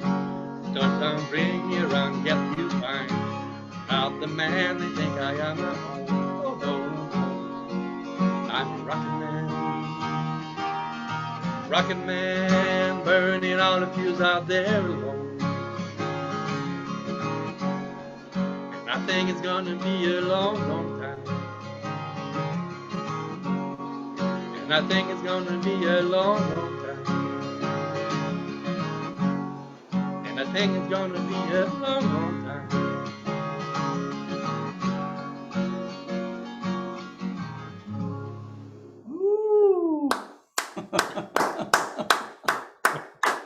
So with that, thank you, guys. Thank you. I'm observing, and hopefully we'll see each other live eventually. Yes. Yes, we will. Observing together. Thank you very much for having me. Thank you so much. Thank you. Norman, that was great. What a wonderful way to end the first part one of the Global Star Party.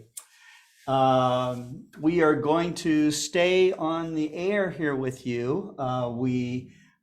You'll see an extended intermission period, about 45 minutes, and then we come back on at 7 o'clock, and we have come back on with David Levy. David Eicher from Astronomy Magazine will be on with us, Molly Wakeling, Daniel Higgins, Jason Genzel, The Vast Reaches, Daniel Barth from How Do You Know will be on with us, and young Conal Richards will be on. John Briggs, with the Alliance of Historic Observatories, will be with us. Cesar Brollo from Argentina, young Navin Senthil Kumar, Karina Letelier from Chile will be with us. Deepti from Nepal, Adrian Bradley, and we may have some surprises at the very end, but do we want to Maxie, how are we with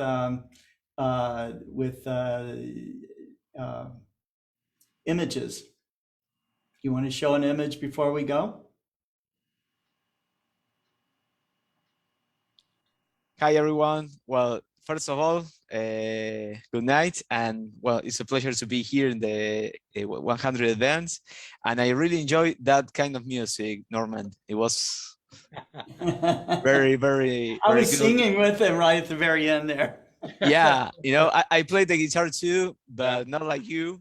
It's more like like I do astrophotography too, but I think in the astro it's going me well. But you know, I really love that sound of that guitar, particularly, and of course those songs, those yeah songs that you played.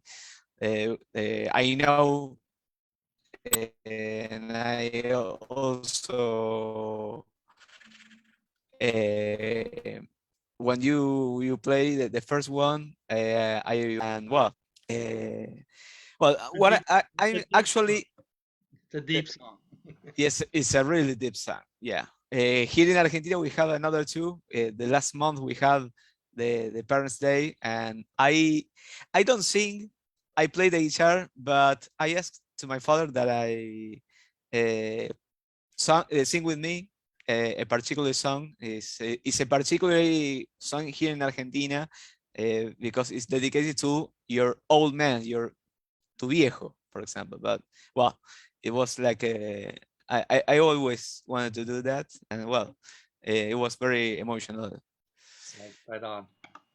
So, well, I'm struggling with my network connection. I have my Wi-Fi going on, then goes off, and well, I was pointing to. Let me share my screen for a moment. I think now the connection is stabilized. So let me. Okay, do you see it? Hello? Hello. Ah, okay. No, I think because I was sharing the screen, the connection goes off. Well, here in this case, I was pointing to the Southern Ring Nebula, and I think I have the focus because well, it's going down right now. But let me see if I can go focus right now because I have my motor and I can do here inside. So let me show you how I do it. You can see here is very bubbled the star. So here in the option of the focuser, I do some steps and then it will go into to get more pointless, I think. And let's put it more fast. Let's see. Oh, there you go. And a little bit more, I think now. Yeah, I was configuring and I set up and then the connection goes really bad. But let's see in there. I think now it's okay. At 0.5 seconds, it's okay. So let's stop this. And now we're going to take a 1 minute picture of the Southern Ring Nebula before it goes off in the horizon here. So, well, basically, now I have my setup in my backyard in Chivilcoy in Argentina, but I'm controlling in this software plus tags to do everything except the polar alignment because I had to be outside. But then to the go-to, the guiding, the focus, and the here. So well, like I told you more early, Scott, it's a pleasure to be here. You know, Thank you. It's a long, very long Tuesdays that we passed, and it's like it was the last month. And seeing that, 100 events. Of course, I think I started in the 30 event. I don't remember as well, but oh, sorry. Well, here we have, but I think I don't know what happened. Let's go to another picture. But I think this was the motors. Maybe my dog passed through the one leg of the tripod. I have 3 outside, so maybe that happened. And well, like I say, it's really an honor to be here for a couple minutes. I want to do some live views of some objects that the James Webb Telescope took, sorry, and to compare of that pictures and what we see here in the natural and normal level of an astrophotographer, particularly. But anyway, I did this particularly nebula with myself, and I remember, and my Maxuto, it was, I don't remember the date. Well, I don't know what's happening. Let me see. Oh, or maybe the guiding is not working very well.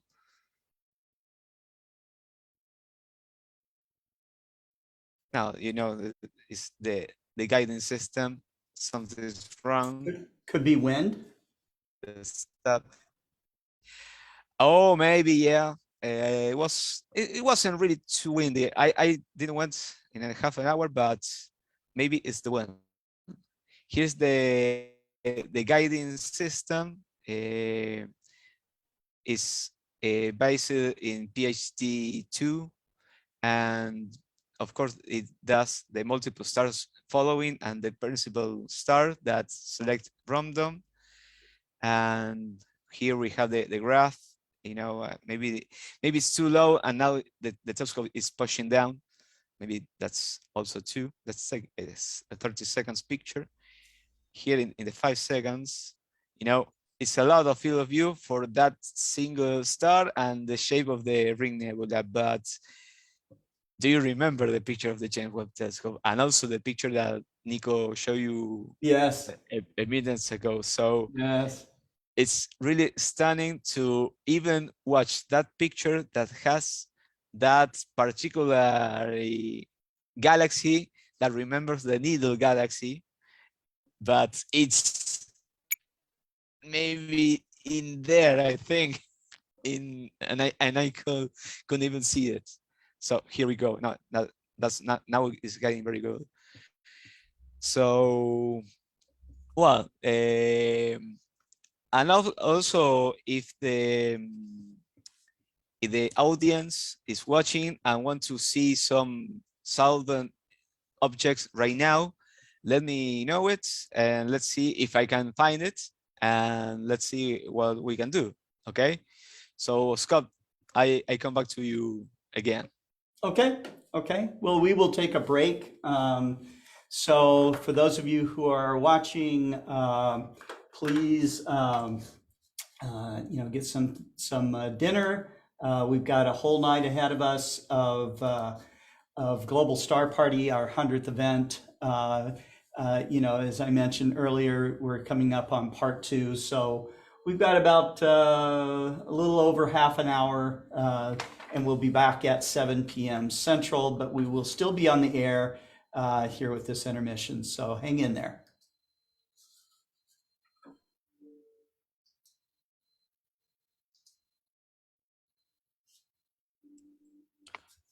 Maxi, did you already look at 47 Tucani?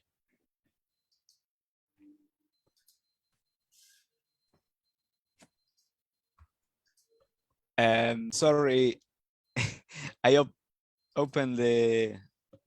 Do you hear me, Adrian? Yes, I just unmuted. Yes, I can hear. Okay, now I have this issue in the internet. If I can point to 47 Tucana, let me see, but I don't think so because it's really low at the east right now. But let me show. Let me see if I can find it. No problem. So what's up, man? How you going? How you doing? I am hanging in there. Did a little outreach today. It was fun. We had a young Girl Scout troop. We had 5 different groups, and we pointed the solar scope at the sun. They all got to see it. Some of them were able to see the prominences and the sunspots that were on there. So it was a really good day. Oh, excellent. That's really cool because also the sun right now is having a activity that 2 years ago it was nothing. Of course, if you have this H alpha telescope, it's great, but it doesn't see much if you're using a Bader filter only. I'm searching 47 Tucana, but I think it's really low. Now it's pointing to the south, and maybe it's almost 50 degrees above the horizon. So maybe let's see more later. No, it has That's to okay be if we can't see it. It'll at midnight maybe. Okay. And I can't even point to this particular galaxy cluster. I cannot point to that area, but because it's also it's very low. Maybe I can go to the Carina, and you will see this region of the Gabriela Mistral Nebula that also show in the James Webb Telescope. But that sounds good. Yeah, maybe I think I'm going to there to see, or maybe some galaxies. I have Omega Centauri also two points right now. The M83. Well, I have this NGC 5367.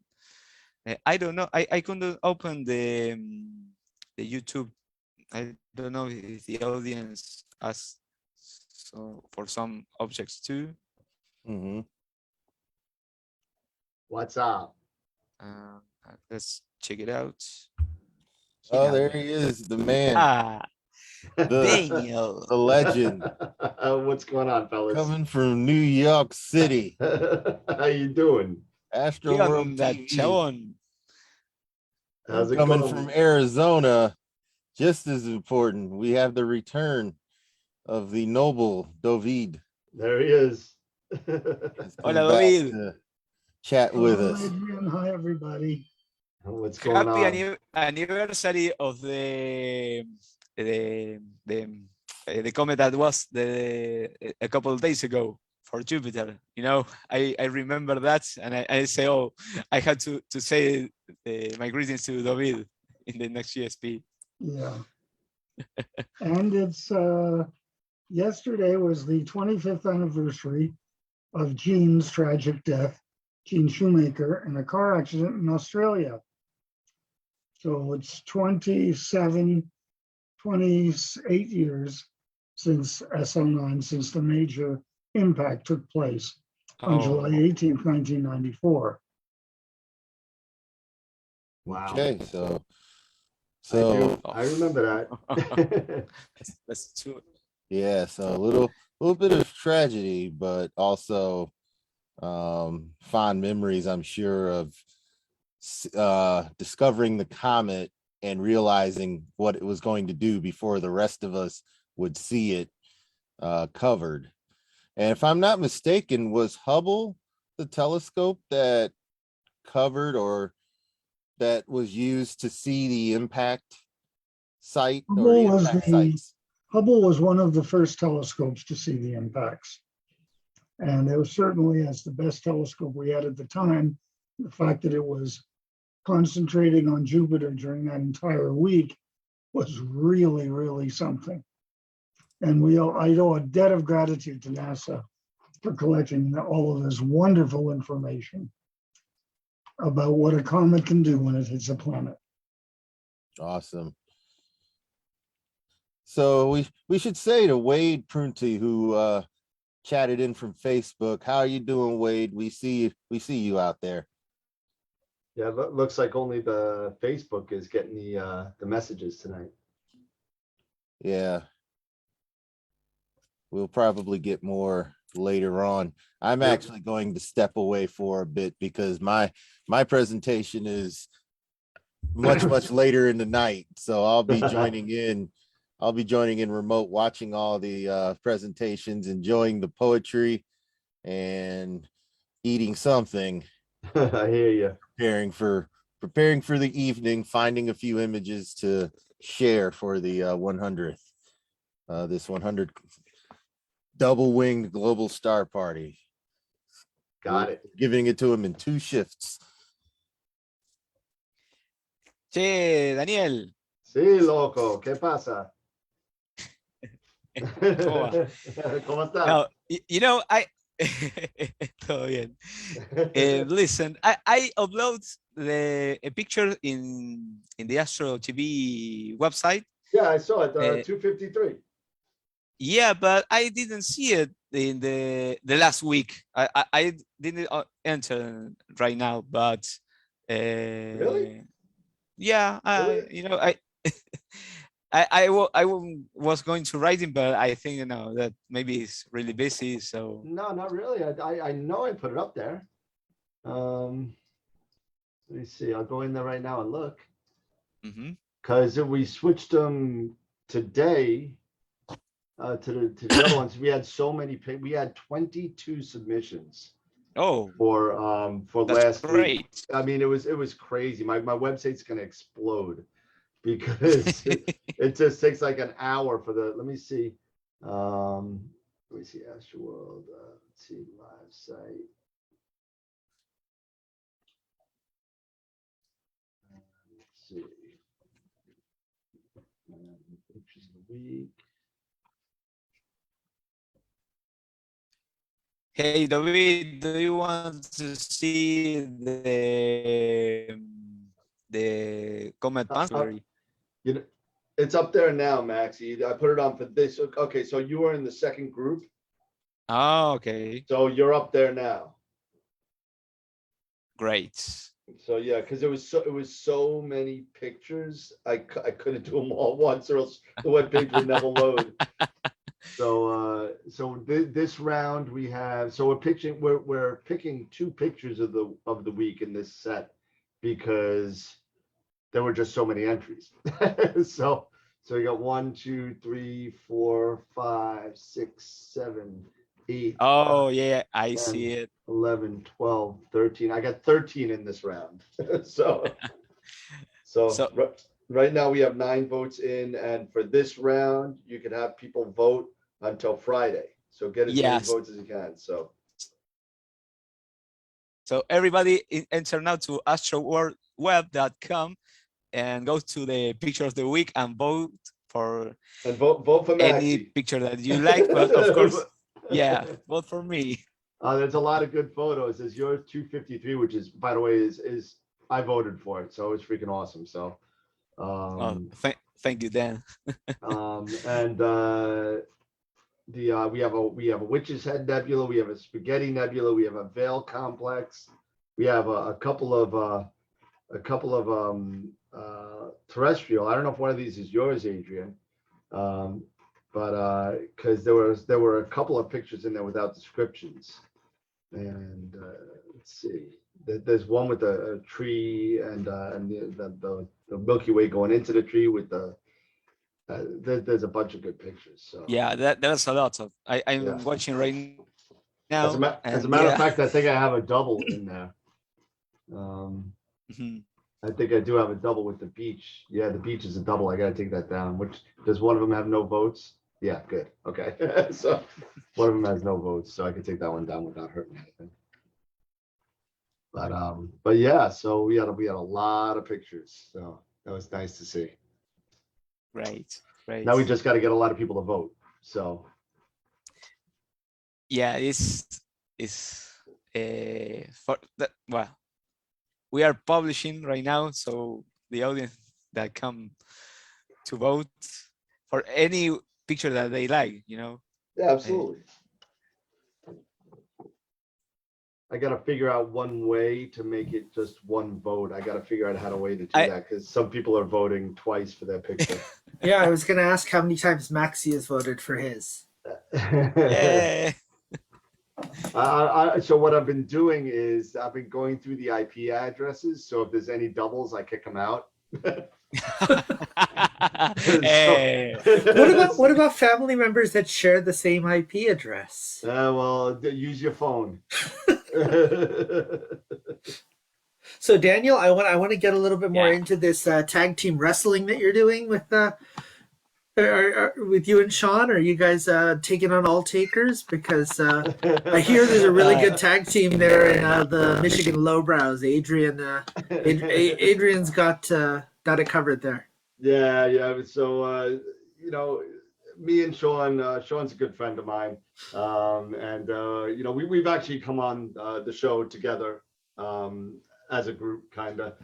Him promoting his Visible Dark, and me promoting Astroworld. It's been fun. So I keep on inviting him. It's a good dynamic between you guys. It's a lot of fun to see.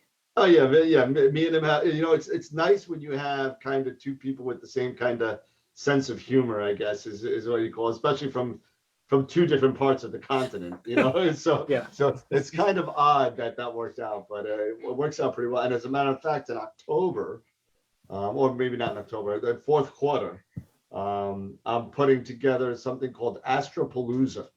Ooh.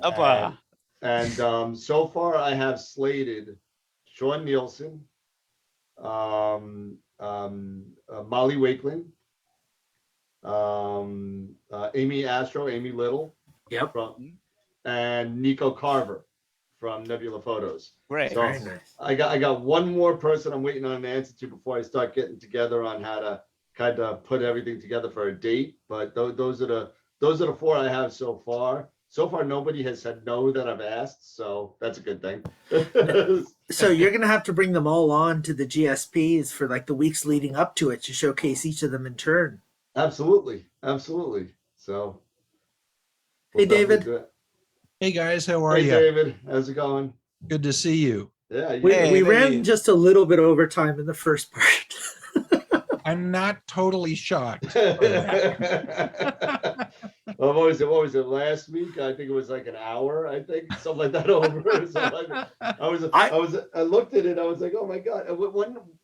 3 weeks ago, I think we were like 40 minutes early, and then last week we were an hour late. So I guess we're making up for it. So I was giving the over/under for today's total program at 8.5 hours. Wow! 8.5 hours. We're already almost at 4. Yeah. And we've got the largest part of the segment coming up. Yep. Yes, sir. It's gonna be fun. David, you missed the part of my presentation I dedicated to you and the Shoemakers because it's the 28th anniversary of SL9 Impact. So I wanted to mention that, and I showed a few pictures.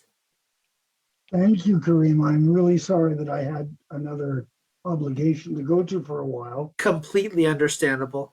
But I'm back. I even showed a picture of you with Gene and Carolyn at Stellafane 2002. I thought I've just the whole seeing Jupiter in IR just brought back the memories right away. Yeah. I know these latest pictures are really stunning. Hi, They are. David. It's good to see you. How you doing, David? Pretty good. Good. Pretty good. Good. The 100th anniversary, 100th Global Star Party. Excellent. Excellent. How's Wendy? Wendy's doing okay. She's Good. holding her own. Good. Some days are worse than others, and but Wendy's holding her own. I love her very, very much. Yeah. Yeah. Well, give her our best, obviously, as always. Yeah, thank you. I will. Yeah. Yeah.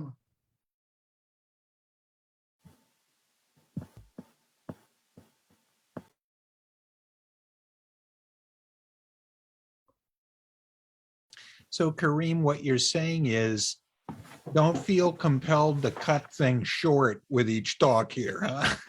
That's not for me to say. That's for Scott. And I think he's happily having some dinner at the moment. He's wolfing down a slice of pizza or something. But it was really beautiful. So the last segment ended with Maxi showing some images, and before him, Normand played a couple of songs and talked a little bit about Starmus as well, just to mention that he's going to be there. Nice. That's awesome. I can tell you there will be some announcements of more musicians being there soon as well. Great.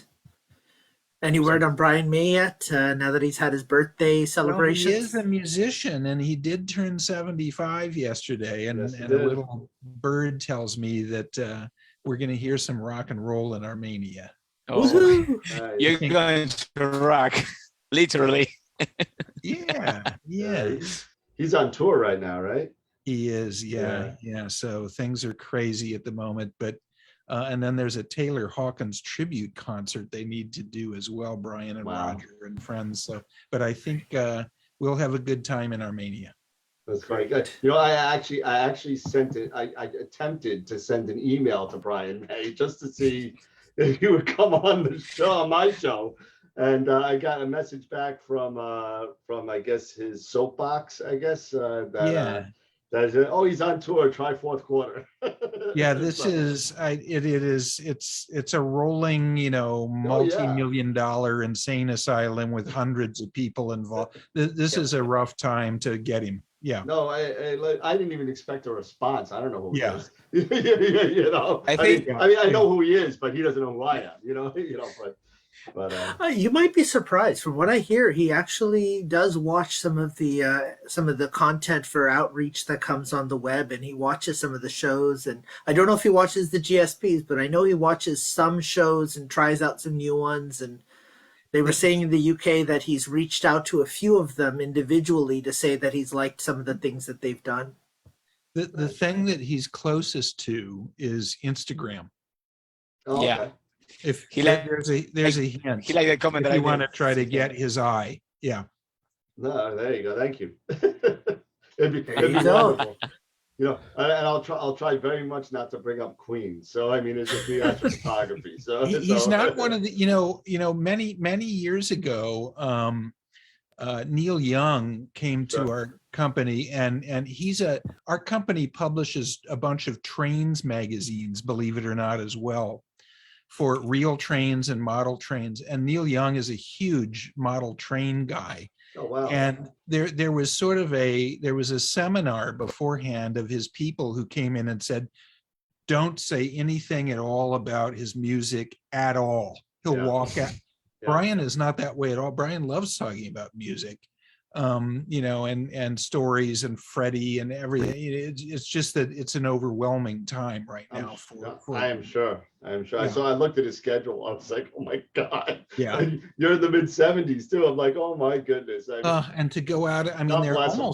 almost every night they've got a Yeah. show, and that's 2.5 hours of running around. I hope I'm doing that when I'm 75. You and me as well. Yeah. Yeah, But if you got the energy, keep on going. Yeah. I don't know. By 75, you missed it earlier, but Lou was talking about what Titan will be like in a few billion years, and I think a property like that, if I could find it, just sit and enjoy the sky and come onto a GSP every Tuesday to share a little bit. Scott'll still be doing those, right? Yep. Yes, you will. As long as my man can talk, he's going to be on in front of this camera. So, you know. Excellent. So right now I'm pointing to the K2 comet Pan-STARRS. So nice. I don't know if How close is it to M10 right now? let's see if I Actually, excuse me. How close is it to Messier 10? It just had its conjunction a couple of days ago, right? Yeah. 2 days ago. Yep. Yeah, M10. Yes, I missed it up. It's a little bit away now. Clean skies that the weather says not. Yeah, it's really far. With my field of view, I couldn't take it. But well, you know, maybe next time to another one. Let's see if it's centered. What do you mean to see if it's centered? Plates off, man. Come on, let's go.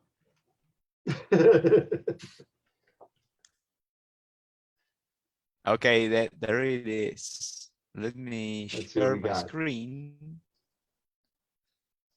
I don't know if I can. Yeah.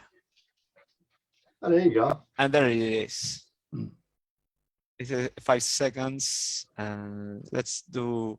Well, I was taking 1 minute picture because it doesn't move really fast, but the light pollution here is really bad. I had my LED lights from my neighborhoods, and you know, it's really tough. I hear you, man. And anyway, to do some animations and do some stacking only with stars is good, but this kind of object is you have to do it in really clear skies. Let's see in 30 seconds. Maybe it's going to see the tail. Well, here's the coma. Yeah, the tail is almost there. Yeah. Let's stretch. Oh, I went too rough. Let's do some 60 seconds. The last time I saw that comet was a couple of months ago. It was a lot fainter, and it was traveling through a field of sky next to NGC 6709. And that is the field in which I discovered my first comet in 1984. Oh, man. Wow. I think this comet was particularly really. It has an orbit more periodic, but I think it doesn't. It's now and then it goes really far away. I didn't find too much info for this. Let's see, 10 seconds.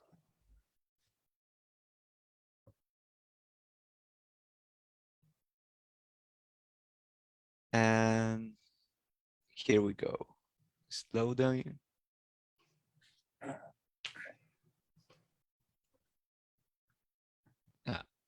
I can see the tail. Change a lot. Yeah, it's there. Zoom in. Maybe zoom in a 3 minutes picture. Is this live? This is live. This is right now. And I'm taking a 3 minutes picture. And let's see what we can see it. You know, last week I captured also the comet, but it was those tiny little galaxies. Yeah. Really far away, you know. Right. But this is K2? This is the K2. Yeah. What constellation are we in right now? Ophiuchus, probably. It's Ophiuchus, I think. Well, maybe pass away from Ophiuchus.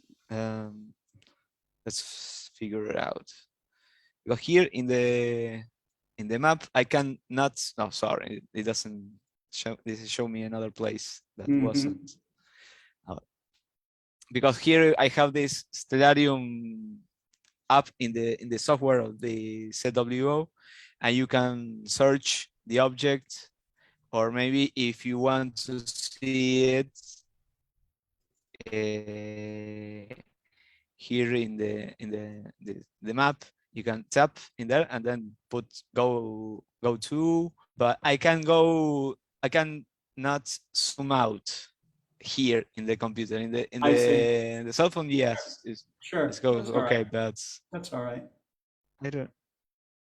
You have a So general idea. That's good. I prefer to see it. Look at that. You can see the tail going down. It looks like actually it looks like a kind of a wide tail, doesn't it? yeah, and also I saw some picture that has two kind of tails. Yeah, yeah. One, Looks like a little tail, and then another one to maybe one's a 90 inot tail and the other one's a dust tail, I suppose. Excellent. Yeah, so for all of you that did not see K2, here you are with a nice live view. And it is in Ophiuchus, you're right. In Ophiuchus. Yeah, I found it too. All right, guys, I am going to get a cup of coffee and I'll be right back and we'll get started with part 2 of the 100th Global Star Party. Of course. Let's wait to see in 30 seconds to see how it's going to the comments. And also the audience can tell me what object that I can go if you want to see it right now. My telescope is yours. And also everyone here in the Zoom meeting can ask me anything. Awesome. Okay, let's see in 3 minutes. And there you go. There you go. Now the tail is like there, but you know it has this coma more besides than this place. It's really different from another ones, I think, and that's good. So well, let's stop sharing.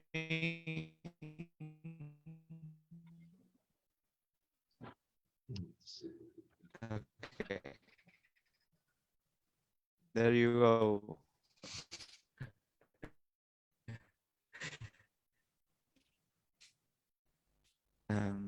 I from my work and came to my home and I started to grab my equipment outside. I hear you. Quickly.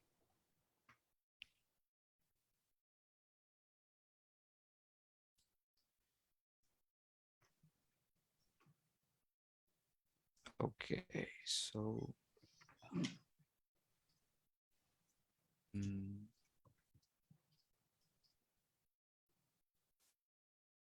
I do a quick audio check. Can you guys hear me? Oh yeah. Yes. All right, good. Thanks. Here. Hello, everyone. How you doing? Howdy.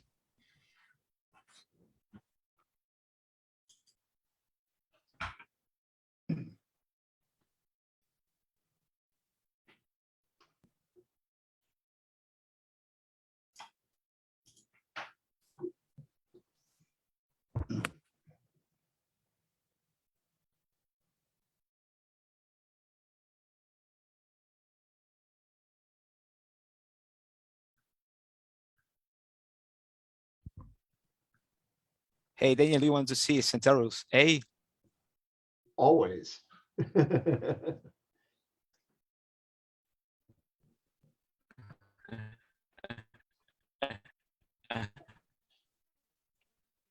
here I am just trying to take a picture of the Veil Nebula again. And again. And again. Too many telescopes, too many cameras. Too many webcasts, too many star parties. Oh my goodness, over and over again. Too much space. It's crazy. You know, I've been taking pictures of the Veil Nebula for 20 years and I've yet to be happy. So, you know, but I was able to borrow a 2600 from a friend of mine from the show. And right now it's sitting on the back of my Esprit and just waiting for the sun to go down, you know? Right. but I was able to procure a astrophysics Starfire 130 EDF Gran Turismo. Gran Turismo. It sounds like a sports car. No, that's what they call it. The earlier version was a Gran Turismo, and the newer version is the GTX, the Gran Turismo X. But this scope was sitting literally in its original box, original case, everything for the past 3 or 4 years. Wow. And been used twice. And yeah, unfortunately, there's too many telescopes like that, you know. It's brand well. There's a reason why it's only been used twice. The gentleman had 2 of them, so he had the original EDF version of the 130, and then he went on the list. He's a personal friend of mine. He went on the list to go on the waiting list before they stopped taking names. Yeah. He went on the waiting list for the next one and totally forgot. They called him up about 3 years ago or so. I said, by the way, your scope's ready. Maybe 4 years ago. And he said, your scope's ready. And he's like, do you want it? He's like, yeah, I want it. And so he put it and he took it and he just loved using the other one. He never used the second one. A couple years later, I said, what do you do with that scope, man? It's literally just sitting there. What do you do? He's like, well, I'm thinking about offloading it. I said, good, you can offload it to me. And so I can't get on a waiting list. I can't do anything. I can't get an astrophysics scope to save your life because then it's just not taking any more names anymore. And so he said, sure. And wow. he sold it to me. So I didn't have to wait on a list and I got it within 2 weeks. Right. So awesome. Better than waiting 4 years for sure. 4, almost 9 or 8. It was a long time. Yeah. And so I called up George over at Astrophysics. I was like, George, how long for the flattener for the 130 GT? I'm scared to ask. He's like the flattener? He's like, oh, it's on the shelf. He's like, oh man, it's gonna be a long time. I said, how long, George? He's like, like September. I said, really? He's like, yeah. He's like, we're working on it now. I said, good. Put me on the list. Sure. So once the flattener comes, good things come to those who wait. Yeah, I'm telling you. So September I'll have the flattener, and then I just picked up the scope comes with the 2.7 inch feather touch, and so I'm not going to change that out. It's an awesome focuser. So I picked up. I called up Optech, and they're sending me the motor for the focuser. So great. Okay, I think we're going to play some short video clips here. Oh, we only got 2 minutes. Woohoo! Yeah, I know. Here we go. Here's Pekka here. Hello, Scott. Explorer Scientific Explorer Alliances. This is Pekka Hautala from Kista, Stockholm, Sweden reporting, and want to give a big congratulations, grattis, onneksi olkoon for the 100 episode of Global Star Party.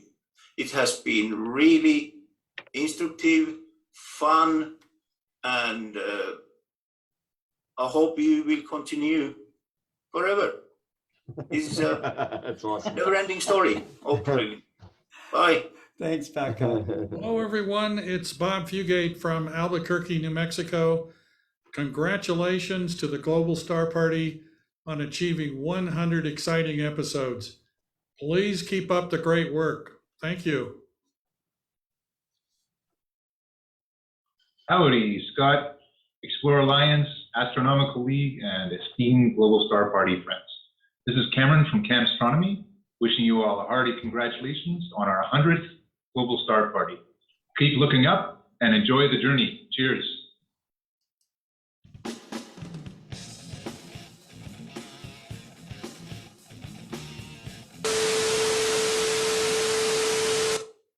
Hi everyone, Dan Higgins here from Astroworld TV, and as one of the newest presenters of GSP, I'd like to send a congratulations to Scott, Explorer Alliance, and all the presenters of Global Star Party for 100 episodes of the show. So outstanding job. Thank you so much for having perseverance and doing this and relaying all the information that everybody does every week. So thank you so much. Thank you for allowing me to be a part. And as always, remember to keep imaging, keep educating, and clear skies. And we'll see you soon.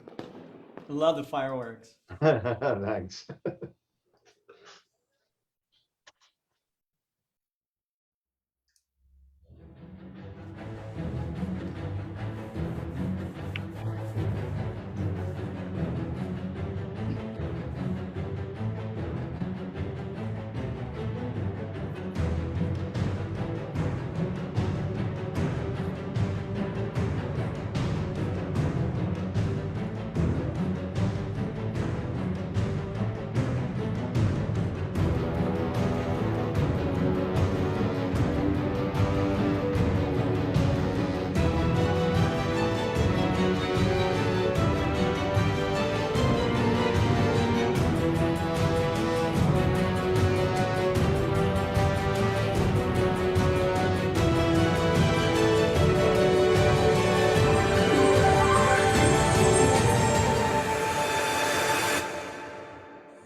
I'm glad you got Sean's picture in there.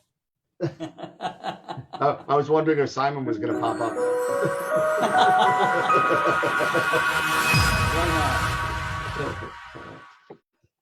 Oh, thank you, Well, David.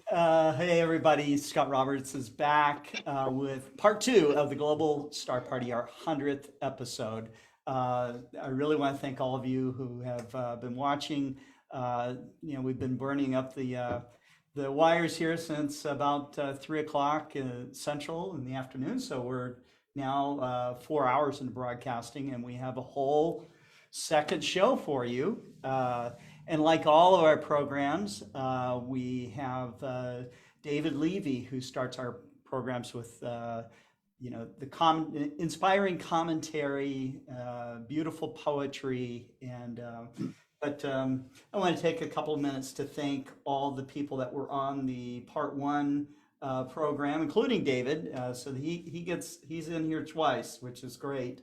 We had Dr. Seth Shostak from SETI on, who gave us the latest updates on their search for ET. It's very interesting. The guy's hilarious, and I love his take on life in the universe. Robert Fugate was on with us. Of course, the guy is pretty, what I would say is modest, because this guy is the father of laser-guided adaptive optics, and that technology has really revolutionized professional observatories. And he showed us why, that there's a reason to continue to build ever larger telescopes. It's not because, they're all limited by our atmosphere, but the techniques and the equipment that's now used on them allow them to get, high Strel ratios and, diffraction limited performance over incredibly large apertures. And so we are going to see some amazing stuff through the new ELT and other large scale, hyper scale type of telescopes that are out there. So it's really neat to listen to someone like Bob tell us kind of the backstage process here. We had Terry Mann on from the Astronomical League, who did door prizes for us. We did that at the beginning of the program. We're not doing it in part 2 because we've already done it. But Terry gave us a really inspiring talk. I hope she repeats that or carries that on as we get closer to Alcon, which I'm leaving for next Tuesday. We're going to Albuquerque and we'll be there at Alcon. And so I will be broadcasting live from there too. And so you'll want to still tune in. We had Lou Mayo on, who gave us a fairly technical talk, but I think that it's certainly worth a second watch. Karim Jaffer from John Abbott College was on, and I think he's still in the background here somewhere. Anyways, Karim, gave us kind of an overview of what his experiences with the Global Star Party.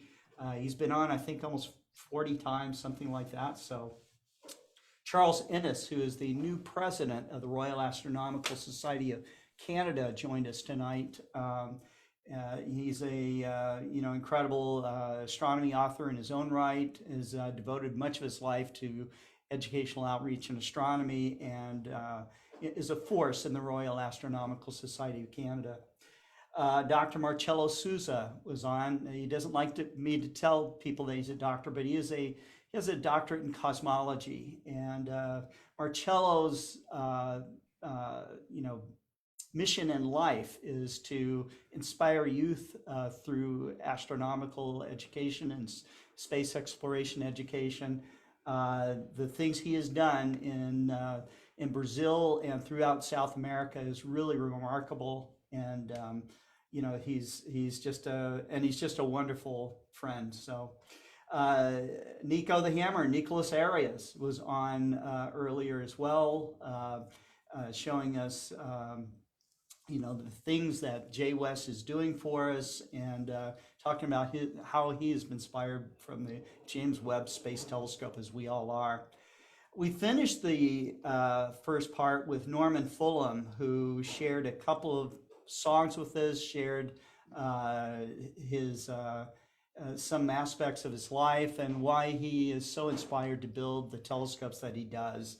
That guy builds telescopes with equipment that he made, because there was no place that made the kind of equipment that he needs to make his massive telescopes, which go up to, in production, up to 65 inches.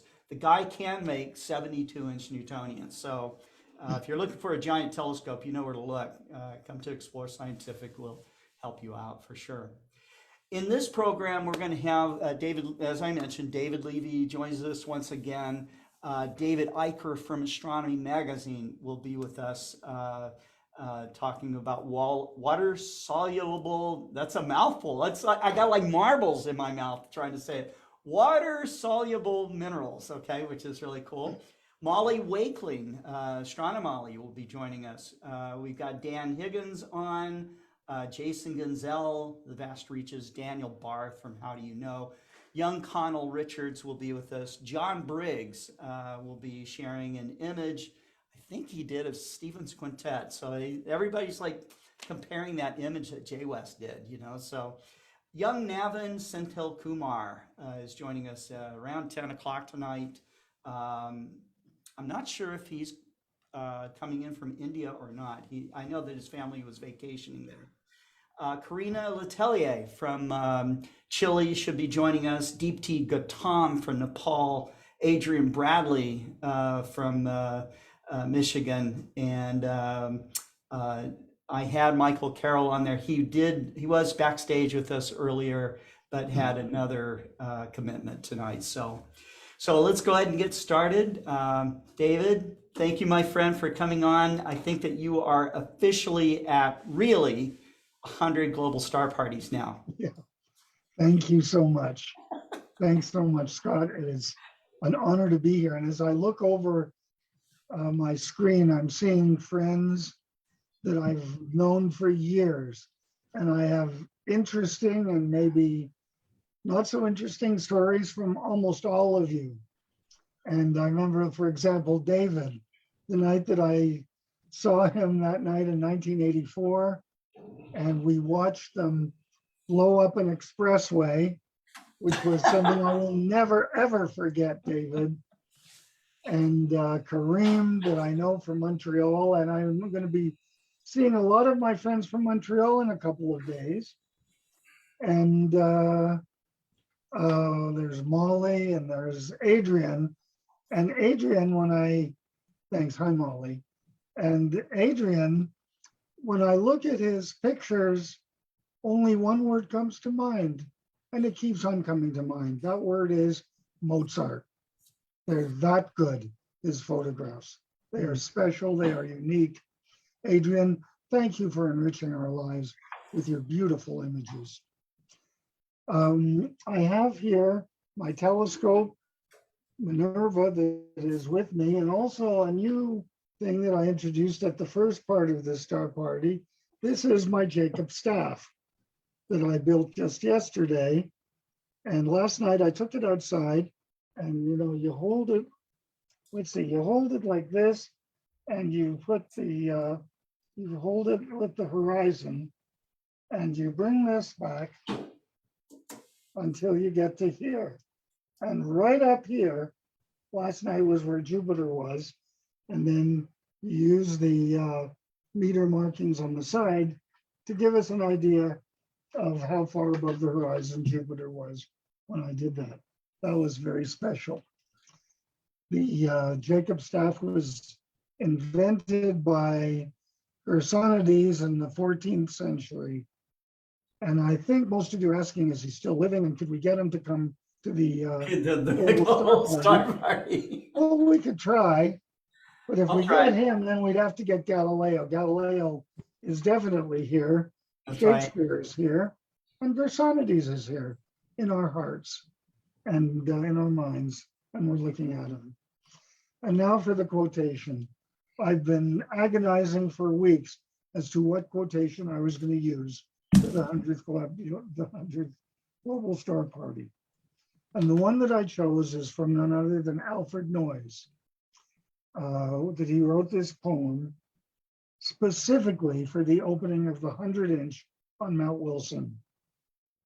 And George Ellery Hale, when he was arranging the first light for the 100-inch, he was hoping that he'd get a poet, and he had to get the best of the time. And so he wrote to Alfred Noyes, and Noyes said, "It's interesting you asked me because I'm working on a poem now, Watchers of the Sky, and I'd be honored to come and read that poem."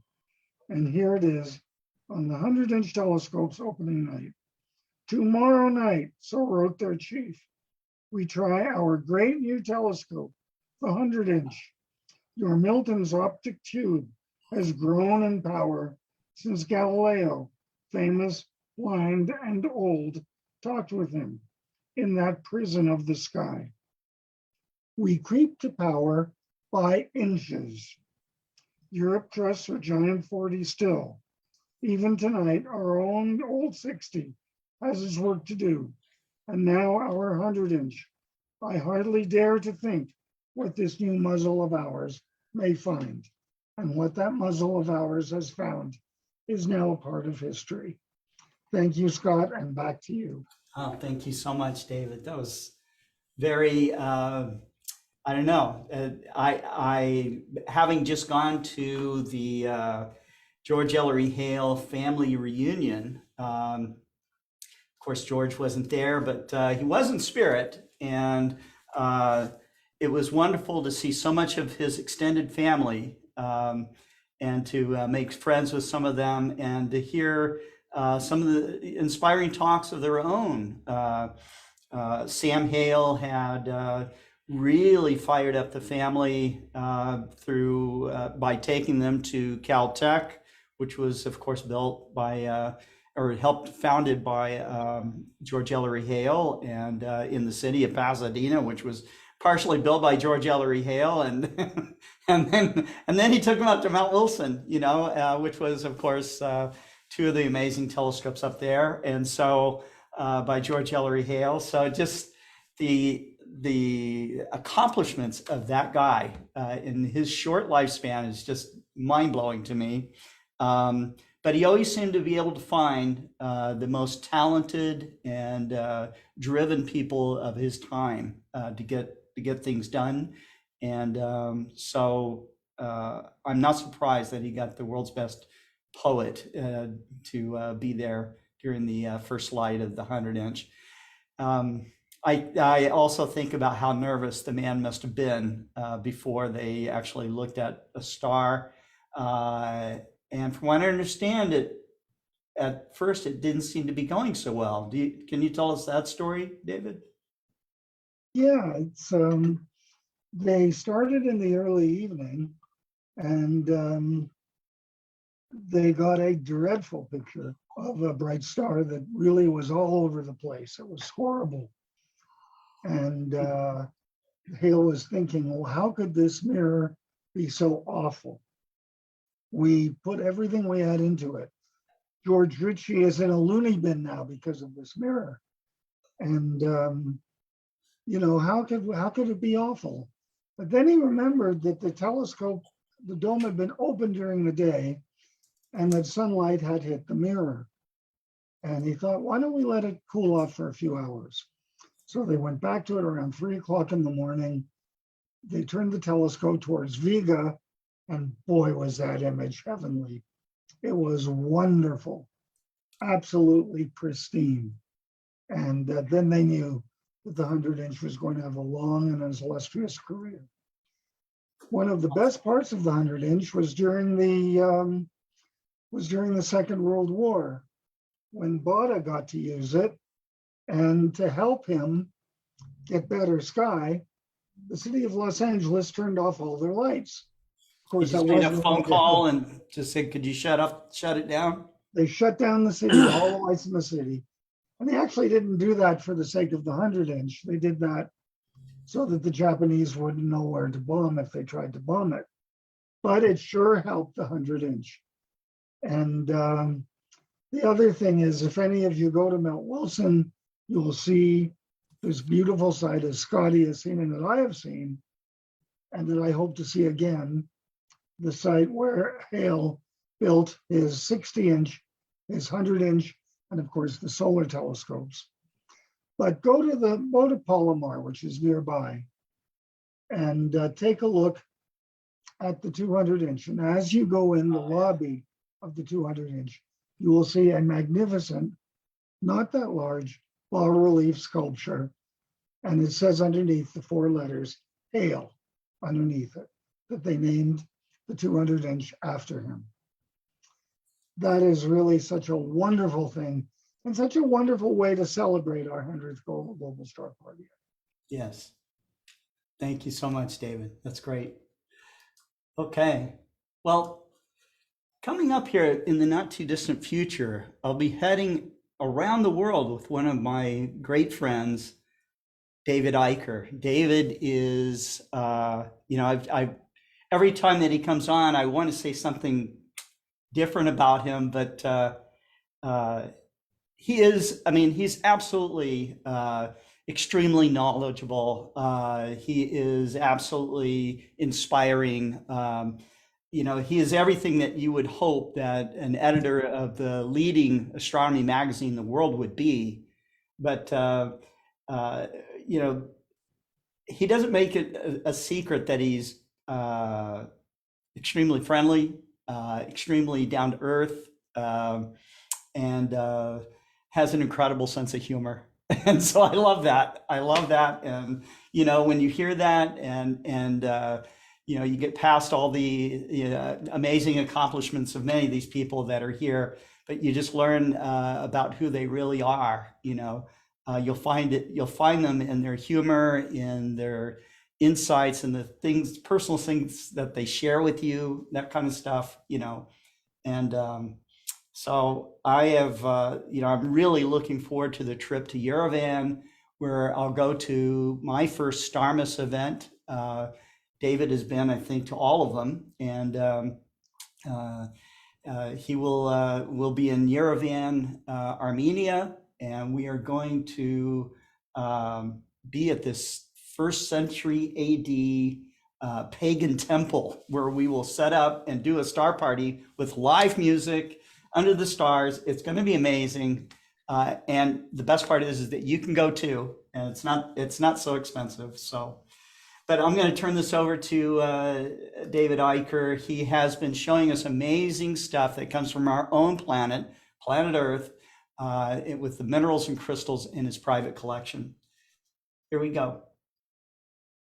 Thanks, Scott. You know, somehow doing our first star party together in a long, long time at a first century pagan temple seems really appropriate, doesn't it? I'm not going to say anything more. Yeah, that's but, right. They scoured the planet, the Earth, for just if there are stories afterward, we'll report on them, and maybe it just needs to all be forgotten. I don't know, but anyway, we'll see how it turns out. That's right. So thank you, though, Scott, for having me again, and we're working our way through the mineral world, and we have not run out of species quite yet. We're getting there, but I will see if I can share my screen and start a slideshow. And can you see a mineral? Yes. Okay, that is smithsonite from the famous sea green variety, Socorro County, New Mexico, the famous Kelly mine, which is very, very close to the Very Large Array, one of our favorite radio telescopes left on this planet now. So tonight we're going to talk about an unusual category, but first I'll start off by quoting one of the founders of this country, Thomas Jefferson. I believe in a divinely ordered universe. Even before that time, talking about structure and analysis and understanding empirically how the universe works, Isaac Newton said, "Truth is ever to be found in the simplicity and not in the multiplicity and confusion of things." The universe is ordered, and minerals show us this really well, not by supernatural design, but by the principles of physics. They demonstrate this because their atoms are assembled in precise ways by the electrochemical attractions that are inherent in them that make them come together and guide them into assembling into what mineralogists call a crystal lattice. So we don't need magic, as Richard Dawkins likes to say, even when we talk about life. Speaking of Starmus speakers, by the way, Scott, but he will talk about how we simply need to understand the principles of science, which astonishingly enough explain the universe. And thankfully we're getting a better and better, by a factor of 7 resolution and just spectacular quality. We've, as you all know, entered a new era this last week of how we will see the universe, we hope for at least about 30 years to come. So this is, we've talked about how this is an exciting time to be interested in science and in astronomy specifically, and the game has just gotten even more exciting. So this is the best time we can remember. So tonight I'm going to talk a little bit about, for a brief time, about water-soluble minerals. Many types of water-soluble minerals exist, which you need to be careful with in a place like Wisconsin. If you're like my friend David in Tucson, you can be a little more rigorous with them. They tend to dissolve if you're not careful. A typical and very well-known example of this is halite, which is a mineralogist's term for the crystals that naturally occur of sodium chloride. You're very familiar with it every day. You ingest it every day as table salt, of course. It comes from the Greek word for sea, which comes from the origin as an evaporate from seawater. It's often colorless, white, yellow, red, purple, or even blue, with some impurities that color it in various ways. And it's one of the most familiar minerals to us on the dining room table.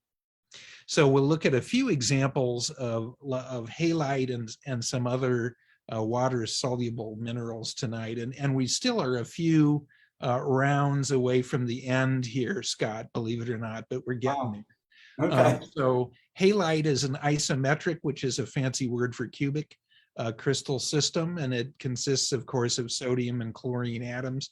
Of course, some elements are really, really dangerous in certain forms and not others. So we eat chlorine, every day as a solid, but chlorine gas, of course, can be very dangerous. So here's an example of halite, sodium chloride. This is from a very well-known mine in Poland, and it's a pretty big piece. It's about 8 inches across or so, roughly. So you can see that it crystallizes most ordinarily as a clear cubic crystallization. However, it comes in other varieties too, and there's a very well-known French site where very striking blue halite forms and as a sort of a fibrous crystallization of imperfect cubes, which is an interesting diversionary thing there. And this is a fairly similar mineral to halite in the same group, but it's potassium magnesium chloride hydrate called carnallite. And this is also from that same French deposit in the Alsace region there. And you can see it gets a very orangey color here from magnesium particularly.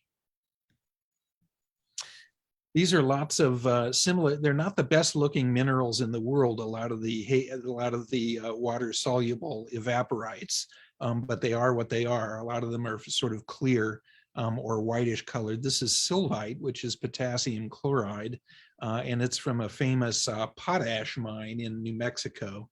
And you can see again, it sort of looks at a first approximation fairly similar to halite. Not the most incredible looking specimens, but if you want to have a type collection of stuff, you got to have some of these. So this is Trona sodium bicarbonate hydrate, and it's from another very well-known, very dry region where lots of these kinds of minerals come from, and that is Inyo County, California. And you can see it's sort of bladed crystals here. Yeah. Epsomite, you've heard of Epsom salts, in the 17th century, you put your feet in a soaking bath of Epsom, maybe you still do, I don't know, to make your feet feel better. Well, this is Epsomite here, and this is the origin of that. Magnesium sulfate hydrate, and it's from a very well-known potash mine in Germany. This piece as well, which is a reasonably large crystallized plate. This is a fake. It's really there, it really exists, but it's synthetic. It's lab grown, just as now many diamonds, as well as being recycled from people's diamonds who are no longer around and remounted and sold. Many diamonds now can be grown synthetically very well. So there are lots of synthetic minerals and gems out there. This is a pretty easy one to grow in a lab. It's chalcanthite, which is copper sulfate hydrate. And this is from a lab in Poland. It's pretty fragile, brittle, and just delicate stuff. But it's lots and lots of this stuff is grown and sold, as kind of, magical, amazing crystals that will do all sorts of incredible things for you, at rock shows. It's pretty, to sit there and understand, but it ain't going to do any magic, sorry to be a bummer. But this is a very old time specimen now that was recycled. There was a great collection of minerals in the United States for many, many years. It's from parts of it are from the very early 19th century at the Academy of Natural Sciences in Philadelphia. And they sold a lot of the no good specimens many years ago now, about a generation ago. So there are lots of these old time specimens that come from a very famous mineralogist, his collection in Philadelphia. This is one of them. It's a pretty ordinary mineral anhydrite.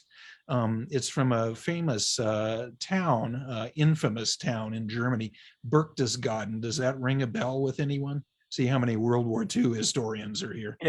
Okay, there was a really bad I was going to guy. raise my hand, but then, no, I don't remember. A really bad guy lived in this town. Well, and all of his associates as well, but that's okay. We bombed and then blew up the rest of his house. But this piece is from the same town as that guy who, tried to overthrow the world 75 years ago. But it's an interesting but fairly ordinary specimen here. Williamite is sodium fluoride, and again, fluorine is very dangerous as a gas, but it's inert in essence as a solid here.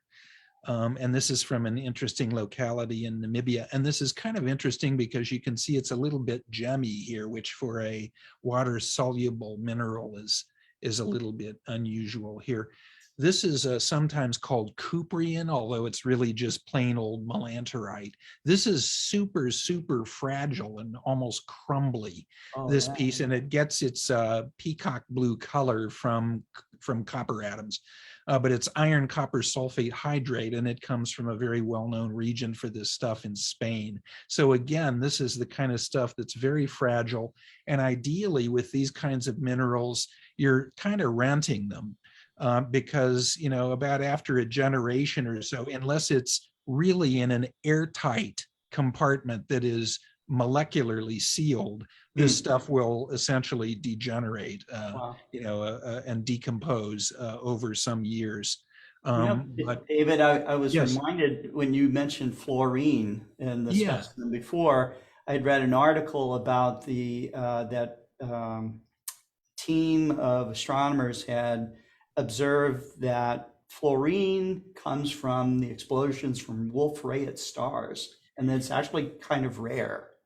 Wolf-Rayet stars, yeah. You know, one of the things when I run out of minerals, that's one of the things that is high on my list of 300 astronomical things to talk about again, because we know a lot more now, you know, in the last 10 to 15 years about the origins of the elements. That's a very good topic, Scott, you know, and many elements, aside from hydrogen and helium, Big Bang nucleosynthesis early on, the majority of the heavier elements, you know, owe themselves to the deaths either of low mass stars or in many cases supernovae and the end of high mass stars, or the collisions of high mass stars like neutron stars as well. So that's you're right about that. And that's an interesting thing to talk about that I'll horrify you with in some detail later, I hope, you know, when I get back to astronomy. But it's amazing, you know, this era again that we're in, you know,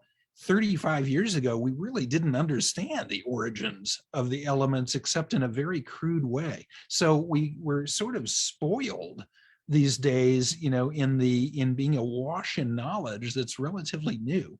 And that's a good one, the origins of the elements. This is Cronkite, which is sodium copper sulfate hydride, again, getting this, you know, sky blue color, if you will, from copper atoms that are spread liberally throughout the crystals. This is from a very famous mine, and as you know and can imagine, several regions, you know, including the Atacama as well, of course, are really good for really dry minerals in Chile. That's a really rich region for this kind of stuff as well. This is super fragile and very, very almost hair-like, needle-like crystals here of chalconthite, which is the same mineral that I showed you the synthetic Polish crystallized version of, and this is a naturally occurring version of this mineral, very, very fragile stuff from a famous mine called the Planet Mine, of all things, in Arizona. And so this stuff is really fragile and very, very sensitive to water molecules decomposing it. But it's pretty though, thanks to copper. This stuff, and that is the colorless, you can see there's some sort of modified dodecahedrons here. It's a little hard to see the way this is photographed, but of this transparent or crystal clear, almost looks like rock crystal quartz here. But that's salammoniac, which is an unusual mineral. It's ammonium chloride, relatively rare, and one of the better places to find it is this place in area of Bohemia in the Czech Republic. So this is a very unusual mineral and very sensitive, again, to hydration. Here's another one that is extremely sensitive and quite rare, and is a recent discovery of only about a decade ago. There's a fairly well-known German mineral dealer, Gunnar Ferber, and he's the discoverer of this mineral. And the mineral is not the hunk of stuff, which is halite, the clear stuff, but it's this little coppery blue contamination on the halite is aminonite, and that's copper chloride amine. So that's a very unusual chemical here, and is a mineral that's only about a decade old. you know, there are about 5,000 mineral species, as I've mentioned. Believe it or not, you're going to be stunned that we haven't looked at every one of them. This has been going on so long, you know. But there is still quite a number, and several dozens, typically at least, of new mineral species that are discovered each year, which is pretty incredible. So the number is slowly growing. Here's another one. These are these little bluish and greenish bladed crystals, euchroite, which is a Slovakian specimen here. This is quite an unusual mineral. And here's boothite, another California, very dry region, San Bernardino County, copper sulfate hydrate. Fairly, you know, not very complex, but it forms these fairly fragile little bluish balls, if you will, that are a little puffy, you know, that are quite fragile here, that stuff. And this is what happens to water soluble minerals when they're not stored in an airtight container. Oh, this is from Dave's collection. And this is now called an X mineral specimen. Okay. So this is what I meant about renting these water soluble minerals, because this is about 5 years in after having it in what I thought was a fairly tight plastic seal, but obviously wasn't. So this is now powdered dust of epsomite. So, you know, it goes to show you, you know, you kind of live and you learn. What did it look like before? Was it like crystals? Well, it was nice, sort of squarish, modified squarish crystals. Yeah. So now it's a pile of, you know, dust. So, you know, these things, we all have them for a time. Many mineral specimens, you know, are, and this is another thing that we're on the early, not to belabor this forever, but we're in the early days of understanding the crystallization ages of minerals. So we now know that some localities and some kinds of minerals crystallized, say, about 8 million years ago, let's say. So here's one that didn't make it that far, you know. Right. This is probably only decades old of crystals, because it's an easy thing to make quickly when the evaporation happens, and it was killed in my study, you know. So that didn't make it that far. But some minerals, of course, are millions or many millions, or even, you know, a billion years old. So this is a contrast. And again, Scott, we're on the cusp now of going, and I can't say anything super specifically, but I can tell you that there will be music now, and we will be in the company of some rock and roll and some famous guitarists who I know will be there now. Oh, really? So we'll have a star party, and we will have astronaut speakers and Nobel Prize winning physicists and chemists and other speakers. And Seth's boss, Jill Tarter, will be there. So it's a good thing Seth behaved himself today. And we're going to have some rock and roll as well. So we're going to have a good time, and we hope we'll report maybe a little bit, Scott. I don't know how much we'll be able to do this. Maybe we'll be able to do a little bit of live reporting from Armenia. We'll see. Yeah, we'll certainly try. Yeah. But if not, we'll have a lot to report on when we get back in September. Sure. Wonderful. Okay, well, thanks so much, David. I'm super excited about all this, as you well know. So yeah. Yep, great. It's going to be fun. We're going to have a blast. Oh, Daniel Barth wanted to ask you a question. Go ahead, Daniel. Here. David, fascinating. I've got a really cool big halite that a student brought me from Death Valley, but I wanted to know, have the rovers discovered, you say 6 to 10 new minerals a year? Have the rovers discovered Mars unique minerals yet? No, well, no. They're on Earth. On Earth, oh yeah, some dozens of minerals, you know, are being discovered each year. The rovers have discovered some unusual and I think new minerals, a few species that are being investigated. But cool. They've also discovered, you know, and years ago, some earlier rovers, some sulfates that are part of the evidence that there was a, you know, plentiful liquid flowing water on the surface of Mars, which of course now we know is in subsurface aquifers, but there are plentiful sulfates that are analogs to Earth sulfates that had to be, no pun intended, swimming in flowing water. So, what that story of why did Mars go dry, and why did the atmosphere globally change still has to be fully answered, even though we basically know the story. And I let's just hope thought maybe the carbon-rich atmosphere and the slow drying over billions of years, and then the isolation, volcanic tubes. I think there's got to be new prizes and new wonderful stuff waiting for us. There's We no need boots doubt on the about ground, it. man. Absolutely. And Mars was for a long time in the same boat that we're in, unlike Mercury and the Moon, without plentiful water. If you go back 2.6 billion years on Earth, the great oxygenation event took place when there was suddenly enough free oxygen from an abundance of microbes that oxygen was freely available in Earth's atmosphere. And what does oxygen like to do, of course, but to combine with everything. So that from about 1,500 mineral species, which dry worlds have, probably like the Moon, that tripled or quadrupled the number of mineral species on Earth when there were oxygenated minerals to the 5,000 or so that we know about.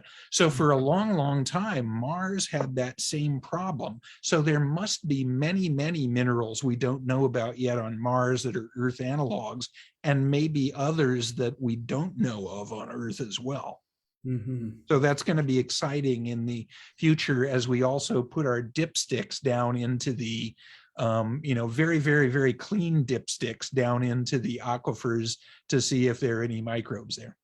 Right. Exciting stuff. Oh yeah. A question as well, just a quick one.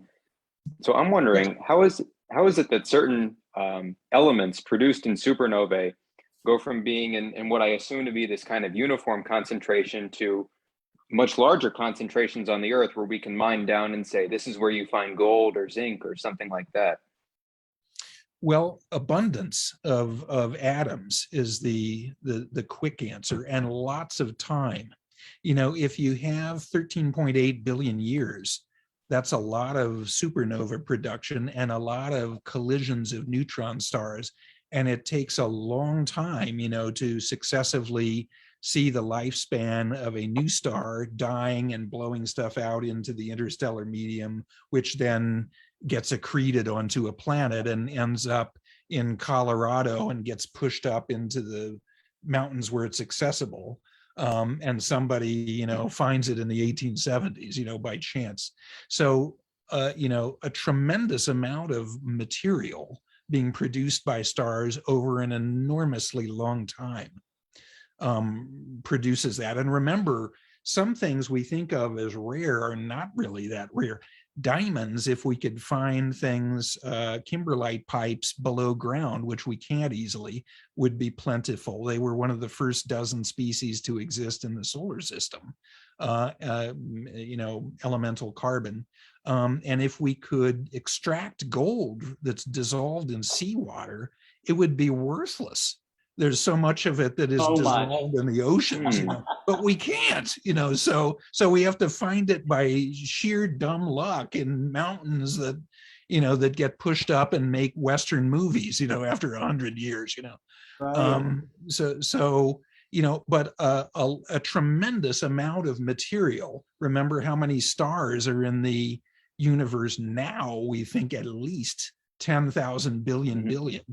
And an enormously long time gets enough of that heavy stuff into a planet like Earth that's 4.6 billion years old. Yeah. Oh, thank you. Right. Right. Okay, so we are going to transition to Molly Wakeling, but before we do, Maxie's got his telescope aimed at a beautiful nebula. Maxie, you want to give us a peek? Hey guys again. How are you? And yes, I pointed to the Liberty Statue Nebula, but the light pollution is really tough. So I pointed now to the Swan Nebula. Let me share my screen. Okay, this is a single picture of 2 minutes, and this is how it looks like. You can see here is the shape, but when I do auto stretching, you have the information. Wow. So here it's Big only, difference. yeah, it's a really good. I only using 100 gain at minus 10 degrees Celsius, and you can see, even because I went outside a couple minutes ago, and I barely could see almost Scorpion, the Southern Cross, and maybe Arcturus. That's all the stars that I can see. I think we have a wind in the up scales on the sky, so we have a lot of dust, and this is not a really clear night. But anyway, I can see all these objects. So again, if you want to see something from the southern skies, well, this is from the middle. You can see it also in the northern, but let me know it, and I will point my scope for the next break. Okay. I guess it's worth mentioning that in our view, if we were to shoot it here in the northern hemisphere, the swan sort of shape would look upside down. So it's still be the sea thing. Remember, you can change the field of view of the camera, so you can rotate, and you can see here the spikes are not precisely horizontal and vertical. They are more inclinated, but yeah. Anyway, I'm using a Newtonian, and maybe also the image is different, like when you see it. So yeah, you're using a Newtonian, so so something is flipped. So exactly. Well, thank you, Maxie. Thanks for showing us the live view here. That's wonderful. No, thanks to you. Okay. So now we're going to go to Molly Wakeling. Molly has been on many global star parties. She is, I think, might have been called an amateur scientist before, but I think that she is getting her PhD and will be a professional scientist here in the not too distant future. Maybe she's working for money now. I don't know. I passed my candidacy exam today. So. Wow. Congratulations. Yeah, that's perfect. You're on your way. That's perfect. Wow. I'm very well excited, deserved. But I really want to get this talk. So. Excellent. Molly, thanks for coming on to the 100th Global Star Party. Yeah, thanks for having me back on again, Scott. It's been a while since I've been on here. I've been very busy studying for my exam, so glad to finally be back on here for a little bit before I dive into writing my perspectives. Yeah, I really want to come on to the 100th show, and I also want to come on because, of course, of the incredible release of the James Webb Space Telescope images. And I want to talk about one in particular and about what it like. How it's a good example of the kinds of things that we'll be able to learn from James Webb and cool science that's a part of the approach. Right. Molly, your voice sounds a little thin right now. I don't know if there's anything you can change on your microphone. Let me make sure I have the correct microphone selected. Oh. I had the wrong mic selected. How's that? Way better. All right, apologies. Way better. Okay, gotcha. Thank you. So the cooler on my the CPU cooler on my desktop died yesterday. So I've got my laptop hooked up temporarily, and I'm trying to get all my stuff rewired, and now I've got it back on my good microphone. I'm actually amazed you picked it up at all, because the microphone on that computer is about 5 feet away underneath my desk. It sort of sounded like that. It was just it sounded like you were in a tunnel. So yeah, apologies. No all problem. right, thanks for letting me know. I will share my screen. Let's see. Yeah, I'll just do that, and then that. Yeah, so I also don't have my normal second screen today, so hopefully, yeah. How's that look? Does that look okay? Looks great. Looks good. Cool. Yeah, so I want to talk about that incredible deep field image, the first one that was released of the first few images released from the James Webb Space Telescope that focuses as pointed at the galaxy cluster SMACS 0723. Astronomers are really good at coming up with really funny shorthand names for things, and we really like to name things like I should have had some examples handy, but like Assassin, for example, is the name of a survey that looks for things like comets. The Assassin survey. Yeah. Great. So, and sometimes the acronyms are stretched quite thin, but we're really good at that. So, yes. All right. So, the image, I can't look at it enough. It's one of those ones that you really have to go download the original uncompressed TIFF file, just the biggest size one that you can go download from the NASA website, and just like zoom in really far and just start kind of looking around, because there's so much detail in here and so many incredible things to look at. So let me point out some of kind of the main features of the things going on in this image. So first, we have foreground stars, very much like we were used to seeing in Hubble images. They're obvious by their diffraction spikes. And in the case of the James Webb Telescope, it has 6 diffraction spikes instead of the normal 4 that we're used to because of the hexagonal shape of the mirror. And then the horizontal diffraction spike in the middle is the one that's actually from the struts. I thought it was the other way around, but I went and looked that up. And yeah, so that horizontal one is from the strut that's holding the secondary, and then the hexagonal spikes are from the hexagonal shape of the primary mirror. So expect that to be an identifying feature of James Webb images from here on out. So in addition to the foreground stars, we have lots of background galaxies, everything from ones that are easy to spot with really cool spiral shapes when the image is zoomed out, all the way to really tiny dots, and really a lot just like the Hubble deep field that really kind of moved me to get into physics in the first place. Every single dot of light in this image that's not one of the foreground stars is a galaxy. When you zoom in really far and you see a little fuzzy dot, that's a galaxy that is really far away. And so it's really incredible to see just the depth that James Webb was able to go to in this one image. Now, the target of the image is SMACS, shorthand SMACS 0723, but the full long name is J0723.3-7327.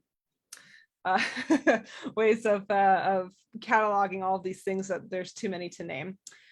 So the light travel time is the number that you've been hearing a lot for the distance for this galaxy cluster of 4.6 billion light years. Its proper distance is 5.12 billion light years.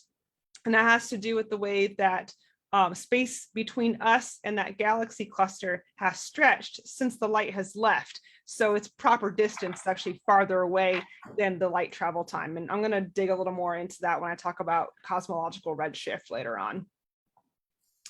In addition to that, we have, if you looked around the galaxies, you might notice that some have very odd shapes, these really stretched out looking galaxies. And those are actually gravitationally lensed galaxies that are being lensed by this heavy galactic cluster in the middle, the SMACS cluster. I'm going to talk about what that is and actually what that can do for us scientifically as well. So first, Babak Tafreshi, the Nightscape imager, put up this really great video on his Instagram showing where exactly this deep field image is taken. So we have a shot of the southern sky. We can see Large Magellanic Cloud, and briefly to the left of the Magellanic Cloud, it showed 2 arrows.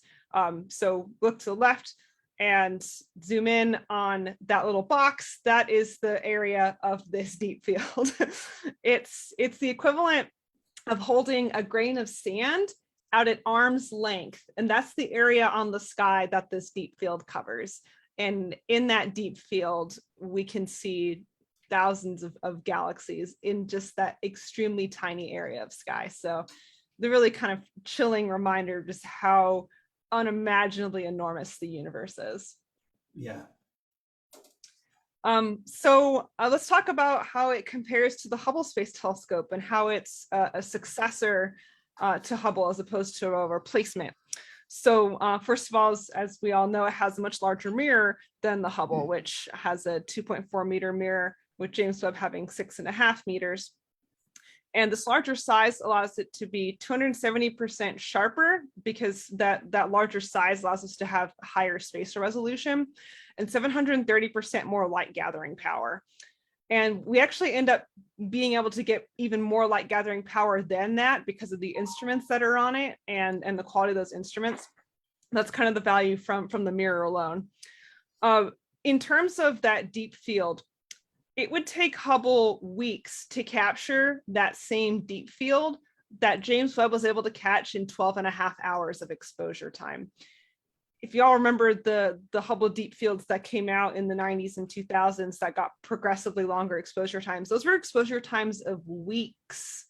And we were able to probe deeper already with just 12.5 hours of exposure time on the James Webb Telescope. So it's just a glimpse at what we're going to be able to do with it, and it's truly incredible. Here's actually a comparison image of Hubble imaging the same field that James Webb imaged. And the Hubble image is a shorter exposure time. It's about 3.5 hours total exposure time compared to James Webb's 12. But you can see already the difference, not only in, of course, the amount of light gathered, but the quality of the image. We have newer cameras on James Webb with lower noise, and we have a lot higher spatial resolution. And so if you were to zoom in on the Hubble image, a lot of the galaxies get kind of fuzzy where they become sharp in the James Webb image. So in addition to those things, the James Webb Space Telescope is in a totally different orbit than Hubble. So Hubble is in an Earth orbit, and that actually limits its exposure time on any particular target, because it can only image one spot on the sky 50% of the time, because then it goes around behind the Earth and it's blocked from view, and then it has to reorient when it comes back around to look at that target again. But with James Webb, we can sit on the same target for an arbitrary amount of time, and we can see any target in the sky at any time, with the exception of things that are right behind the sun and the Earth, due to the fact that it's in this Lagrange 2-point orbit out behind the Earth at a further out orbit that because of some nulls in the gravitational field ends up moving at the same speed as Earth. So we'll always be roughly that position from us. So that allows us to see a lot more things for longer periods of time without having to go behind the Earth. The other important key difference, and why James Webb is really a successor as opposed to a replacement for Hubble, is James Webb is focused on the infrared spectrum. So Hubble was really focused on the optical and the near ultraviolet and the near infrared, whereas James Webb covers a very tiny amount of red, but really kind of starts right in the infrared and goes down into the mid infrared. And a part of the reason for that is one of James Webb's main missions is to look at the first galaxies that are over 13 billion light years away in light travel time. And because of cosmological redshift, which again, I'm going to talk about in a second, that light from those galaxies has actually shifted into the infrared. So we need to be able to use an infrared telescope to be able to see those distant galaxies. Now, having that infrared capability allows us to do some other things, such as seeing through dust. That includes both dust in our galaxy to see to the core of our galaxy, as well as dust in other galaxies. So the image I have here at the bottom is a comparison. The Hubble image of Stephan's quintet is on the left, and the James Webb infrared image is on the right. And you can see that it's the same, that kind of have the same shapes of the galaxies, but you can see much different kinds of detail in the James Webb image, not only because it's a sharper instrument, but because it's looking at a different frequency of light, and it's able to peer in past that yellow glowing and dark glowing dust and see what's all the star forming activity that's going on inside of it. All right, so let's talk about gravitational lensing. So the thing that causes this lensing is when you have a large distribution of matter, in this case, a galaxy cluster, between a distant light source, such as a galaxy, and an observer, which is us, which bends the light from that light source around that source of mass, that galaxy cluster, as it travels towards us. This effect was actually predicted by general relativity before we were able to observe it, principally with Einstein really cementing in that theory of general relativity. And one of the outcomes of that light bending around the gravitational field of the galaxy cluster is that it can stretch the image of the galaxy, and it can also make multiple images. So I think the one shown here, the one on the right side of the galaxy cluster that I'm not showing, is definitely the same galaxy showed twice. I think this one is also, where it's a very stretched out image of the galaxy, but I might be wrong about this, but this might be the same galaxy that we're seeing two images of because of the way the light bends around it. Crazy. So there's a neat little video from ESO, that the European Southern Observatory, that shows this effect. So we have a foreground galaxy and in the blue, the background galaxy in the red, and the image at the back is what it looks like to us. So the light rays coming from that background galaxy get bent around the foreground galaxy, and it makes the image appear to be this ring, or sometimes a ring, sometimes multiple images around the galaxy in the center. So it's similar to optics, but with some different characteristics of how the light is bent, because of the fact that there's no focal length of this kind of quote unquote optics system. Yes, that's the effect that in a foreground, if you will, still a billion light years away, galaxy cluster with a lot of mass can bend the light from the galaxies behind it.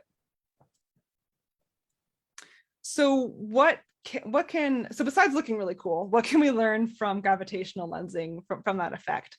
So for one thing, we can learn about how the matter is distributed in the lensing object, so in that SMACS galaxy cluster, because that will affect how the light is bent around it, and whether you get a ring or multiple images, or whether how those multiple images are distorted. This is the example I was talking about, where this, I don't know if you can see my mouse, but the lower kind of stretched out galaxy and the upper one are really the same galaxy with the images distorted and doubled. It's very cool. We can actually learn about the distribution of dark matter from this as well, because we understand the effects of gravity, and we can look at the amount of light coming from that cluster of galaxies. And if the way that the light is bent doesn't match up with the amount of mass, then we can surmise that there's the additional mass that is there is from dark matter, and we can probe the distribution of the dark matter as well. Lensing also amplifies the light from the distant galaxies that are being lensed, which allows us to see more distant galaxies than we would be able to see without that gravitational lens there. I think there's actually an example of an image from Hubble where we were able to see a supernova, so a single star from a galaxy some billions of light years away that you wouldn't otherwise have been able to see, because it's too dim to have been spotted by Hubble, but because it was gravitationally lensed, the light's actually been amplified. We were able to see the light from that distant supernova, which gave us some really cool science on those kind of earlier star supernova. And some of the galaxies that are lensed in this image are 13 billion light years away, which is just an incredible number, and getting back really toward the first galaxies, which is one of the main missions of James Webb. So on the topic of looking back to the first galaxies, let's talk a little bit about the timeline of the expansion of the universe. So Hubble, or James Webb, is hoping to be able to look back to these first galaxies. If you look in the right image, they're hoping to look all the way back to a period of time known as hydrogen reionization. So kind of the order of events here is, so after the Big Bang, after inflation, there was a soup of hydrogen and helium and a little bit of lithium. And but the universe was still quite hot, and light was not actually able to really move around it. It was just constantly getting absorbed and re-emitted by the ionized hydrogen and helium.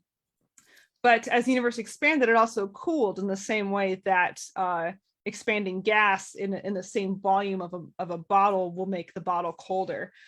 So about 379,000 years after the Big Bang, we have a period called recombination, which the universe had cooled to about 3,000 degrees Kelvin, which is about the surface temperature of the sun, which is cool enough where the light's no longer getting absorbed constantly, and it was cool enough for those hydrogen and helium atoms to be able to capture electrons, because before it was so hot that any electrons that got captured were immediately released because they had too much energy to stay bound. But at this point, you're able to capture the electrons, which is what finally allowed the light to start passing through. The universe became transparent. And that is the cosmic microwave background. That's the kind of the moment in time when it was produced. This was the last light before the universe became transparent. And so at that time, that light, so 3,000 degrees Kelvin is approximately like a red section of kind of a red area of light. But as the universe has expanded, that red light has been stretched now to be microwave wavelengths. So hence the cosmic microwave background. Now, there was a period, there's a period later on, we don't know exactly how much later on. That's one thing that we're hoping to discover, where some in the first hundreds of millions of years, when the gas clouds the neutral hydrogen and helium, because they all had their electrons, became hot enough that they reionized. So there was enough energy in these condensing hot clouds of gas to once again release electrons from them, to liberate those electrons and start to radiate light again, just like how when we look at hydrogen alpha clouds, like the Lagoon Nebula and the Rosette Nebula, we see that red glowing light that is the light from hydrogen.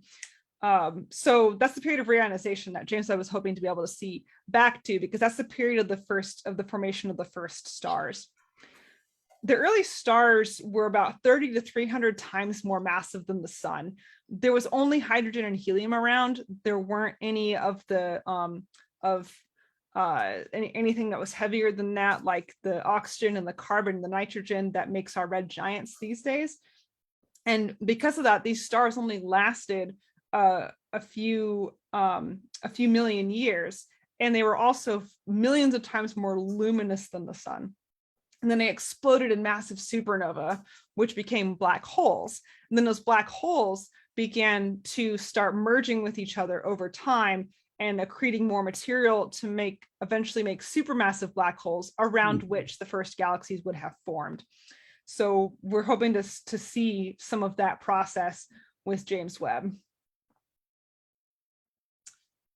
Yeah, okay.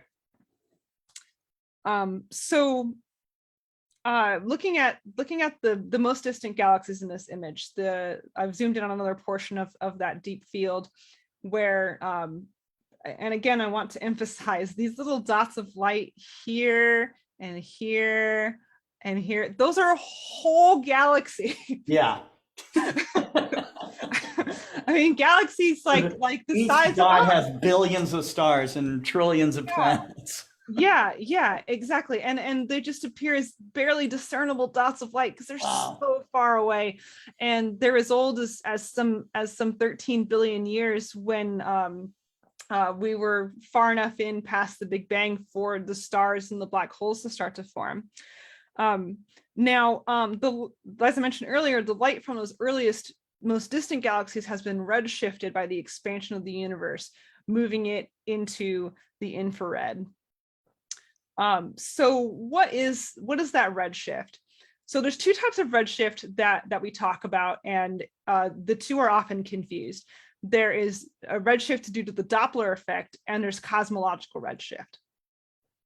So redshift due to the Doppler effect is caused by the motion of the object. So for example, we use Doppler redshift as a way to look at like a binary star system, for instance, and be able to see how those two stars are moving around each other, how much they pull on each other, so we can estimate their masses. And we also use this technique for observing exoplanets, especially the larger ones that have larger pulls on their stars. So in a very similar way that when a train goes by, the sound is kind of a higher pitch, and as it goes away, it goes and drops in pitch, just like a train or like an ambulance. It's the same effect, but for light. So if the object is moving toward us, that the peaks and troughs of the light are going to be bunched closer together and will appear slightly shifted blueward. Whereas when the star is moving away from us, then that light gets stretched out when it's emitted because of that motion. It becomes a little bit shifted toward the red. And what in particular, I mean the emission lines and absorption lines of that star, which are characteristic of particular elements. So for example, hydrogen has an emission line of 626 nanometers, which is that hydrogen alpha light that we see in all of these gorgeous astronomy images. So that exact wavelength of light will get shifted a bit around that point, depending on whether the object that's emitting it is moving closer or further away from us. So that's Doppler shift.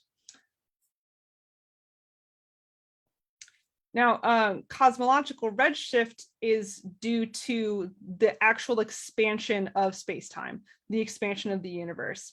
And the light that was originally emitted at a particular wavelength gets stretched by that expansion. And I was trying to find a good GIF for this, and I couldn't really find one that was satisfactory. But then I came across this one here where somebody's stretching some elastic, and it's really just perfect. Yeah, that's right.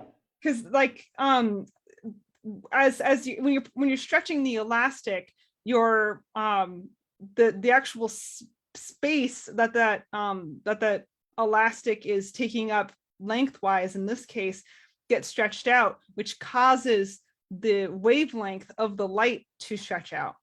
So cosmological redshift is due to the expansion of the universe. I have another picture here that kind of using the balloon metaphor, where if you drew some galaxies on the surface of a balloon and then inflated it, they're all moving away from each other.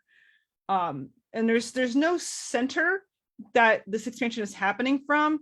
It appears the same from any point in the universe. So to a galaxy 13 billion light years away, if they had a James Webb Space Telescope that was looking in our direction, the Milky Way galaxy would appear to be shifted into the infrared. So this happens the same. This looks the same from any point in the universe. And the equation that I put here, that I think is the only equation I have in this slideshow, is we measure we kind of categorize redshift in terms of this number z that you might see occasionally listed with instead of listing a galaxy's distance, we'll list its redshift instead. And that's because it has to do with a couple of things. So the h0. The H0 value there is the Hubble constant, which is a measure of the expansion rate of the universe, which is approximately 70 kilometers per second per megaparsec. So parsec being what is it? It's like I'm gonna get this backwards. I think it's 3.7 parsecs in a light year. I think the parsec is the smaller one. Anyway, it's a measure of distance, like a light year is. And so the further out you look, the faster that expansion rate appears. Because for every megaparsec, for further out you look, you have an additional 70 kilometers per second of apparent expansion speed away from us. D is the co-moving distance, which is the distance that the object we're looking at is away from us, factoring out the expansion of the universe, which is equivalent to the proper distance at the present moment in time. Things get a little weird. And so that as you look further out, that expansion rate can appear to be faster than the speed of light. But of course, those galaxies aren't actually moving at the speed of light. So we're not violating any laws of physics here. But because things appear to be moving faster the further away they are, they can appear to be moving away faster than the speed of light, even though they're not physically moving that fast. So that kind of brings us to what is the size of the observable universe? How far back can we see? And because of the expansion of the universe, there is actually a limit to how far back it is possible to see. Even if we had a telescope the size of the sun, we would only be able to see so far out from here because light has a finite travel speed. So if light was emitted from a galaxy in the early universe when it was much smaller, and it was maybe on the other side of this smaller universe than we are, it's now moving away faster than its light can kind of keep up with. So the light from that distant galaxy will actually never reach us, because where that light is located in the universe as it makes its way toward us is continually being moved back and expanded by the expansion rate of the universe. So that light will literally never make it to us. So the cosmic microwave background is 45 billion light years away, which, if you know that the universe is 13.8 billion years old, might not really make sense. But you have to remember that because it's expanding at an accelerating rate, the actual point of recombination when that light was emitted is now 45 billion light years away, because the universe was so much smaller when it was emitted. But it still only occurred 13.4 billion years ago. Yeah. So with all that taken into account, the diameter of the observable universe estimated to be about 93 billion light years. So that's the picture that's shown here. The diameter is 93, meaning the radius is 46. And but based on characteristics of the cosmic microwave background and what we know about the Big Bang and inflation, we can estimate the actual size of the universe, which is unknown and may be infinite. But some estimates, based on what we know about the early universe, put it at 23 trillion light years. It might as well be infinite. It might as well be infinite. Yeah. There's some really interesting theories that they're not fringe theories even. They're depending on the geometry of the universe, it's possible that we're kind of in this hyper what's it called, this hyperbola, where if we were able to look far enough out, we would actually see ourselves again, because it wraps around, sort of like if you walk around on the 2D surface. Imagine you were an ant living on the surface of a sphere, and imagine you're a two-dimensional ant, and so you don't know about up and down, you only know about left and right, and you are walking around, and you think you're walking in a straight line, and then after you walk a really long time, you end up back at the point where you started, because the space that you live in is a dimension higher than the space that you experience. So it's kind of this 4D hyperbola idea where we might actually be able to see our own Milky Way galaxy billions of years ago if we can look far enough back, which is the geometry of the universe is something that is under active research, but it's a cool theory. Yeah, so getting toward the end here, what are some questions that the James Webb Space Telescope will be able to answer for us? So we'll be able to see the first galaxies and stars, and be able to actually measure the conditions of those first galaxies and of those first stars, where we've only been able to conjecture with models before. we'll be able to understand galaxy evolution, because we'll be able to see those early galaxies, and then closer to us galaxies at a later point in evolution, and then closer to us galaxies at an even later point of evolution. We can actually watch the timeline of formation of galaxies from our singular point in time, because we can look back in time by looking further out in space. Because of its infrared capability, we can peer through clouds and watch stars form, where we can't look through those clouds with our optical telescopes. So we'll learn more about star formation. And something that I'm really excited about, we'll be able to probe the composition of exoplanet atmospheres.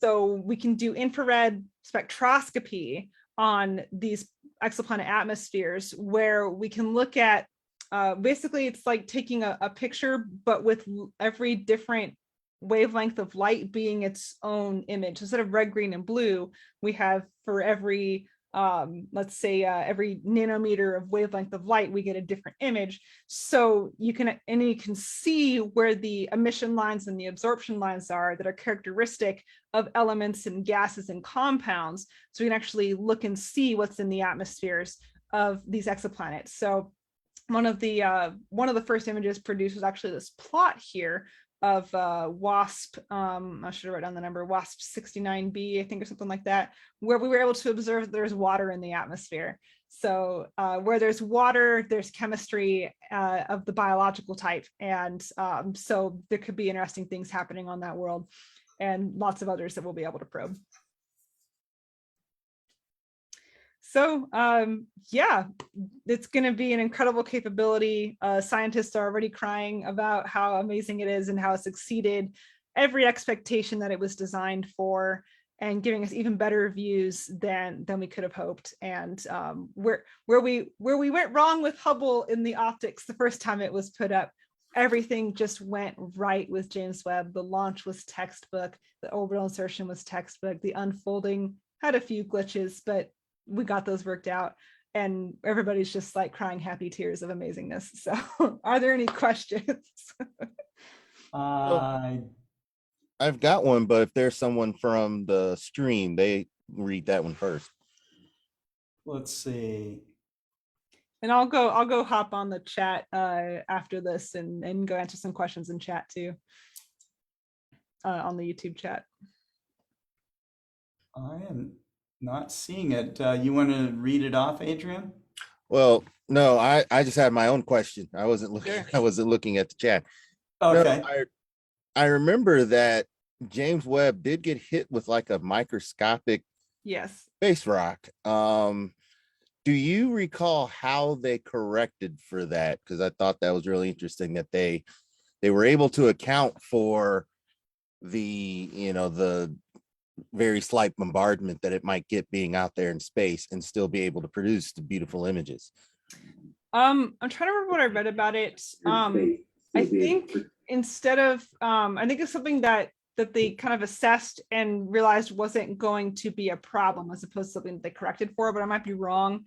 Yeah, I have to go read about that again, because I can't remember what it ended up being. My brain's been flooded with this exam. So. That's understandable. You've got something important, but this was a wonderful presentation, and yes, we were all excited about James Webb when it especially when those images came up. I was happy just hearing that every target that it reached, it got into its point, it made it here, there, everything went well, and it didn't unfold inside of a rocket that didn't let it go or something tragic like that. Yeah, exactly. That's early deployment. Yeah, that's right. Yeah. And I think even though these are infrared images, which I was kind of afraid we're going to look a bit like the Spitzer images that have really weird color palettes that just don't look good. It looks like that they're actually choosing color palettes that make it look more like the optical images we're used to seeing out of Hubble, even though these are infrared images.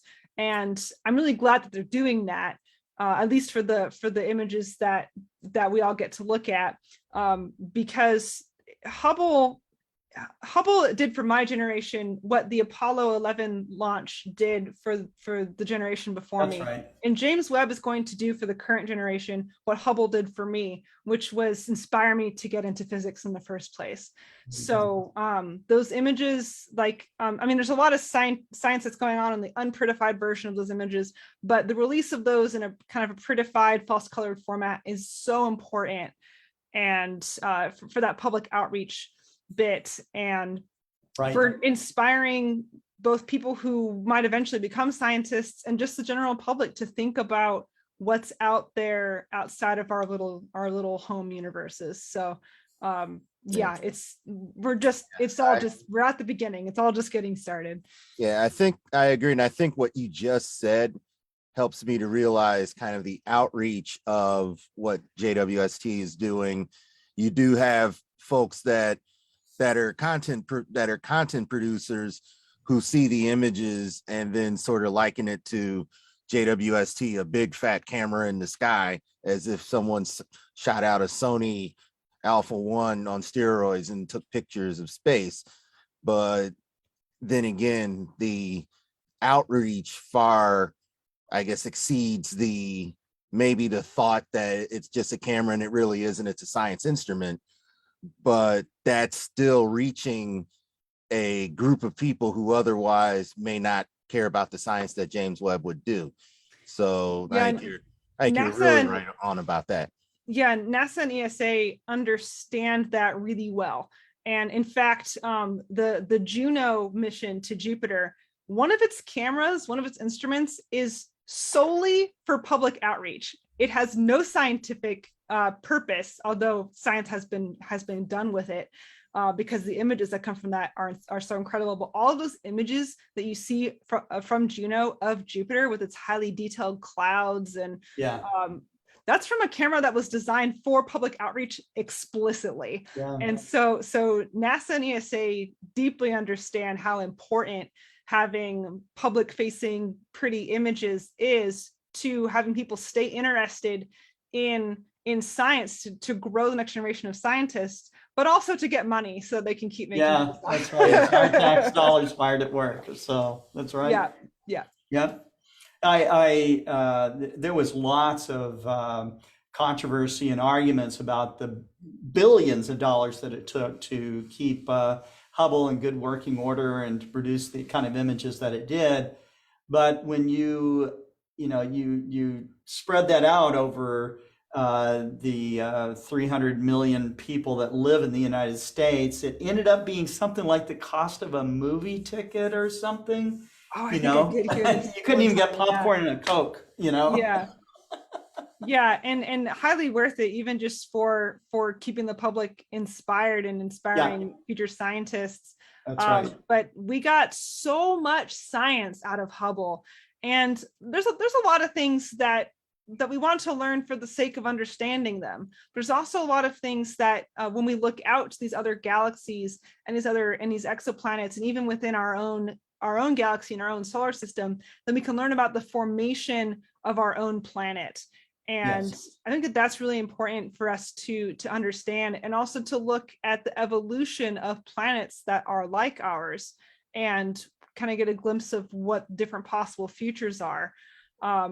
And maybe start to clue in a little bit about how life was able to take root on this planet, which I think is a question that everybody is interested in one way or another.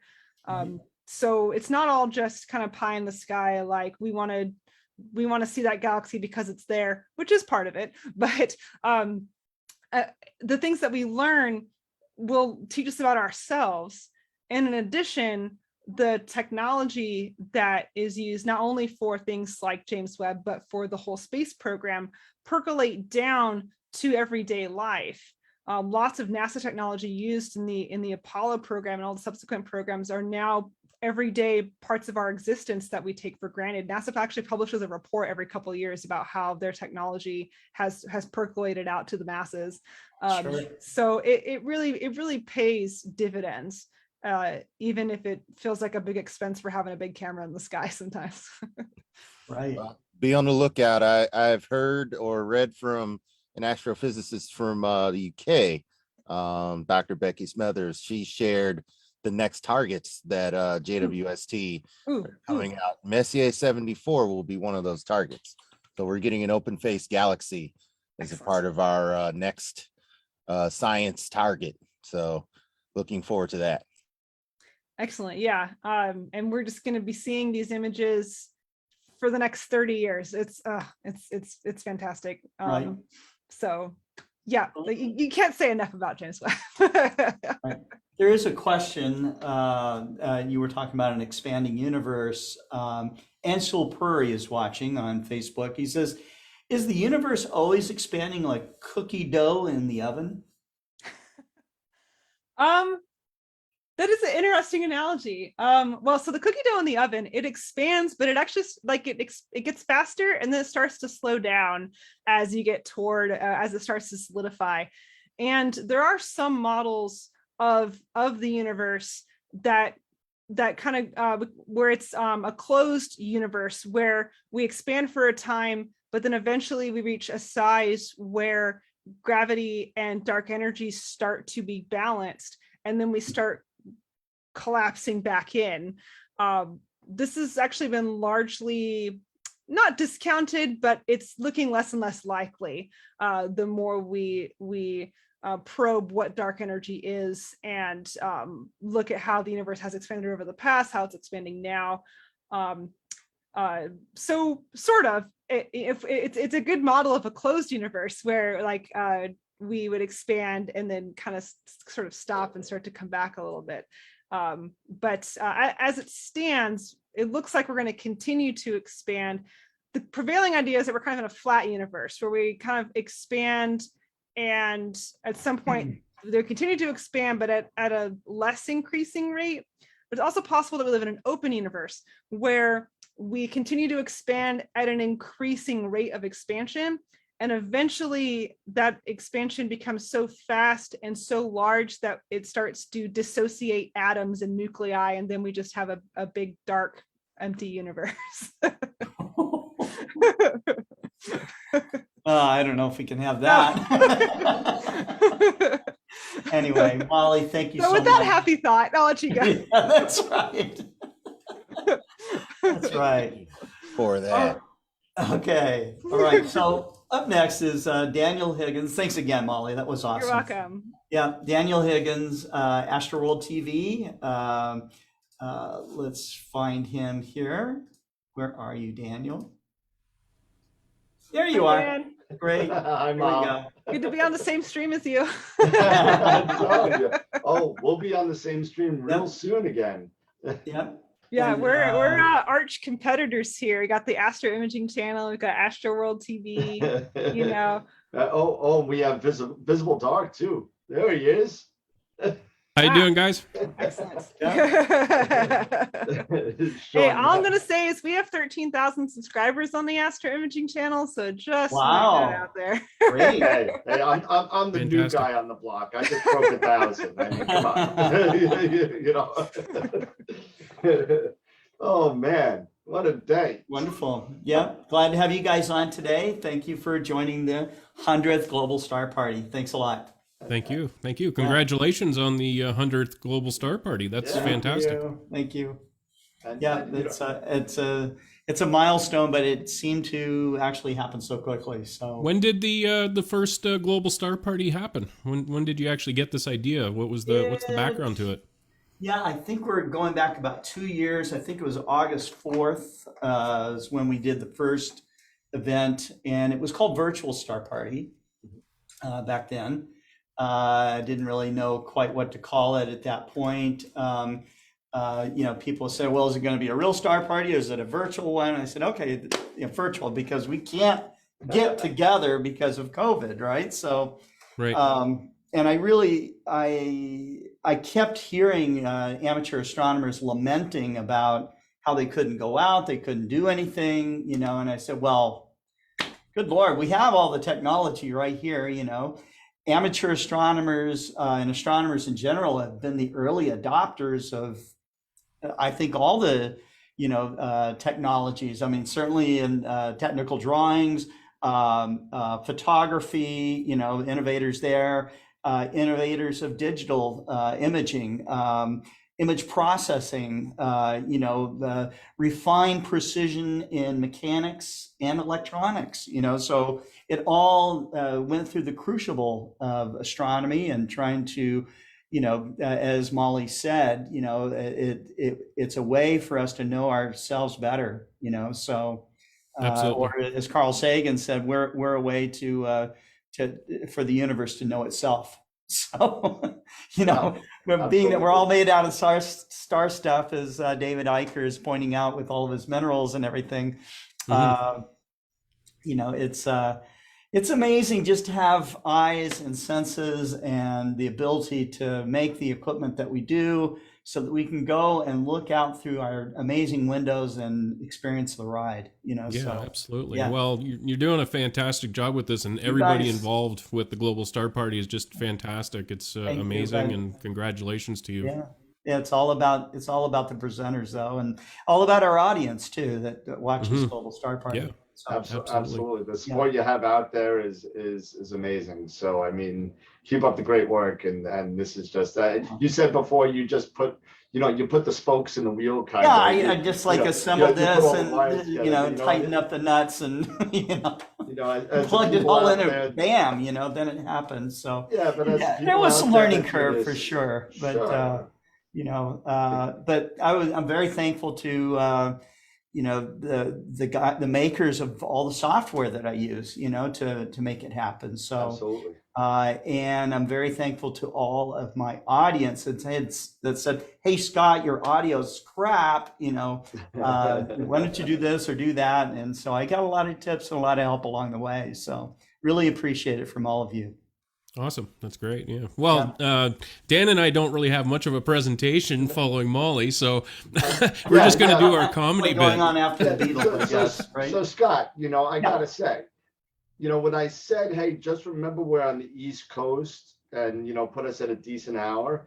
Yes. I didn't really think you're gonna, make us trying to hit a home run after that grand slam by Molly, because I mean, I'm sitting there looking at me and Sean it's are awesome. texting each other saying, Yeah. Dan and I are texting, and we're going, "Oh my God, we got to Oh follow no! What do Molly." we say now? we're sweating bullets here. I was going to say that.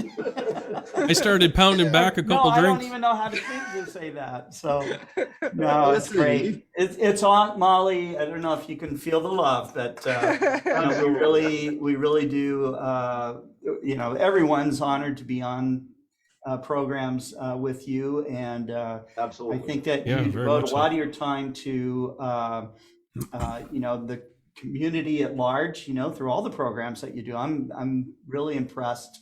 And I know it's a lot of work, and I know how hard you're studying for your PhD, and the little bit I know about professional researchers and professional astronomers and physicists, it's kind of a sausage factory. I mean, the scientists are really tough on each other, and you really have to work hard to get the little bit of funds and stuff from the grants and stuff that are out there, and really are expected to produce, in this way. So it's my hat's off to you. And but again, we're in the golden age of astronomy and discovery and exploration. We have this incredible, beautiful J West telescope, without and still have the amazing Hubble Space Telescope that's still generating incredible data, and all the productive telescopes, including some telescopes that somebody told me once about 15 years ago that the 200-inch Palomar was like an antique. It was, and it was somebody when I was on Mauna Kea told me that, and I go, I don't think so, because amateur astronomers, we're always putting better instrumentation on our little telescopes. Okay. Yeah. So, those super narrow band filters and line filters and stuff like that. I mean, my goodness, I would have never expected to see the kind of images that we see coming from the hearts of downtown cities, tons of light pollution and all the rest of it, Yep. you know, all three of you know this very well because you've all been faced with this, and you're living the cutting edge of amateur astrophotography. And you know, I think if professional astronomers take the ideas, the creative ideas that amateurs have, and apply it, you know, can you imagine if they had like giant narrowband filters for the 200-inch telescope and you know, do all the techniques that amateurs do, you know, like 100-hour exposures with the 200-inch telescope? Amateurs I wonder what you would still get. participate in a lot of science that is being done, even with our pretty modest instruments. Yeah, absolutely. I know I've talked on here before about and on the Astro Imaging channel and some other places about variable star observations, and also a lot of supernovae and a lot of comets are discovered by amateurs and then reported, and then there's follow-up observations on the big telescopes, because we have our eyes on the sky, on a much larger portion of the sky, on our own time schedules whenever we want, as opposed to the big telescopes that have you know, every minute of time is claimed as by people trying to do research on those. So yeah, we're still discovering things all the time. I was reading a paper recently about these hydrogen kind of jets that are coming off of the Centaurus, the Hamburger Galaxy, I think it's Centaurus A, yeah, that were, I think, first actually noticed, or at least like photographed in narrowband by an amateur astronomer. And there was observations done in the paper was mostly about the radio observations done, but they actually included his image in the paper. That's so cool. I try to remember who it was. I can't remember, but yeah. And then one of my other friends, Terry Robeson, actually also imaged those, and they've been imaged by very few people, but it is possible with amateur gear to observe these really dim features. There was a talk at the 2019 Advanced Imaging Conference about an amateur astronomer who was imaging the tidal streams coming off of galaxies because he had a nice dark spot and a nice big telescope, and actually was in a lot of papers contributing to that research. So yeah, astronomy is one of those incredible places where amateurs can contribute a huge amount to the science alongside the professionals. And actually somebody who's a professional astronomer can also be an amateur astronomer. So yeah, it makes it really unique. Yes. Yeah, absolutely. And you know, that's something that I talk about quite a bit on the show with my other co-hosts, that you know, you don't have to have a 200-inch telescope to do science and to do legitimate stuff with the stuff that you have. You know, you could sit there and you could go buy a 80 millimeter scope and start doing some variable star observations, or spend a little extra money and start doing like occultation imaging and all that kind of stuff. You know, all this stuff that we could do because the technology has gotten so much better and the learning curve isn't as frightening, I guess, is the word that it used to be frightening that, oh my God, I can't do this. It takes forever. I can't do, it takes 30 years to learn. But, you know, people are starting to do real science with less time invested now than ever before. And, That's right. It's really and there's more and more pro-am projects going on too. Absolutely. Than ever before. So, you know, we've got, you know, not only seasoned amateur astronomers can get started, but young people like Nicolas, 9 years old, you know, who's got all these, you know, asteroid candidates from her work, you know, in research science. So it's awesome, you know. Yeah, it's fantastic. We're just really no matter what level you want to get started, no matter how far you want to take it, there's really no barriers, you know. So, and I think that's always existed in astronomy, you know. Someone gave a little prodding to David about the fact that he was an amateur astronomer working at Palomar, you know. But I see David as kind of like, you know, his his distant cousin being, not literally, but Humison, Milton Humison up at Mount Wilson, he only had at 14 years of age, I think he stopped going to school, okay, and became one of the world's greatest astronomers, so, Yep. working with Hubble.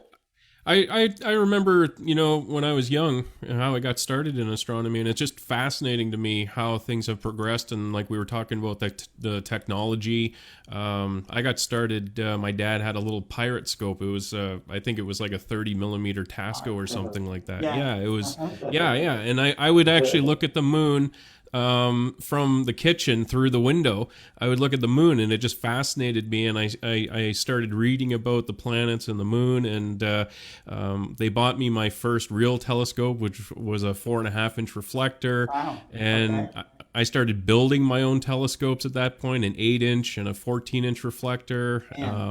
I actually imported, for the 14-inch mount, I imported, for the 14-inch reflector, I imported a mount from Tucson, Arizona, which when I was calling, I don't know if anyone remembers, do you remember the Bigfoot mounts? They were wooden. Yes, I remember. They were wooden. You remember those? I imported one of those from pillar bearings and yeah. huge. I had one of like those. 2 or 3 inch steel shaft or something. Yeah, like that. it was an amazing mount, and it carried the 14-inch reflector really nicely. Sure. I remember calling down to the States, though. I was, got to remember, I was a young, teenager, and I didn't know Tucson was pronounced Tucson. I was trying to get through to someone in Tucson. Tucson, Arizona.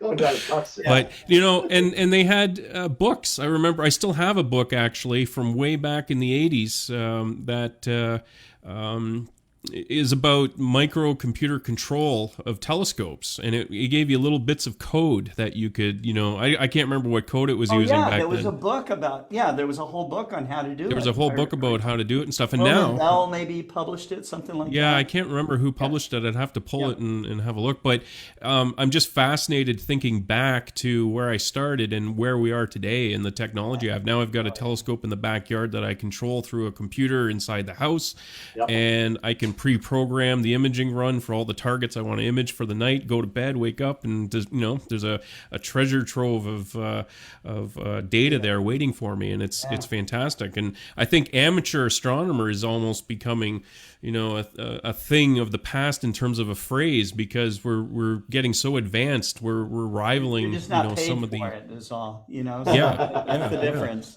Yeah, exactly. That's true. That's true. So it's amazing And stuff. it's one of the only, I constantly remind people, it's one of the only sciences that you can actually be working and interacting with professional researchers. None of us could be amateur. They just won't let us be amateur brain scientists, or we can't be brain surgeons. We can't. If you were really into gems, you could never touch or direct. You couldn't find the Hope Diamond. There's no hope of holding the Hope Diamond. But we get to look at the same galaxies, do the same research if we want. Okay, and really interact with the professional community. And have our name actually appear on science papers. Yeah, absolutely, and interact with the general public too, with the outreach, like a show like this does, which is fantastic to get people interested in astronomy and astrophotography and the space that's out there, the cosmos, and it puts a different perspective on life. I think if you take the time to look up at the stars and think about what you're looking at, the past, and that's just fascinating stuff. And I like to convey that to people. I like to talk about it. Don't ever get me drunk. I'll never shut up about it. I'll just keep going. Get you drunk, and then you can do one of the lectures with me, because that's all I talk about is that how right? Astronomy reframes your whole view of it. Does absolutely. And if you're worried about some crazy, stupid little problem that you got, like Okay, maybe you got a tax issue, or somebody said something that Yeah. embarrassed you, or you Yeah. know, you feel, Or they got your coffee whatever. I wrong. mean, come on, yeah, that is don't mess like with the coffee. nothing. Yeah, you don't know? mess up the Don't coffee, mess because with that's coffee. just it. That's the end of the world. That starts off The universe day. is over. Yep, Even that's it. Molly can't save it. No, How do you think Molly I'm destroyed surviving it. grad school? It's astrophotography. Molly destroyed Keeps the me universe sane. at the end of her Yeah. talk. It did the snap thing, and yeah. All right. So, anyways, the show has to keep moving on. We have Jason Gonzalez waiting in the wings for us here. Awesome. Is there anything else that you guys wanted to? I just wanted to be a part of this. I Yeah, think me it's too. a fantastic, momentous occasion, and I wanted to be a Thank part you. of it and congratulate everyone that's involved and you know, the viewership as well. Thanks very much. Absolutely, yeah. Thank you so much for inviting the both of us. Thank you so much. Oh, Yeah. thanks so much, guys. That's Take care. great. Yep, thanks. Bye. Okay, so let's go ahead and bring on Jason Gonzalez. Add you to the spotlight here, and then we are going to say goodbye to Molly. Goodbye, Molly. Look where he's taking my hair off. Bye-bye. Get some sleep, Molly. Yeah, I think I'm actually and gonna Sean, get off the call and Trying go to get bed, Sean so- off there. Can't get rid of me. I'm here. I am very tired. It It's was the great seeing shirt. everybody. It just draws you in. It is for sure. Have a good night. And there's Jason with a beautiful, I know you did that image, so it's a Yeah, nice it's- shot, Jason. Thank So you. no, wrong way. There we go. Yeah, there you go. That is the view from the summit of Haleakala in Maui. Wow. Yeah, it's We were beautiful. talking about that earlier, weren't you? Oh, you were on Mauna Kea. You can see Mauna Kea in the distance. Mm-hmm. Oh, right. Yeah. So I was over there for the 1991 eclipse at the Oh, that's beautiful. C15 telescope. The thing that was amazing was just how transparent the sky is up there. It's incredible. You know, the full moon can be out and you can still see the Milky Way. Yeah, this image, you can see it was shot at dawn, and you can see the dawn's early light coming up over the Big Island of Hawaii, but you can still see the Milky Way pretty clearly. I'm trying to get out of the way here. With my Yeah, own- yeah, yeah. Yeah, we can see it. My jealousy grows each time I see that image. 'Cause it's a beautiful image. I've tried to do stuff like that in Michigan, and the Milky Way washes out. The Oh, yeah. moon will get up, you know, a couple degrees above the horizon, and the Milky Way just washes completely out. So maybe at Okie-Tex this year, I might be able to see something where, because it gets dark enough for the Milky Way to stay in the sky a little longer. So I'll have to play around with that when I go this year. But no, that what I like about the image is where you're at, you see both sides of the bulge. You've got Crux down there near the corner, and that's one of the constellations that's on my bucket list to image for myself.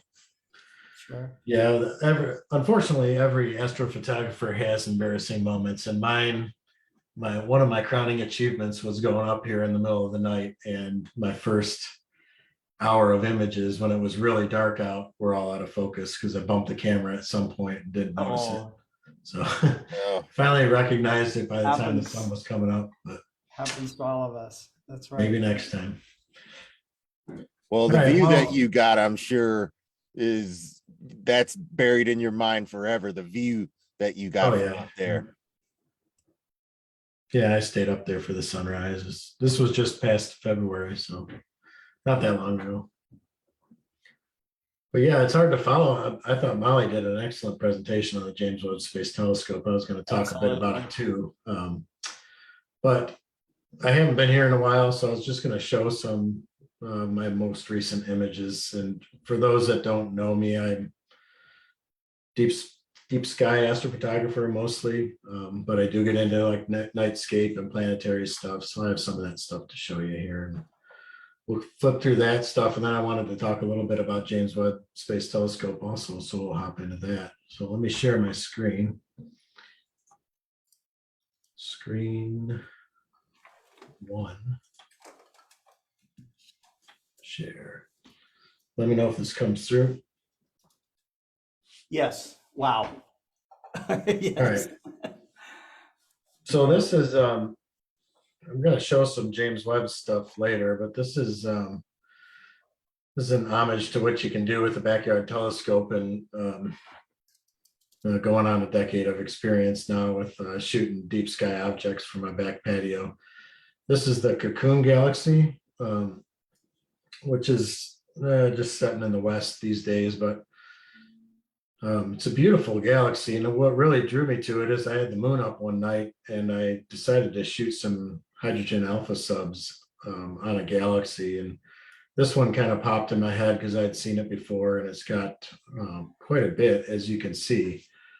But the interesting thing with this image is I shot it separately with LRGB, which is, natural light image, the true color image here that you see. And then I also shot it with the narrowband filter in hydrogen alpha. And that right here is the hydrogen alpha data for the galaxy isolated. So these are indications of all the star forming regions within the galaxy itself. And you can see that there's almost a bridge forming between these two. And if I turn on now the natural light image with that hydrogen overlaid, you can really see Wow. the gas clusters just basically clinging on to the outside of these two galaxies, which had just passed through each other in recent history by cosmological standards. But the nice thing about isolating these wavelengths like this is you can kind of turn them on and off at will to really visualize the contribution of the hydrogen alpha light to the beauty of the galaxy. I think it adds so much to aesthetically to the image just to add those pops of color in there. Right. And there's lots of galaxies in the background I can also see. Yeah, it's pretty well littered with galaxies. None very huge in this field, but there is a big cluster. Where is it here? Maybe I'm thinking of a different image, but yeah, most of these fuzzy dots are background galaxies and smudges and things like that. But this is shot from the backyard through an 8-inch SCT telescope. Amazing. Really amazing. And then also working on getting back into planetary imaging for the summer. And this was my best shot at Jupiter this season so far. Wow. And this is through a 12-inch Newtonian telescope. Worlds. I was pretty pleased with the clarity. Yeah. Planetary is tough, especially from northern latitudes and with smaller telescopes. So this was shot in near infrared, which helps calm down some of the atmospheric turbulence for the luminance layer, and then colored in RGB, shot with a monochrome camera. You can just see the great red spot here peeking around the corner. That's what I was going to say. It's a unique view of the great red spot just appearing. Oh yeah, right on the edge. That's cool. And it's on its way rotating into view. The interesting thing about viewing Jupiter during this season is we don't ever see Jupiter in phases, but we do see the shadows creep in when we view it from an angle.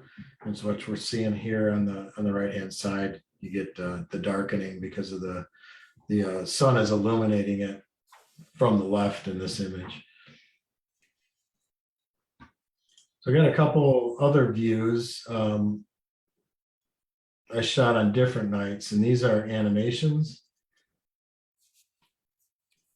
And this was shot with a one-shot color camera, so the clarity is not as good, and you can see as I shot it as the dawn was brightening. So this is rotation of Jupiter over the span of just over an hour. It gives you an idea how fast Jupiter rotates, and that's a challenge when you image it because you're trying to take a lot of frames, and the longer you expose for, the more frames you take, the more the rotation becomes a factor. But there's software for everything, so you can correct for this rotation effect if you so choose. But sometimes it's fun just to play the cool to see it back like moving. this to see the rotation. That's right. I got another one here that I shot into the dawn.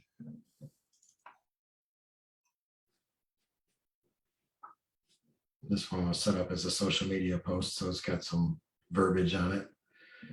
But here I time lapsed the image of Jupiter as I shot it in the telescope. So you can see I was shooting this in the middle of broad daylight. Wow. And the interesting thing here is you can really see the quality drop off as the video progresses. And that's happens just as the sunlight lands on the telescope tube and starts to expand the tube, pushes the focus out and messes with the combination. That's an issue you don't have to deal with during the nighttime. Yeah. That's the moon Io transiting in front of the planet. All right, so I promised we'd talk a little bit about James Webb Space Telescope, and Molly, I can't really compete with that presentation she gave regarding the telescope, but I've got a little bit of a different angle on it because a lot of people in this room are astronomy enthusiasts and or astrophotographers.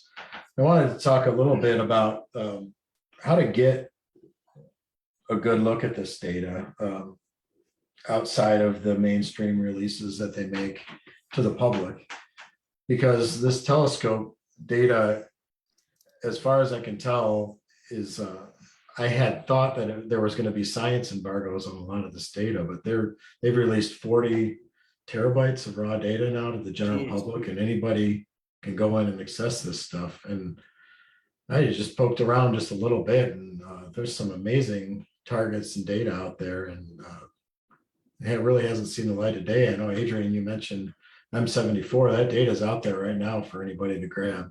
They've already shot it then. Okay. Yeah, it's it hasn't been, there's not been a mainstream release that I saw of the images, but yet you can go in there and pick apart the data. So I wanted to show people just how you can go in and look at this stuff. Really the home base for everything JWST is the Space Telescope Science Institute. And this website manages data from pretty much the telescopes we have in space, but mainly the Hubble data and the James Webb Space Telescope data is all searchable here. So if you go over on the right-hand side and you click on James Webb Space Telescope, it'll take you to this landing page. It's just got all kinds of information about the James Webb Space Telescope. Press releases, user documentation, which I'll show, that's pretty interesting. And the data here is mostly stored in, let me see if I can find it now. Where did she go?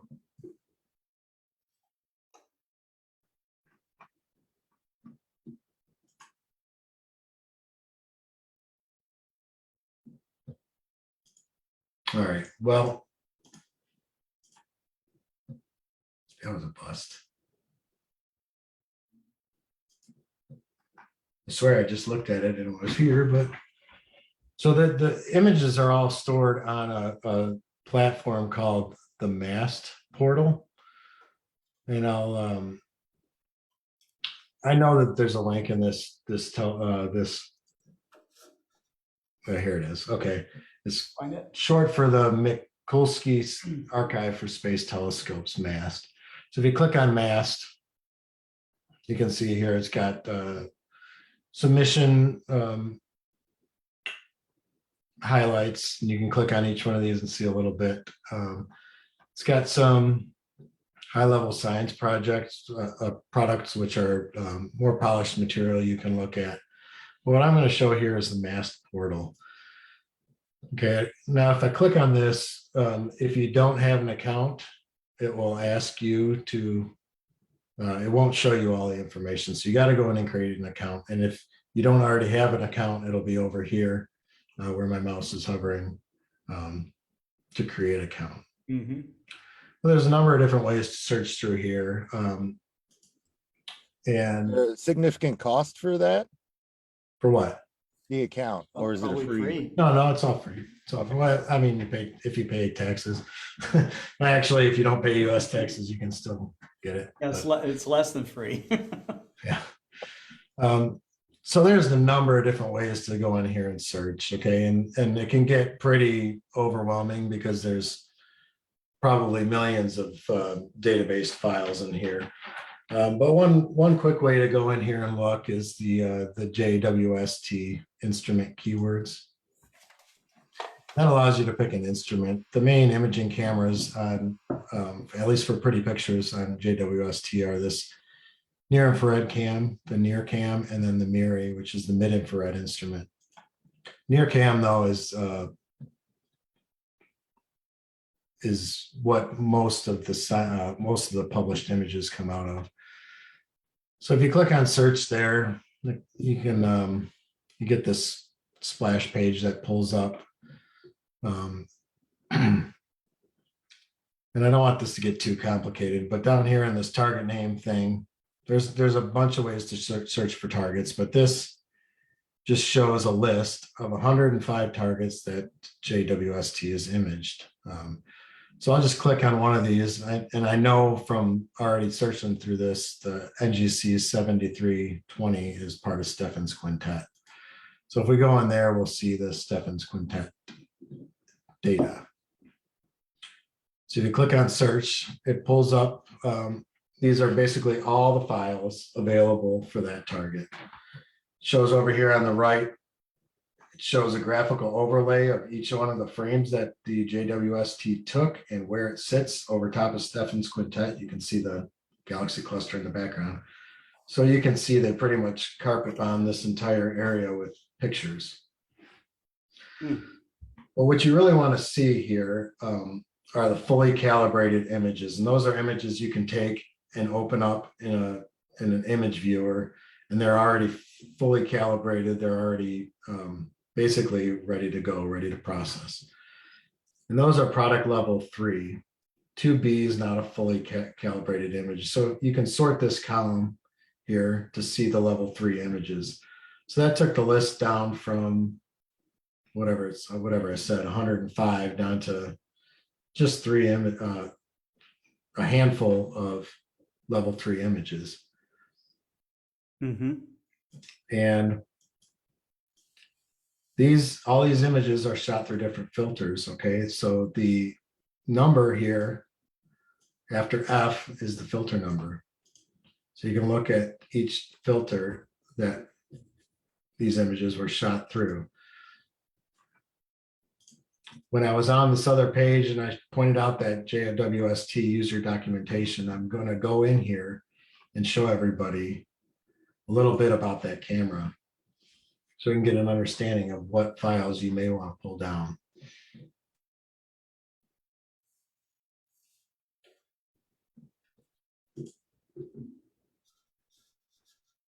Okay, so now I drilled down into near infrared camera and I'm going to look at filters here. And this is going to show us all the filters that are installed on the JWST near infrared camera. And it's really all shown in this chart here. So the sensors are divided into 2 separate detectors. There's a short wavelength channel and a long wavelength channel. And you can see all these filter names. Their naming convention is based on the center wavelength of the filter. So these are infrared filters in microns. The visual spectrum ends right about 7.7 microns. So right about here. So all these filters to select from are all infrared. But you can see the way they color coded them from the red end of the spectrum, the further infrared end of the spectrum, to the closer infrared end of the spectrum. And it shows you basically how they colorize these images. Essentially, is when they select from these filters, they map the colors to RGB for a visual presentation that's in the same order as they appear in the visual spectrum. That's pretty common, unless there are some narrow band images where they do false colors. But I'm going to hop back now to this and show you. And I've already looked into this as far as what these 2 files mean. You can ignore this SEGM file. The one that has this tail that's I2D is what you want. So this right here is a 4.4 micron image. That's what the F44 means. And I'll download that. It's a FITS file. If you do astrophotography, you have no problem opening FITS. If you don't, there's NASA NASA provides some free Yes. converters to go from FITS to like a TIFF file or something you can open. And that's called FITS Liberator for anybody who's interested in downloading that. FITS Liberator's been around for a long time. Yeah, it still works. Mm-hmm.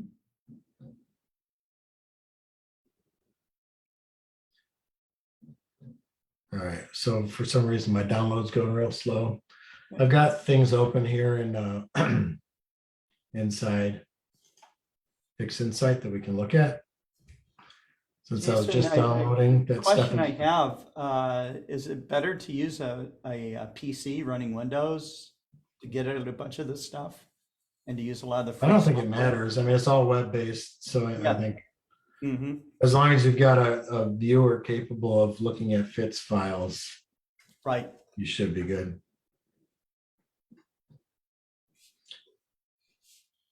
So anyway, I've already done the slow download work, and these are the files I pulled down from Stefan's quintet. So this is with the near cam, this image here. This is a 3.56 micron near infrared image. So this gives you a sense of the data that these images were constructed from. And you can see in this large galaxy, if we zoom in, it's resolved individual stars within this galaxy. It's just remarkable.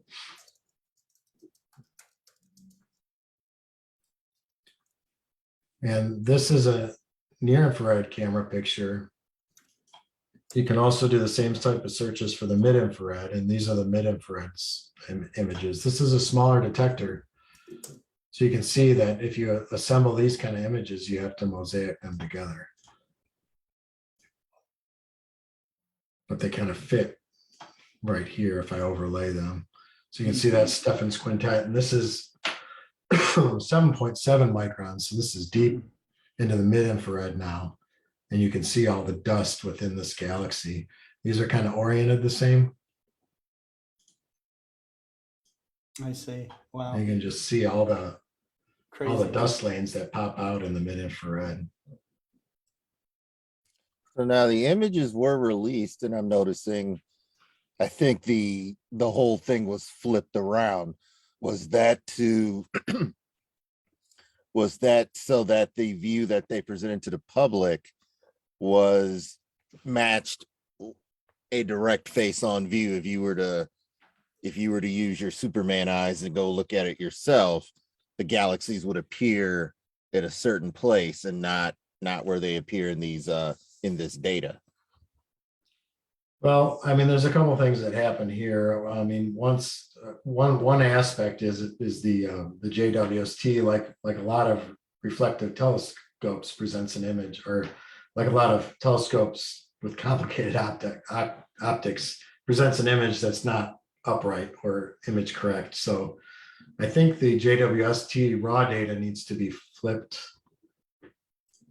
Looks like it just needs to be flipped horizontally to. Yeah, I think it's kind of match. I'll flip vertically like this. Yeah, it was probably presented like this and then rotated 180. But anyway, something that. Yeah, I mean, there's a set of transforms you need to go through to get it correct to the appearance in the sky. Yeah, and that makes sense. But I can show you here. Then this is that M76 data I just pulled down while we were talking, actually. Nice. And this is 3 color channels overlaid in infrared. Mm-hmm. So you can see, again, individual stars resolved in the galaxy, and some nice, I think these are hydrogen regions here out towards the wings. Oh yeah, looks like you can almost see dust lanes in some of those regions. Yep. So this is just a quick combine on that.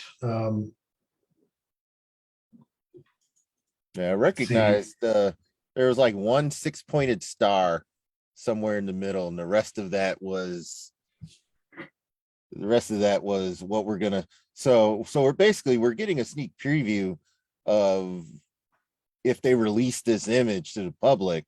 There's the star that I would suspect is in the Milky Way, that 6-pointed one. Yeah, right and here. These galaxies here. Background galaxies. This data is released to the public. They're releasing the data as soon as they get it. True. Yeah. Which the is color amazing, correction, you know. or the finished processed image, like the 5 that have been shared. I wonder if we'll see something similar, but just looking at the raw data and seeing you put it together for yourself, Jason, it's just really cool to kind of see. We're seeing even more of what JWST is already imaged. So yeah, one thing that surprised me, and I think anybody who goes in and pokes around at this data, it's not for the faint of heart. If you look at how actually messy this is from an imaging standpoint, with this banding and patchwork quilt of assembling frames, it's a challenge to work with. And I have to give a lot of credit to that science team for putting out images as beautiful as they did, because it is a ton of work to get this data into shape that's presentable in that format. And I don't know if that's more because these are more designed to be science instruments, and these little defects don't matter as much, but I was a little bit surprised at how rough the calibration looked on some of this data. Yeah, I think that might be it. And just coming from an amateur myself who shoots way wide field, but I imagine that the data is being poured over, for scientific reasons, but you still have that science team, like you talked about, that cleans that data up for public consumption. Yeah. So it's like there's two different things that NASA wants to do as JWST gets more images, is continue to drive the public interest in it, even if the public thinks that it's just a one-shot color Sony cam on steroids. It still gets them interested in objects in space.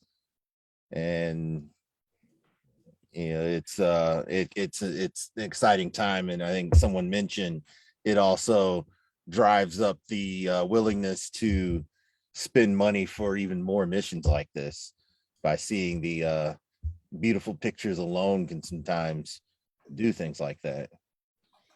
Yeah, so this is one of those images I pulled down and did just a quick edit on.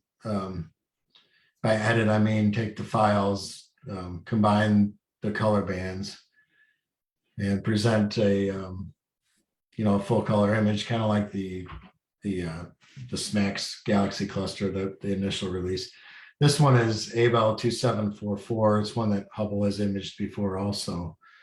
But it's just basically a deep field. There's not many gravitational lensing instances here. It's just galaxies and galaxies on top of galaxies as far as you can see. Some real beautiful spirals, and like this one with a nice hydrogen alpha regions highlighted. Just some twisted messes of galaxies. But I didn't see that this one was even released to the public as a finished image. So I just kind of grabbed it and did a quick edit on it. But I was pretty pleased with the outcome here. It looks good. I was looking at the MAST website, and it is the Barbara A. Mikulski archive, and she was a politician, and apparently really championed the Hubble Space Telescope as a politician. So that's the background there.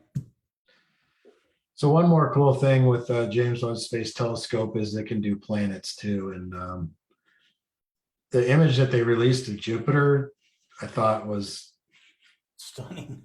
not, I don't know, it just wasn't balanced as far as the exposure. Like the center band of the planet was blown out. And when I went in there and looked at the data, I was pretty happy to see that the original image from the telescope was properly exposed. And so I went in there and I grabbed a few of these, and not all of them were properly exposed, but these two narrowband channels were, and this is 2.12 microns and 3.23 microns.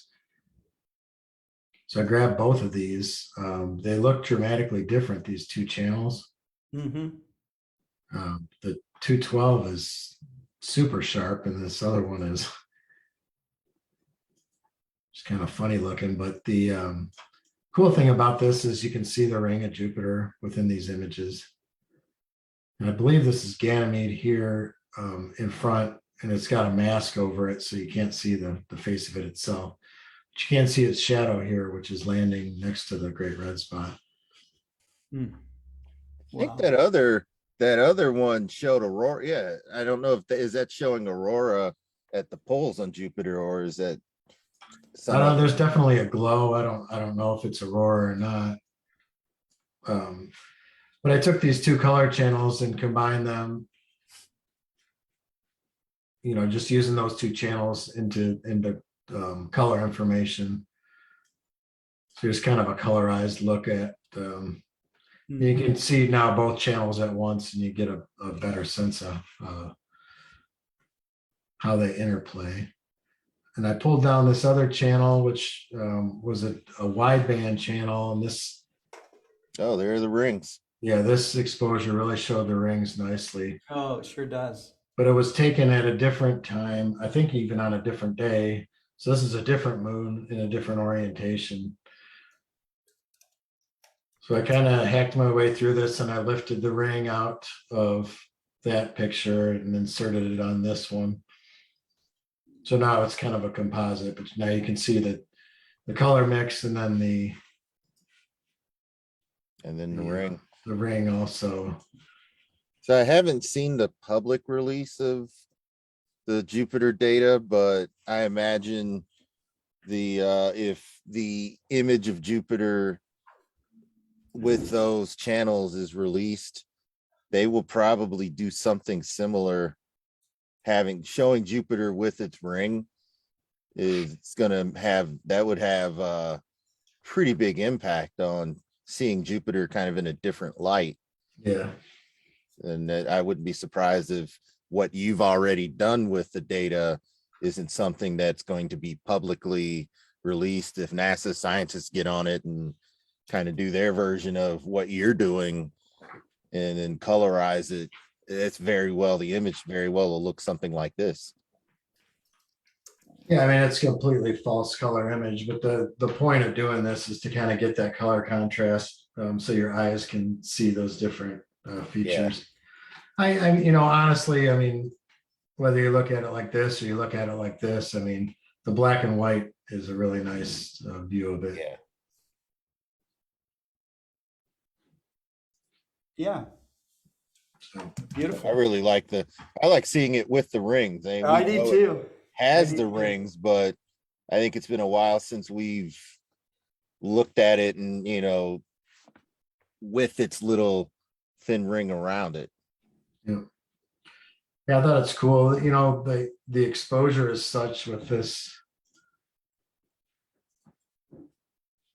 You can see how much just to extract that ring out of the glare of the planet is pretty tough, because the James Webb Space Telescope has got some crazy diffraction spikes. And then you throw an extended object like Jupiter in the middle, and it's just lines going every direction. Yeah. It's really hard to get back to just something clean, but amateur astrophotographers deal with a lot of bad data, so we've got tricks. Yeah, it almost begs the question of being hired by NASA to do this for money, because you already know the tricks to get that little ring out of all of that data and then recombine it with other data. So I'm sure Yeah. yeah, I wonder Yeah, if there's they're some watching opportunity. the Global Star Party 100. Yeah.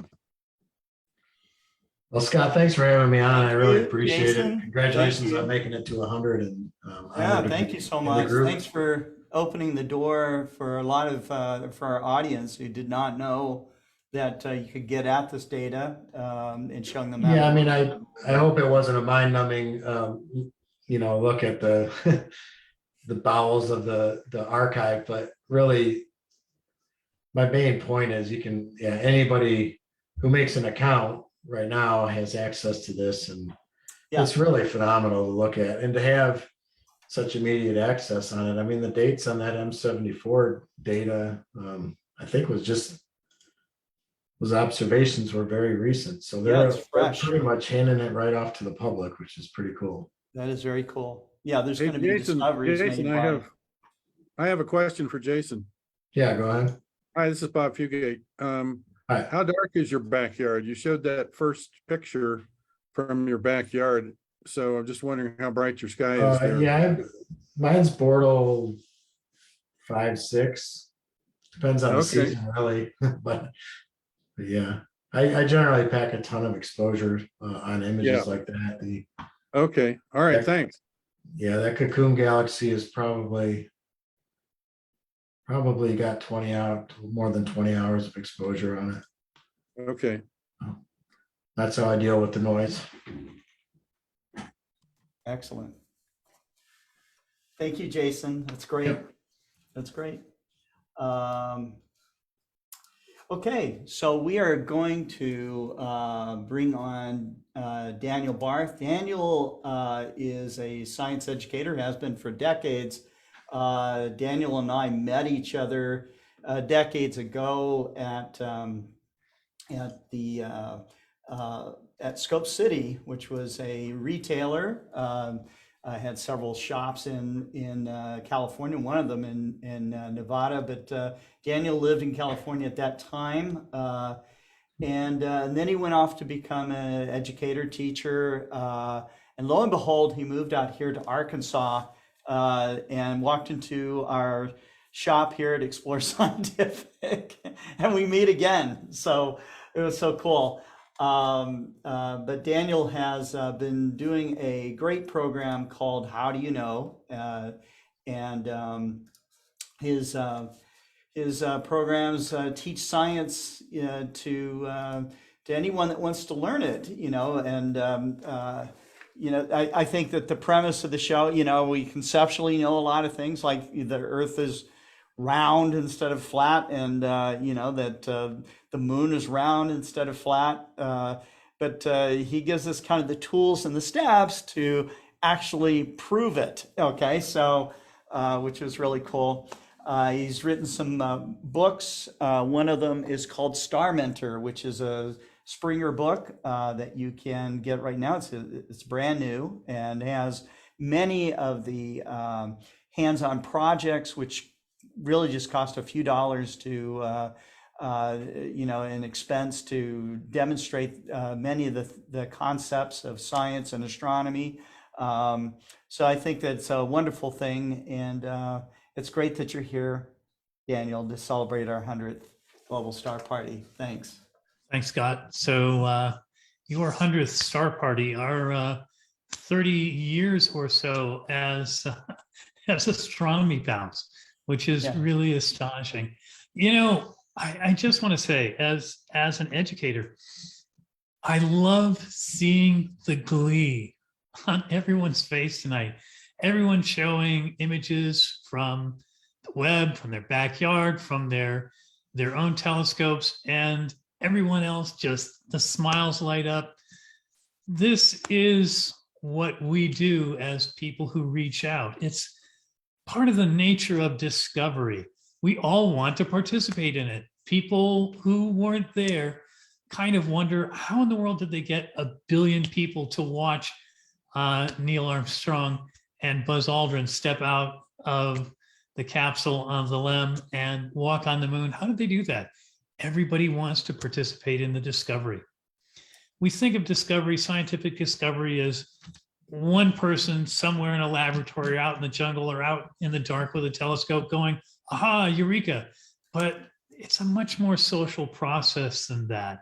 And I see this with all the people tonight. I heard it when Molly was talking about, and Hubble excited me so much. It's changed my life. It's changed the path of my life. I decided to study science and astronomy. This kind of thing, Scott, is true of all of us. And whether we had a mechanical mentor like Hubble, or we had an actual person who mentored us, who said, yeah, sure, come have a go at our telescope. What they were doing is they were giving us an opportunity to discover for ourselves. As an educator, as someone who does outreach, and that's really my life, is what I do. Really what we want to do, I use a fishing metaphor. We want to set the hook hard, like we just snagged a trout in the stream with a fly rod. We want to set the hook. It was done for me. The title of my book, Star Mentor, I got that from my very first star mentor, who was a local village priest. And he had a 60 by 900 millimeter Tasco telescope on an equatorial mountain in his office. I bugged him relentlessly. Can we please, Father? Can we please? Can we please? Can we look at the moon? Can we try the telescope? Please, please. I don't know why he didn't reach for a mallet. I'm sure it was horribly annoying. But when he said sure, and he called all the parents and said, bring the kids over. We're going to take the telescope out in back of the rectory. And we saw the moon, and we saw some different colored stars. And after a while, a lot of people drifted away, but he and I were out there, and I said, ooh, what's the yellow one? And he said, okay, go ahead and move it. You know how. And it was Saturn and the rings, and it was glorious. And for me, that hour that man took out of his life with his telescope to say, sure, come on up. Here's the eyepiece. Here's the focuser. Have a go. Discover for yourself. That event changed the course of my life entire.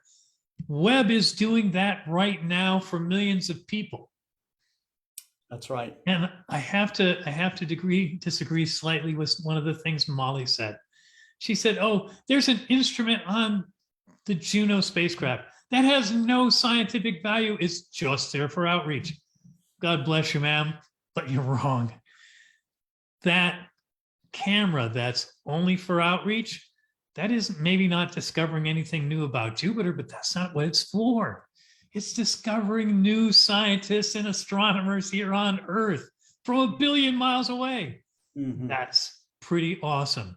And that's always been my point in astronomy. And we talk about, my hat's off, and I bow, and I'm astonished by some of the imagery some of the folks here bring to it. Just stuns me.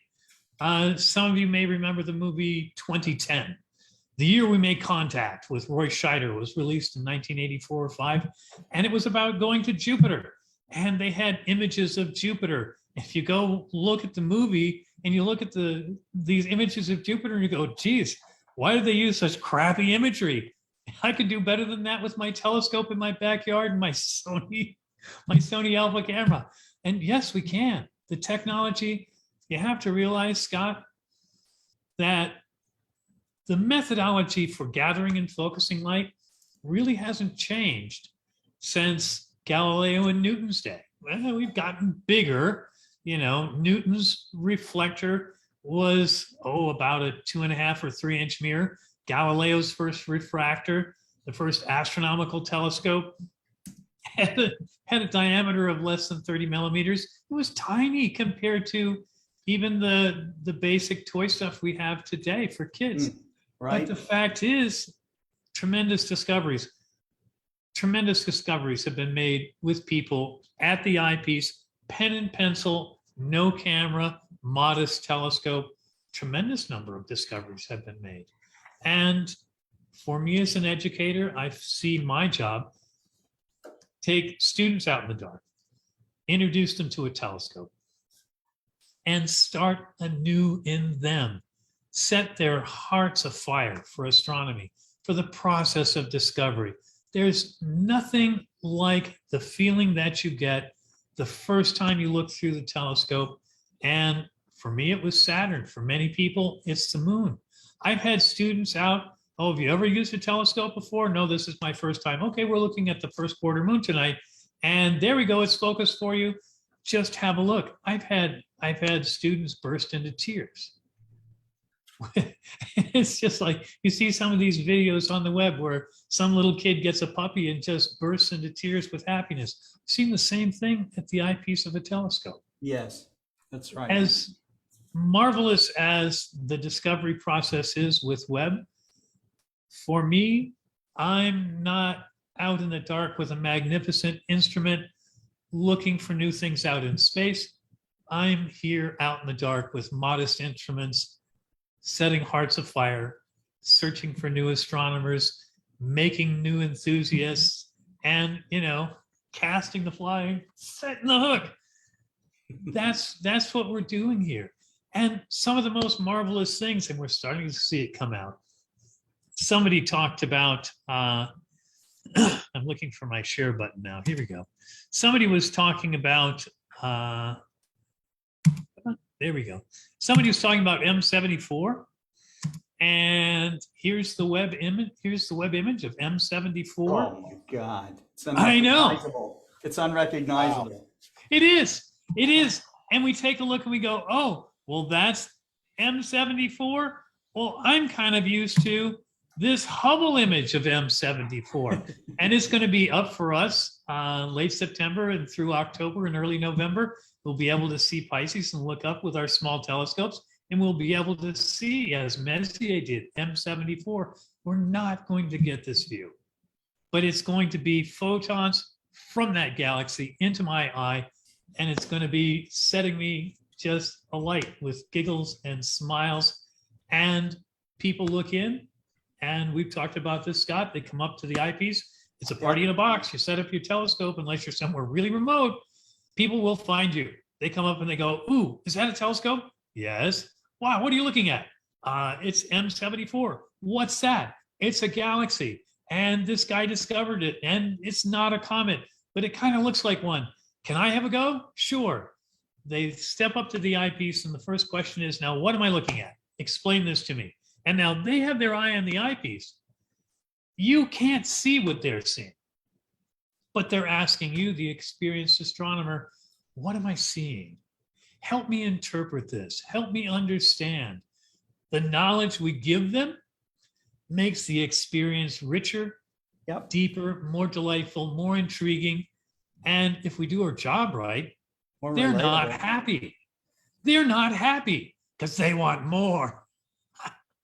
Like, here's a crouton. Would you like a turkey dinner? We give them a taste, and we go, oh, well, of course there's more. Wow. Can I operate a telescope like this? Where can I get one? Can I do it with binoculars? I have some at home in the garage. And you start them off. And everyone here tonight, this marvelous adventure, the 100th Global Star Party, and I just, that makes me smile every time I say it. Everyone here had someone take them out in the dark and say, here, have a go at the eyepiece. Here's the focuser, turn it this way. Tell me what you see. Now here's what you're looking at. And it's like standing on top of a big hill and throwing rocks and hoping to start an avalanche. And we do. And we do. And Webb is a huge rock rolling downhill, and it's going to start its own avalanche. The Apollo moon landings had an avalanche effect. They brought millions of people into amateur astronomy. The Hubble telescope, Comet Hale-Bopp, all of these momentous things that we see in the sky. The Jupiter-Saturn conjunction we had a couple of years ago. I was trying to go out and watch Iapetus transit Saturn. It was cloudy here. I couldn't get it. But every time I bring people out and I say, oh, this sky tonight, you won't see this again in your lifetime. Here are some things. Here's what makes it interesting. Here's why this is a snapshot now. If we come out again over the weeks, over the months, people are with me for a semester class or a year class, and the sky changes. And they're like, wow, I never knew. I never knew the sky changed. I thought it was eternal. And in a sense, it is. but we view the sky from this lovely, rapidly spinning platform called Earth that's orbiting a dwarf star. And the view we have every night is a bit different. And the planets are moving, and comets and asteroids pass across our field of view. Was out looking for K2. I won't see that again in my lifetime either. And people say, but you can only see it once or twice and then it's gone. Something new is always coming along. This thirst I have. I understand how people like Edmund Hillary climbing to the top of Mount Everest, like Scott looking for the pole, like Balboa seeing the Pacific for the first time. I understand their joy and delight because I share in their experience every time I go out at night and look up. And when I have a pair of binoculars or a telescope, my experience is deeper and richer. And every time I get to participate, as Galileo did, as Copernicus did, can you imagine how Newton felt the first time he put his eye to his little reflector and found out that it worked? I mean, for him, that probably wasn't that unusual. Everything he laid it was like the Midas touch. As a scientist, Newton was golden. Everything he touched kind of boom, came out right. But all of us going out and seeing these things and discovering for ourselves and realizing that we participate in a science that is easily 100,000 years old. We've talked on my show, I've talked with Scott many times, how we have these odd terms in like moon and planet. He did a show one time and had a stack of astronomy and physics textbooks about 2 feet high. And I said, hey, Scott, you know what these all have in common? These go back to like the 1960s. They said none of them have a definition for the words moon or planet. And Scott was like, what? Wait, is gullible in the dictionary? That can't be true. Some of these terms we have are so ancient that what we understand about these objects has gone through revolutionary transformations. We think about the moon and we thought, oh, we knew the moon in the 50s and 60s. When Scott and I were boys, we were taught, oh, well, the moon was created when one big blob of material that was forming the Earth and it spun too fast and a piece of it ripped away the fission theory. And all those craters are volcanic. Continents drift, that's nonsense. What could move a continent? Oh, and all the volcanic craters on the moon? And then like people like Gene Shoemaker come along and they go, they're not. They're impacts. What, rocks from space? How silly. You realize it was the mid-90s when the idea that a comet or an asteroid impact might have killed off the dinosaurs became commonly accepted. That is our lifetime sort of stuff. That's crazy. The people growing up now, the kids growing up now are not going to remember a time before Webb and before Hubble. For them, well, of course you can photograph the rings around Jupiter. And I've taught for decades, oh, if you want to see the rings around Jupiter, you got to fly there. No.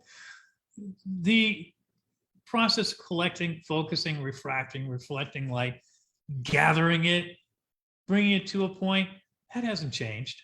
What's changed is our ability to interpret that light that we gather. The imaging technology. My eye and a sketching pen.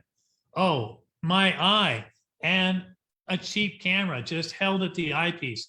Oh, my eye and oh, wow, a digital camera, really? I don't have to use film and hyper it with chemicals so it's more sensitive?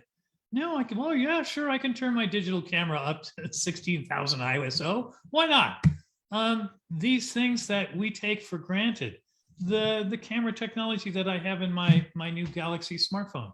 Oh my God, you couldn't have bought that for love nor money 10 years ago. And the things we put into the hands of people, how many people really understand how powerful an imaging instrument they have in their pocket that they use to call their friends and family? They know this is a cool camera. Wow, look, I can get a great picture of my dog. But to say, oh, here, hold it up to the eyepiece of a telescope and take a picture of the moon. Really, I can do that? Oh, yes. There's so many things we can do with instruments that are not grand, that are not expensive, that are not uncommon, that are not rare. In my last program, Scott, we talked about the discovery of Neptune. The two principal guys in our story, John Adams, who later became Astronomer Royal, and Urbain Le Verrier, the French fellow who headed up the Paris Observatory and became their equivalent of an Astronomer Royal. These two guys, when they figured out where Neptune was, they had no telescopes available. They didn't have anyone where they could say, excuse me, the way Thomas Bopp did, and oh, can I borrow your telescope? These guys back in that day, in the mid-1800s, they didn't have access to a telescope. And they asked people, they worked in observatories, can you look at this? I think there's a new planet there. Go away, kid, you bother me. This telescope time is rare and expensive. These instruments are rare and expensive. Do you know how much these cost? Are we gonna point this at your crazy idea? Go away, kid. Yeah, they were right. And in Le Verrier's case, he got his revenge. He became director of the observatory and fired all his detractors. But today, if somebody has an idea, oh, I'd like to look at, you don't have to go very far to find a telescope or a nice pair of binoculars. There are astronomy clubs all over, and we're reinvigorating and meeting in person again for the first time in a couple of years post-COVID. And people can come out and you can go, oh, can I try this? Can I see the moon? I've heard about this thing called rays and craters. Can we see that? Oh, are there really mountains and craters? Can you see the sunrise? Can you see the sun light up one side of like a range of mountains and it's really the rim of a crater and the other side's in darkness? And I heard Galileo found the height of a mountain looking at, can I do that? And my answer is, sure you can. Step up to the eyepiece. Ready, set, and it's kind of like putting somebody on the very top of one of those crazy Olympic ski jumps. Right. If that was me, you'd have to handcuff me and give me a shove. But these Olympic guys, they get up, doot, doot, bah, and off they go down the hill. And that's what we do, Scott. Yeah. We bring people up to the edge of the hill. Come on, here's the eyepiece. And we give them a shove. And we unleash a torrent of emotions and delight and joy. And by helping teach them and train them and helping them to understand what they're seeing. You know how many people saw Neptune, Scott, and didn't know what they saw? Right. So it didn't get any credit. Right back to Galileo. Right. And before that, it's naked eye visible if you've got really good skies. We know that people had been seeing Neptune for centuries before it was discovered. But it's understanding the classic question we get from beginners all the time. Now, what am I looking at? And when we light that fire, when we say, sure, first one's free. Telescopes, they're not that expensive. Don't worry about that now. Here's the eyepiece. Have a look. It's amazing. And then we see someone go, wow. I did a couple of wows tonight with some of the images. When someone bursts into tears, it's so beautiful. Yes, it is. Yes, it is. It's a grand, glorious adventure. And we give people a shove. We send them off down this accelerating adventure of discovery and delight. We light hearts of fire. And actually, that's the subtitle I wanted for my book. I said, oh, I want to call it Star Mentor, Setting Hearts of Fire for Astronomy. They said, no, that's too obscure. I'm like, you don't know me yet. And they won. They got a different, more prosaic after title, Hands-on Projects and Lessons in Observational Astronomy for Beginners, which I suppose is more descriptive, but a lot less fun. I'm an instigator. I'm a subversive.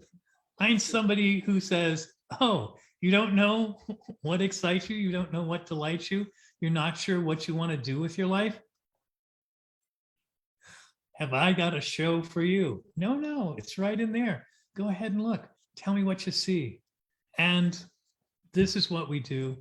And for my money, as an educator, who's someone who is concerned for how the public views our place in space, for someone who's concerned about helping people to understand how science is interpreted, how we know what we know. This We will just lost you be there, the Danny. legacy of Hubble and Webb. Beyond my lifetime, I'm sure. Beyond my lifetime, I'm certain. And the wonderful thing we're starting to see now, people are starting to combine the images. Oh, here's an X-ray image from the Chandra Observatory. Here's a visible light image from Hubble. Here's an infrared image from Webb. Oh, let's mush them all together. And you get this amazing view that has so much more information and detail. It is seeing with new eyes. We've all seen these memes where they show side by side. Here's what the Hubble sees. Here's what the Webb sees. Wow, how much better. Gee, that old thing, it's an antique now. Well, maybe. Still pretty badass if you ask me. But we are literally looking anew at the universe and creating day by day a new understanding. And we're bringing to the public an amazing appreciation for how we know what we know. When we do that, we help develop interest in science. Somebody said, are you trying to get people to trust the science? I said, no, science isn't about trust or belief, it's about data. But people have to understand, if somebody says, how do you know? The real scientist will give you an answer and the limitations of it. Well, I know within these parameters, here's what we're seeing. Here's what we don't know. Here's the uncertain part. And some people are, you mean you're not sure? And so we need to help people understand science isn't sure. Science isn't done. The science isn't settled. That's a bounder. That's a fraud. That's the Nigerian nobleman trying to get you to help him with a financial transaction. The science is settled? No. Webb should tell us all the science is never settled. We could always look a little deeper, find a little more. And we say, oh, what we know all these things so well. There have been a number of times when people have come out and said, physics is finished. All we're going to do is adding a few decimal places. And you young people in physics, I think it was Helmholtz who said that. Oh man, was he wrong? That was right on the dawn of the quantum revolution. Science is always going to be revolutionized because our understanding is imperfect. Webb can be a tool not just for the scientists, but for the everyday man and woman in the street to come, to delight, and to understand how we know, what the limitations are, and to learn what real science looks and feels like. If somebody's sure, they're not a scientist. If somebody's certain, they're not really playing fair with the data. If somebody says, oh, absolutely correct, this is the true fact, and the contrapositive of that, here's the secret stuff they don't want you to know. Well, you know what? We armor people against that kind of flim-flam, pseudoscience and phony astronomy. We armor them by delighting them, by engaging them, by helping them improve their understanding. All of us can become better astronomers. All of us can look into the eyepiece and fall in as into a well, and we can dive a little deeper.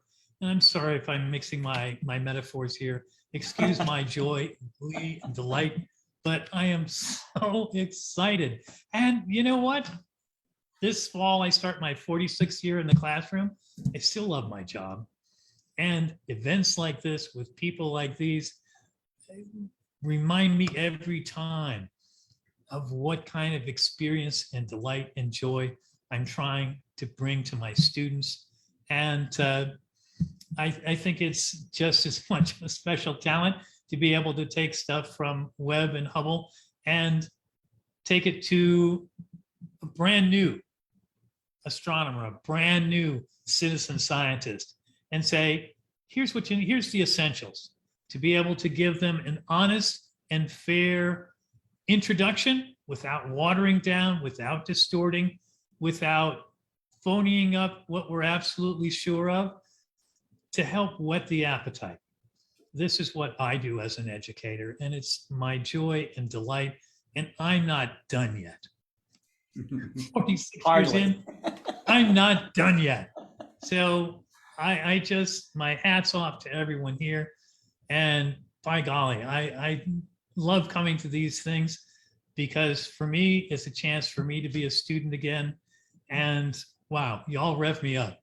So I'm going to turn it back over to you, Scott. Thank you, Daniel. Thank you. Congratulations on the 100 star party.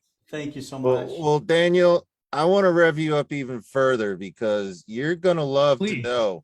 You're going to love to know a couple of things, and I'm going to go into it more when I finally close this down. But you reminded me of just today, the 5-year-old Girl Scouts that were among a group of girls between age 5 and maybe 15, and then all the Girl Scout mentors as well, that all got to see the sun today from a solar telescope, a Coronado, and I saw some of that excitement on their faces. Even better is the excitement on the faces when the moon was out for a brief period, and some of them got to see it through a spotting scope, and still others got to ask questions, and I was able to use images that I had taken to explain some of the answers. This is what we know. This is what this image is showing. And I was thinking to myself, how many of us take these beautiful images of the Milky Way or landscape and we post them on social media and we look to see how many likes and things that we get? So how grand does it feel that I'm actually using my images to share astronomy with young girls and try and get them excited about taking the next step? And it was a profound moment to realize, okay, now I'm extending an image beyond just, is it a pretty image that I can post online? So a lot of what you were saying reminded me of that. And the final part was we have a new older astronomer or a new older member of our astronomy group that instantly wanted to come out and help. And so I invited her out. So she was there, basically newly minted astronomy member, older woman who was there with the Girl Scouts, very first time out doing outreach. So it was a good day for me, even though my left foot hurts, but it was all worth it to bring the equipment out and share it with those Girl Scouts on a really beautiful day. And all of them got a chance to see the sun through that telescope.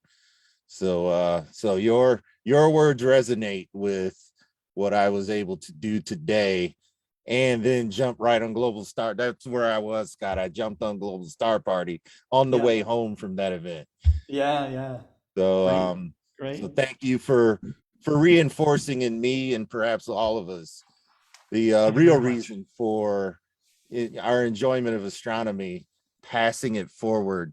And I told those little 5-year-olds, the young daisies, I said, you all are going to be the next scientists in line to help figure things out. And they, of course, they looked around, looked at each other, but I said, don't worry, you'll get it as you get older. So yeah, thank you for that inspiring, straight from the heart. There was no script. No filter. You just came from how you felt. So thank you for that. Great. That's great. Thank you, Daniel. Thanks again. Thanks for your comments there, Adrian. Okay, our next speaker is Conal Richards. Conal has been, how many global star parties has it been now, Conal? Do you remember? It's been quite a few. I want to say we're up to maybe 17 or 18 that I've been on. I remember the first one I was on was the 51st. Oh, okay. And here we are quite a bit later on. And I have to thank you for putting together not just today's program, but the several dozen star parties that have come before this. It's really been a wonderful program. Yeah, it's been a lot of fun. And I really enjoy the communication that goes on between the people that participate in Global Star Party. A lot of you have become friends and formed bonds and stuff like that, shared a lot of great information with each other, just here on this side of the broadcast. So, but everybody is excited that you contribute to Global Star Party, Conal. You have a very polished demeanor, and you know your stuff, and you are inspired. So we all get that. And so thanks again for making Global Star Party what it is. Thank you very much. It's been a great pleasure doing these programs. I hope to do many more. Yeah, we'll be here. All right. All right, it's all yours. I'll get started here. Can you see everything okay? Is my audio good? Yep, audio's good. Good to go? All right. You're in presentation mode, looks really nice. Yep. Good. I still have the Zoom window here, and let me minimize that. All right. Well, I think it's interesting that Dr. Barth brought up just a moment ago how so many discoveries have been made through small telescopes and people just scanning the skies in their backyards. Some of those discoveries have been personal milestones. They've changed one person's view of things. Some of those have changed the face of astronomy and cosmology. There's really quite a big spectrum there of how influential these instruments can be. And when I think of these outreach events, and I usually reflect on how I felt about astronomy and what my experience was, and probably the first year or two I was engaged in the hobby. And I had a lot of questions, of course, as many beginners do, all kinds of things I wanted to know. And I tried to think about what some of my biggest questions were and what some of the biggest resources I would have wanted to know about there, and hopefully some answers to some of those questions. Now, as a beginner, a lot of that relates to smaller apertures, binoculars, and small telescopes that so many of us use. There's a picture of me there observing the total solar eclipse of 2017 with a solar filter on my 6-inch Newtonian. And that's been the telescope I've used for over 6 years now for just about everything I've done. And it's been quite a great instrument. And along with using that, my skills have grown. Let me advance here. Oops, here we go. So I'll bring you back to my first night under the stars, which was April 16th of 2016. And I remember all these things very well. I was so pumped up for it. I'd just taken my telescope out of the box a couple of days earlier, and I was ready to get it out under the sky and see some new targets and kind of expand my own horizons. So the picture on the right here, you can just barely see a first quarter moon, maybe about 30 or 40 degrees off the horizon there, and the telescope ready to go and look at that. Cool. And the night before, I remember I thought I had this black cover on the back, and I don't remember why, but I thought I needed to take that off. So these 3 screws here, I turned all of those as much as I could and pulled them in and out. And when I got my telescope under the stars to start using it, I look at the moon and it was impossible to see anything. And of course, I didn't know this then, I know this now. I'd messed up the collimation completely and had wondered how I would get that back into order. So I figured something out for the next night, and the show went on, and I was able to see the moon and some of the planets well enough, and a couple targets as well. But I really had to set my expectations. That was important. At that time, there were so many beautiful Hubble images out. Of course, they still are. And now they're being joined by the great infrared images from James Webb, its successor. It's very hard to see those images and anticipate what you're going to see in the telescope. And there are a couple of books and resources that do that well, but I didn't really understand what I would be seeing at the time. I just knew that I could see some things in the telescope, and I kind of left the details of that to whatever I might find. I kind of made it a discovery, you might say. And after that, I wrote some of my first observing lists. I have one of them on the next slide. And it's kind of interesting to see what I wanted to see, what I was really excited to see, what I thought was the limit of what I could observe. There were some things I was right about, some things I was wrong about. And I think that might be a common theme with many beginners, kind of setting your expectations and knowing what you can look at. And after I looked at this for some time, of course, I remember the date, it was April 16th. I started keeping a journal, and it was really, I think it's been a very valuable tool for me to journal and sketch and photograph so many of the objects and phenomena that I've seen, they serve as a wonderful record of my observations. And I'm sure everyone else in this program and many of the audience members would attest to this. Keeping notes of your observations, whatever that might mean. Maybe it's details of the structure you saw, who you were with, what equipment you used. All of those can be very valuable tools in not only documenting your observations, but it's also simply fun to just go back and see what you were doing at the time. And in making this presentation, I was able to do that, and it was certainly a fun exercise. And with keeping my own documentation, I really wanted to share it with others. And astrophotography is, of course, a great way to do that, but it's very challenging to get into when you're new to astronomy. In fact, you can see in the image here, I didn't even have binoculars at that point. Here I was using an equatorial Newtonian telescope, which I now love and, of course, use very frequently. But it kind of steepens the learning curve for new observers. And I would encourage those who were in my position at that time to go back and start with binoculars and work their way up to telescopes. And then once they've mastered the visual side of things, they can work more with cameras and sharing it with others. And that can happen through either photography or outreach events. I'll talk about some of the ones I've been working on later, both with high school outreach and younger people as well. I'm working on a program right now for kids 7 to 11. That's been a really fun program to do. And it's kind of fun to really see the scope of people's interest in astronomy, what they want to see, what they want to do, and being able to guide them into this hobby and helping them enjoy the night sky a little bit more. There was a great tool I came across when I was first starting out. There's a wonderful book called The Backyard Astronomer's Guide by Terrence Dickinson and Alan Dyer.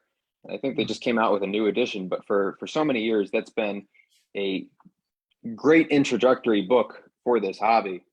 And I remember it was a 1992 edition, I think, and I read it cover to cover. And it talked a little bit about film cameras in the astrophotography section, but just about everything else was pretty relevant to what I was doing. And in the first chapter, this is the thing I remember the most, they had something called the ah factor that they outlined. And the authors essentially said, when you're going out doing any kind of observing, you might look at the things you see on a scale of 1 to 10, 1 being, I suppose, the simple pleasures, and 10 being the biggest events with the wow factor. So you see 1 here is a faint meteor. That's an example they gave, with 10 being a total solar eclipse. And something in the middle would be something like seeing surface detail on Mars. And I've now had all 3 of those experiences and many more. And regardless of where they fall on that scale, they are very pleasant experiences. And I fondly remember them. But going back to my first night, this is what I saw. I remember the first object I pointed at in the sky was Jupiter. And that was actually the first thing I'd seen through a telescope a few years ago. I was on this Cub Scouts trip to a local observatory that had a 10-inch Clark refractor. And I'm sure I'd love to look through that instrument now. It has to be a wonderful instrument on the planets. But I remember the view on the left is pretty much what I saw. I remember the moons the most, 4 little dots, 2 on each side, and the big disk in the middle of Jupiter. And of course, I had to go back to that and see the bands and kind of work in some filters and spend some more time with it and develop my skill and equipment to see how much I could pull out of Jupiter. But I think that makes a great first target for many telescopes. Oh, yeah. As well as the moon here on the right. You can see Copernicus, that's just fallen on the right side of the Terminator. Still a little bit in shadow. There's Clavius down at the bottom, Tycho, a bunch of the really famous craters. And the moon is a really fun tool to start to learn one very tiny piece of the sky and get more acquainted with this hobby. Now, I talked a little bit earlier about my observing list. If you remember, April 16th was my first light for that telescope. And about a week later, I was already working up things that I wanted to see. And here is word for word a list that I had written down of what I thought were some of the best and brightest targets in the night sky. And many of them are. It's a great list of highlights. But I thought of many of these as challenging objects, whereas now I see them as more routine objects. Some of the ones in the Messier catalog, maybe like the Ring Nebula. I remember that, the Ring Nebula, M13. I had the hardest time finding them. I didn't know the sky very well. I was still trying to learn that. And tracking those objects down proved very satisfying the first time. And now I can go back to them in just a matter of minutes and enjoy them all over again. On the left here, you see I wanted to see the Eagle Nebula, and I actually saw that in my telescope for the first time. I want to say it was 2 or 3 weeks ago, though I'd seen it in binoculars much earlier than that. And I wrote on the side there that I wanted to see the pillars of creation, which in a 6-inch Newtonian telescope from suburban skies visually is a very, very challenging feat. I'm not sure if anyone's done that, and I don't know if anyone will. So that was kind of out of bounds for my expectations. But at the same time, I thought it'd be really cool to see Jupiter and its moons and Saturn's rings. And those, of course, delivered very well, and I always go back to them as favorites. And in the middle there, you see a couple deep sky objects. Alberio is a visual double star, the Andromeda Galaxy. Little did I know I'd also be able to see the 2 dwarf galaxies there, which are quite bright. Other things like the Pleiades, M13, they were all some fantastic objects that were challenging for me at first, but I think they made some great targets in the end as I was starting out. And on the right there is a picture of a project I've been working on recently for the Astronomical League. It's one of their observing programs for globular clusters. And the observing list looks completely different. On the left, I have a couple of targets highlighted and scratched out as I selected and observed them according to what my telescope could handle. Some clusters in the 8th and 9th and maybe even 10th magnitude. Those were pretty dim, I recall. But on the left here, I have Messier objects, and then I'm getting into the NGC catalog a little bit more, some of the Herschel objects. And I think it's kind of fun to notice that I was using the same telescope all along, but my skills and experience were developing alongside that. I'll go to the next slide here.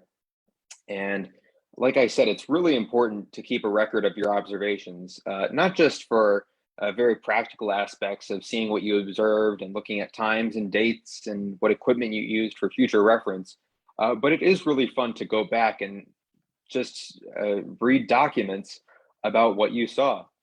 And on the left, this picture of a description I wrote about Saturn was the first written description of any object in the night sky I ever created.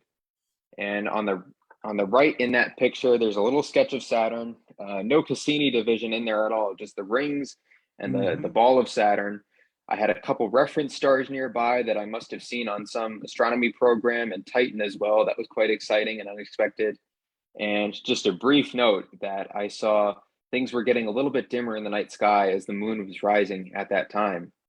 And on the right, I have a sketch of Mars. It was the first dedicated sketch of any object in the night sky I made a couple of years later during one of its oppositions. And it's a little bit rough around the edges. It looks kind of like a pen sketch. I was using some pencil, kind of scribbling things in to see what surface features I could reference later. But this sketch, I think, falls in a really nice metaphor for how my experience in amateur astronomy has progressed. Because I remember in 2016, I set up my telescope on the deck of the house, and I was waiting to see that opposition of Mars in May of 16. I was really excited for it, but I didn't know what to expect or what I was doing. And I thought, I know, magnification is the key. And it didn't quite work out that way because I got this 4mm Plossl, 4 millimeters. And the experience of looking at the night sky through that eyepiece is kind of like trying to study the Grand Canyon through a soda straw.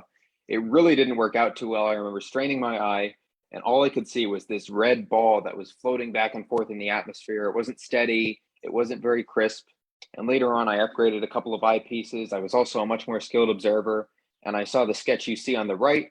And then later on in 2020, another 2 years later, 26 months, I was able to make a series of other sketches, which I've shared in other talks on this program, of Mars in much more detail.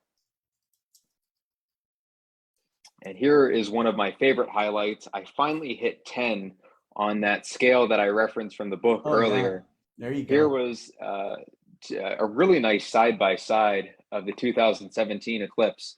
You can see on the left here, the horizon's all dark. I'm looking at the sun and I don't seem to be complaining too much. So it must have been during totality, or at least near it before I took that solar filter off. And on the right was a picture I got just through my phone, held it up to the eyepiece, and there it was. And I could finally share that experience with people. I live in Pennsylvania. And we took this road trip down to a rural part of Georgia. The band of totality passed right in that northeast part of the state. And it was, I want to say 21, 22 hours in the car each way. The traffic was ridiculous with that event. I'm sure we all have our own little stories from that eclipse, but it's a memory I'll cherish for a long time.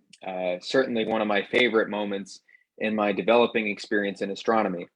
And the reason I share all these is I want other people to understand what they can expect going into things. There is a certain progression from looking at that first view of Jupiter or the moon, and then going to see an eclipse, then learning how to use a telescope instead of binoculars. There's a nice progression that you can lay out for yourself to kind of make that learning curve less frightening and really get into the hobby without much trouble and enjoy it a lot more, I think. Now, we were talking earlier about how much the cosmos is changing, especially our solar system. We see it as a very eternal and static thing, but that's not always the case. And I have a series of images here that certainly represent that. The top one at the center is the most recent lunar eclipse in the clouds. And I remember taking that image, I guess you could say live on a Global Star Party when we did the eclipse special.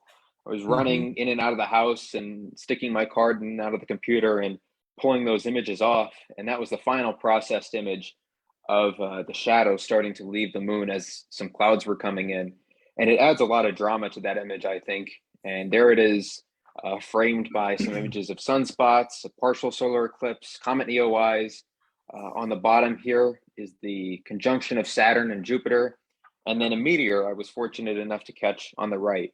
So they all highlight how our cosmos and our solar system are changing places. And you can observe these with very modest equipment. Pretty much everything here you can see in binoculars. Of course, I should note with the solar observations, you should use the proper protection and solar filters in those cases. But they're all very visible and readily apparent to those who are looking to get out and see what the night sky or even daytime sky has to offer. After some experience with my own telescope, I wanted to push those boundaries a little bit. I remember my first trip to a dark sky site, which was Cherry Springs State Park.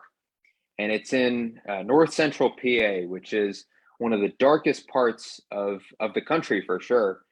But they say it's the darkest place east of the Mississippi, Bortle 2 skies.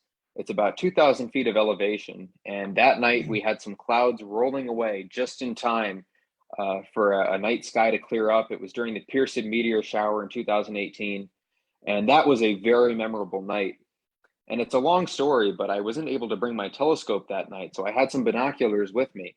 And I thought, I'm kind of complaining I can't bring my telescope out to this dark sky site.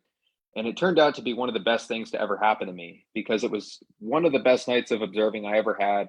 I saw the Eagle Nebula for the first time, Trifid, the Lagoon Nebula was stunning. I saw all these meteors from the Perseids flying overhead. Even though it was August, I was even able to see the zodiacal light with the naked eye. It was just incredible observing with very modest equipment. And it's certainly something I'd suggest to any new observer looking to get into the hobby. And I think it was also fun to look at some of the history of astronomy. On the left is a picture of a telescope called the Leviathan of Parsonstown. And I was fortunate enough to visit that telescope. It's in the middle of Ireland. And as many of us know, it was built by the 3rd Earl of Ross, who was trying to figure out the structure of what at that time they called the spiral nebulae in the sky. They were face-on spiral galaxies. And he made some very famous sketches of M51 and M101 with the telescope you see there. It looks like this giant barrel cannon kind of thing.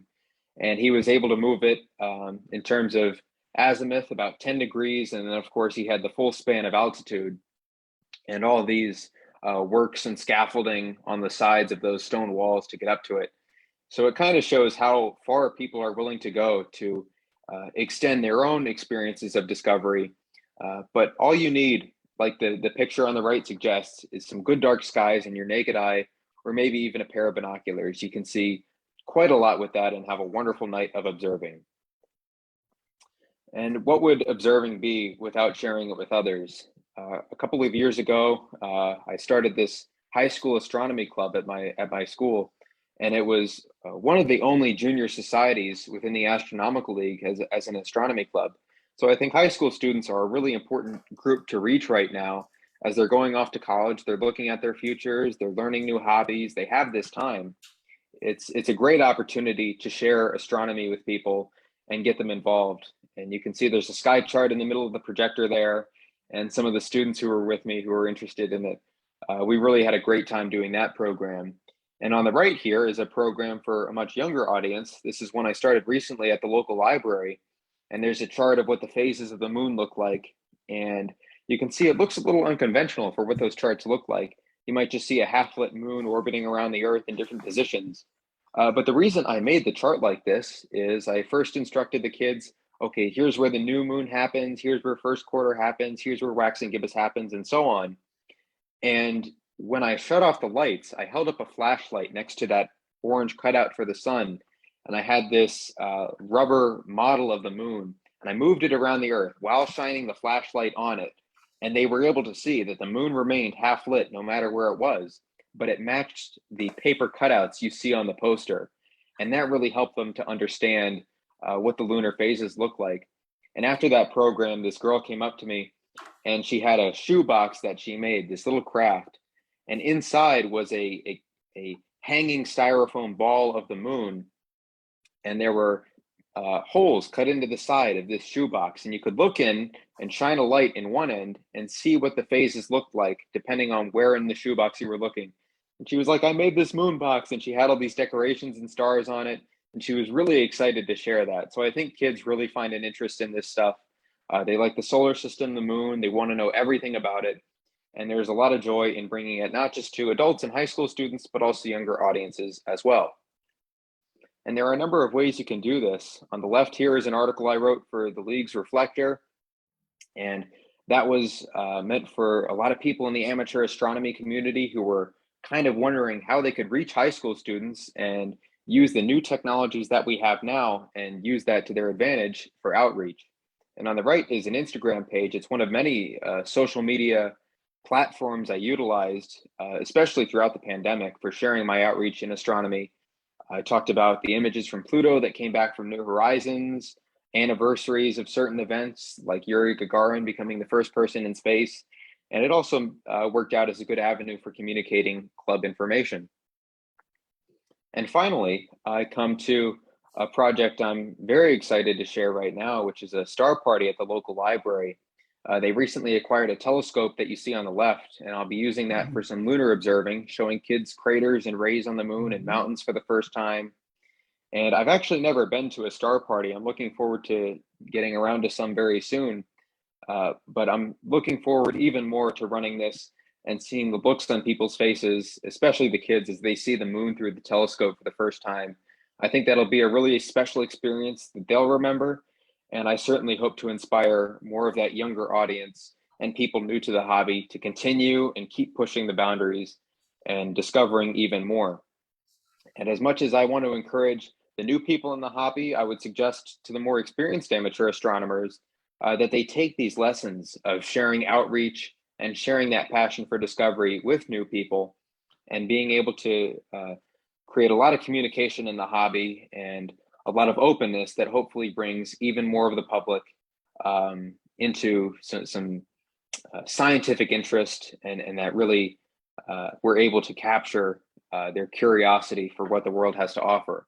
And with James Webb going up so recently and coming online, I think that'll provide a lot of that inspiration. With the efforts we have here in Global Star Party, I think that'll help a lot as well. But I'd encourage everyone to get out under the stars as much as they can, whether that be with outreach events or on their own. There's certainly a lot to be discovered. So thank you for letting me share that tonight. Thank you very much. I much, wish you all the Tom. best in your discovery. Thank you very much. Thank you so much. That's great. That's great. Well, okay. So another great presentation from Conal Richards. We are now up to the point where we can bring on John Briggs. John Briggs is currently the acting secretary of the Alliance of Historic Observatories, But if you've been to any of the beautiful old observatories, or been in the Antique Telescope Society, or just hung around amateur astronomers, when you bring up the name of John Briggs, usually a big smile goes across people's faces, because John is definitely someone that is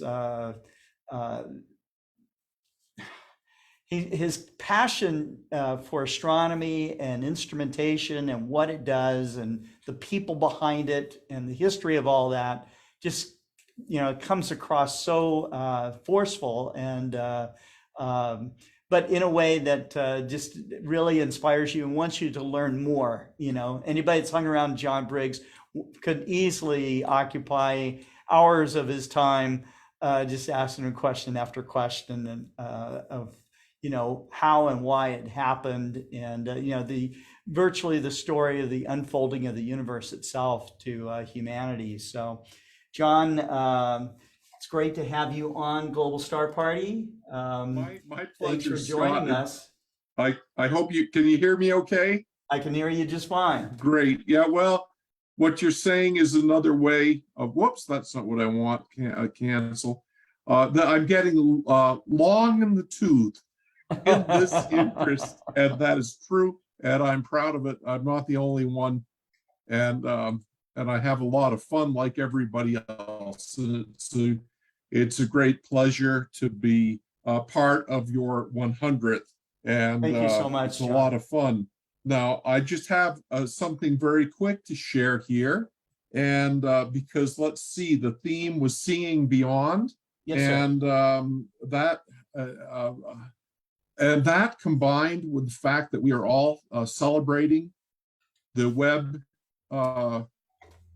images, then the theme made me think of something I wanted to share very briefly. An experience with my backyard observatory, but it was a collaboration with friends. But it really was a representation of seeing beyond, just from one's own backyard. Now let's see if I'm going to do a share screen, and let's see if I do this right. This I think is the way I want to do it, and I'm going to try to make this small. So can you see the picture there, Scott? Yes, sir. Good. I actually wanted to bring up the Webb wide field of the galaxy cluster with the gravitational lens images, and we were fortunate that Molly and Jason both spoke so much about the Webb, and including that particular image. But the way it's pulled up, I'm not going to get out of this mode to return to it. But what a spectacular image that was, wasn't it? And as Molly pointed out, it represented seeing an angular part of the sky that corresponded to not much bigger than a grain of sand at arm's length. Okay, but yet so many galaxies in that field of view. Well, Bob Fugate and I are lucky to live here in New Mexico, where there's a lot of space. There's still a fair bit of dark sky. And as I've shown once or twice before on these events, proudly, this is my backyard. I have a hilltop in the backyard, and I call it Fool on a Hill Observatory, FOA Observatory. But it's just a picture. I'm just trying to lead up to a picture that I want to show you that we secured with instrumentation here. All the facilities up here are on wheels. It's government surplus stuff. Both of the domes were surplus missile tracking domes off nearby White Sands Missile Range here in New Mexico. And it's see the wheels. And they're 10-foot domes. They're awesome. With very wide slits. They housed cine theodolites originally, and that's me on the left, and a friend of mine who's passed away, I fear now, named Rick Thurmond, and he was a fellow member of the Albuquerque Astronomical Society, but Rick was an avid astrophotographer, and he had purchased this instrument.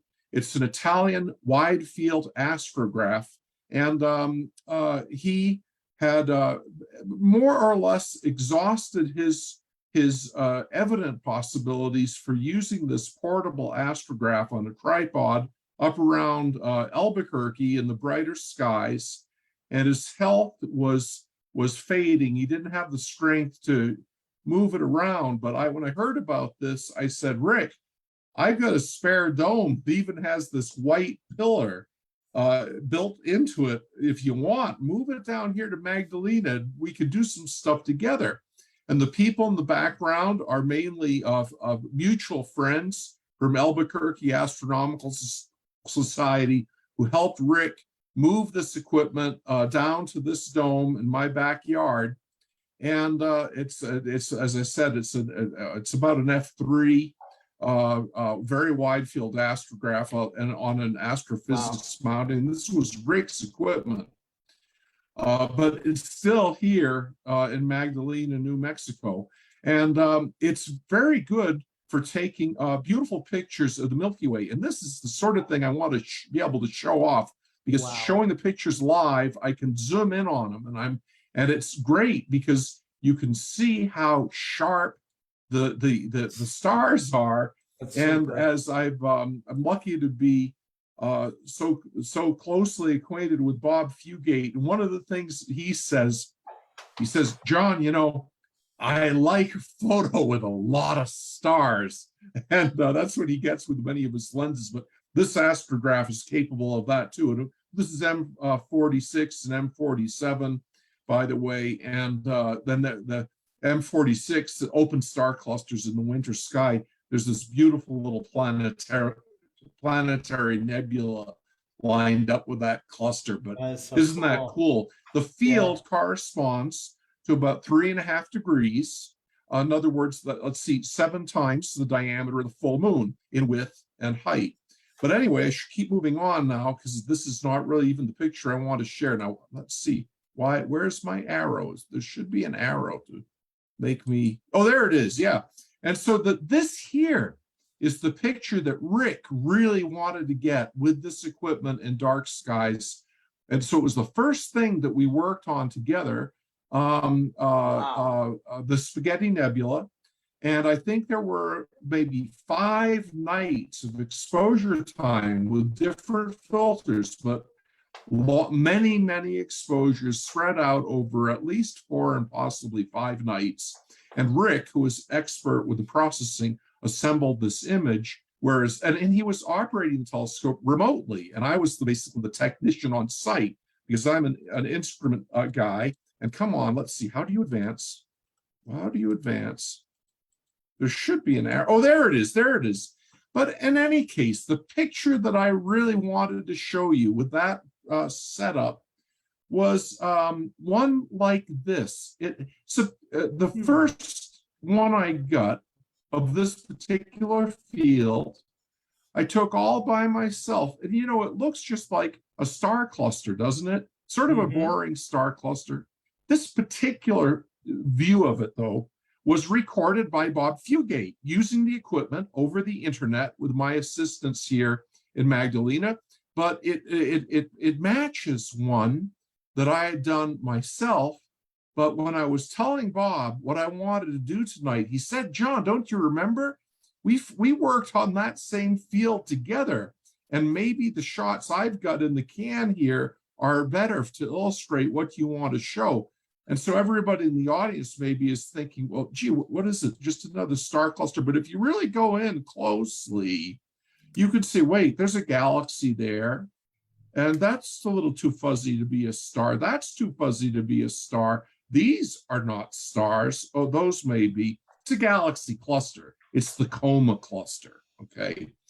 But what really takes the cake, as far as I'm concerned, is that there is a function in PIX Insight that Rick Thurman demonstrated to me on my first version of this image. And Bob was quite familiar with it too. So he took his image here, which he just emailed me tonight, so we could show you the best we've got. And with the simple press of one button on that same frame, the software will identify every galaxy in the field of view. But the kick is this. I think being able to zoom in, because only when you zoom in and you see what's going on, that, for example, let's see, PGC 44533 is that little galaxy right there. And that stands for, what is it? A principal galaxy catalog. The larger and brighter galaxies have NGC numbers or index catalog numbers, but the fainter ones, going down to something like magnitude 18, are the million or so galaxies that are in the principal galaxy catalog. But man, when you automatically turn on this annotation for galaxies with the magic of modern software that'll operate upon your own relatively simply recorded backyard image, recorded with an 8-inch telescope, and you dramatize how the coma cluster is so detectable from your own backyard. Now, this isn't the Webb telescope, but when we looked at that spectacular Webb image, of course, with gravitational lensing and everything else, and all the little faint galaxies in the background, the field of view, that was pretty good, but you expect a lot for $10 billion or whatever it cost. This rig did not cost $10 billion. After all, it was only an 8-inch aperture. But for heaven's sake, look what you could do if you tune into it from your own backyard. We do have the advantage of New Mexico and all that, but it's one heck of a lot of fun. I think Bob Fugate is online as well. Bob, do you care to add anything since you actually processed this particular image? John, you've done an incredible job, and there's absolutely nothing I can add to your brilliance. Well, there you go. Everybody knows, Bob, that I'm nothing but a reflection nebula in your company, man. Oh, gee. Let me. Okay, folks. Maybe some people are actually still listening. Here's a Bob Fugate story. So Bob, we were on the phone earlier tonight when I told him what I wanted to share. The annotated shot of the coma cluster, and Bob said, "Well, wait a second. I think I've got an even better one," because he sent me one first, but via email while other people were talking. And then suddenly he texted me again. And he said, it was actually a phone call. He said, I think I've got an even better one. I'll email it to you and you tell me what you think. Folks, when Bob Fugate tells me he's got an even better image, I don't have to look at it to know what he said is true. Anyway, the sun is setting in this shot on FOA Observatory. And so friends like Bob say that you shouldn't call it Fool on a Hill now, you should call it Friends on a Hill. Whatever acronym you want to use, I don't care. But we have a lot of fun with this equipment. We miss the late Rick Thurmond. He has made so much of this possible for me and Bob and other folks. So thank you for your attention, folks. I wanted just to share something short and sweet. Thanks very much, John. That's great. I love it. Thank you very much. Okay. You bet, man. Let me try. Oh, there. Stop share. Just something real quick. So, John and Bob, I am instantly envious of where you all live. Just wanted to just come and visit. Dark out there. Just come and visit. It's on the list along with 5 other places, thanks to Global Star Party, that I now have to visit. So yeah, that location looks beautiful. Great. Bob does fantastic, mind-blowing things from his backyard, but as often as he can, he escapes down in our direction here in Magdalena, including into the Gila National Forest. And we sure have enjoyed seeing his results everywhere. Excellent. Wonderful. Okay, we're going to transition over to Cesar Brollo down in Buenos Aires. But before we do, Maxi's got an image that he'd like to share with us. Maxi, you want to show what you got in the scope? Okay, let's share my screen. So what I got here, this is the 47 Tucana. Wow. The global star Very cluster. tight stars, beautiful. Yeah, it's in the entire field of view practically. And let me reset the histogram.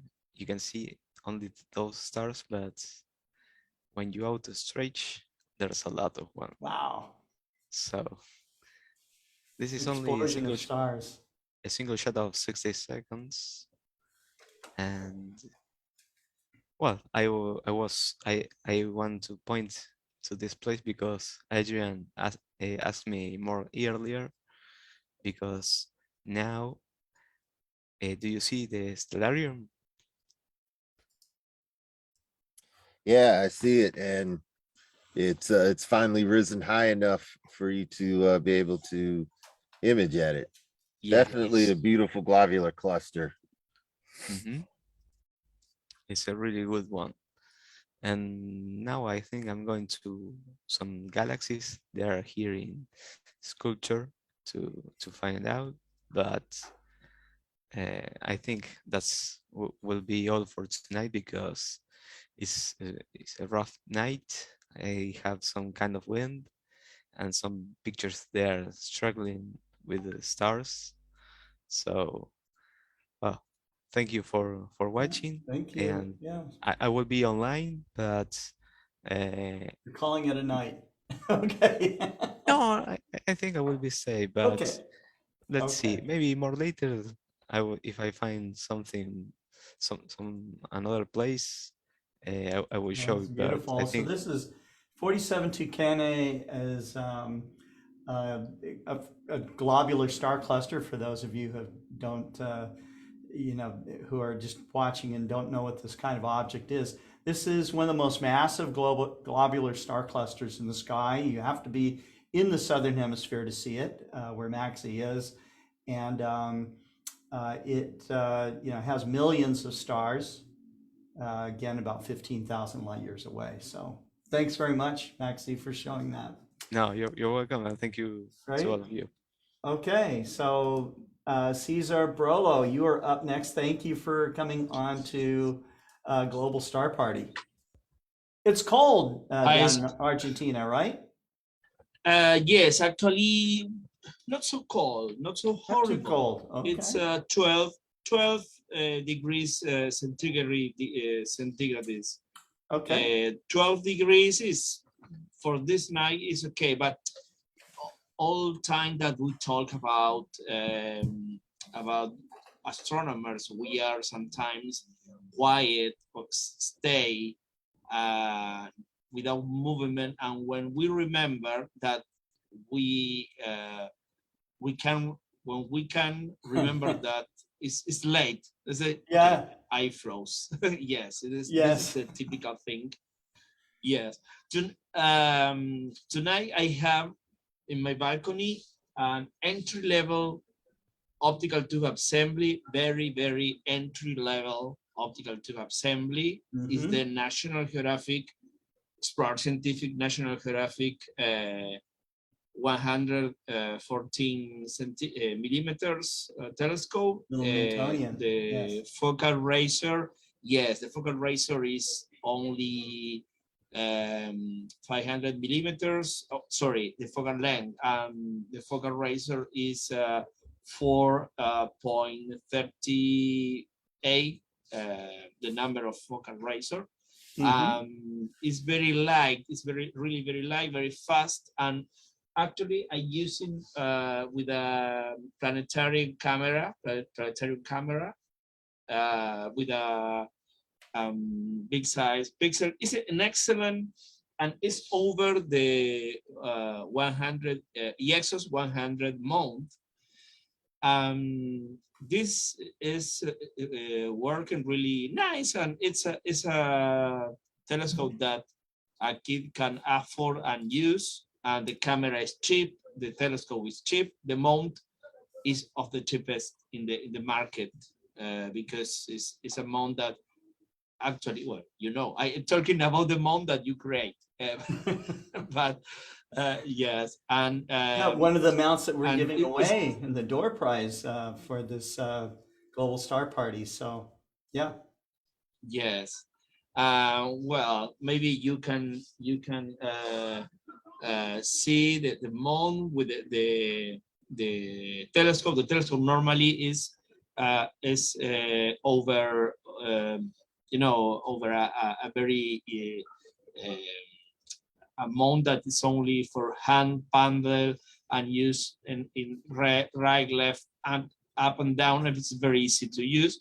And the same optical tube assembly can be assembly over a quadrilateral mount. In this opportunity is a go-to mount. Go-to mount is that can go to the follow the stars and can reach the stars and reach planets and everything that find planets, find galaxies, find nebulas. But here I can show you the live image now. First of all, I'm showing you now Antares with a single exposure of I think that is 4. Here you can see the exposure 4.69 seconds. In this moment, I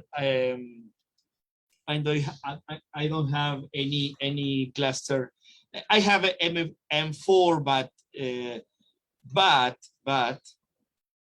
let me stop the. Let me.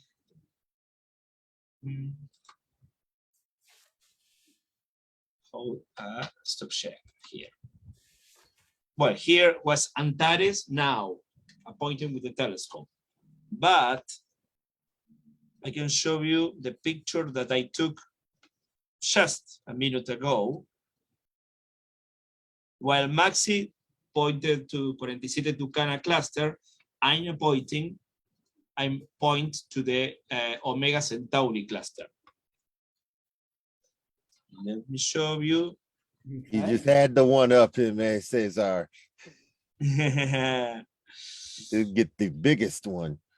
Yes, I choose the biggest one. Here, this is the picture. 50 pictures with the telescope that, yeah, full of stars. That's certainly massive. Yes. Here you can see the this is from tonight. You can watch different stars.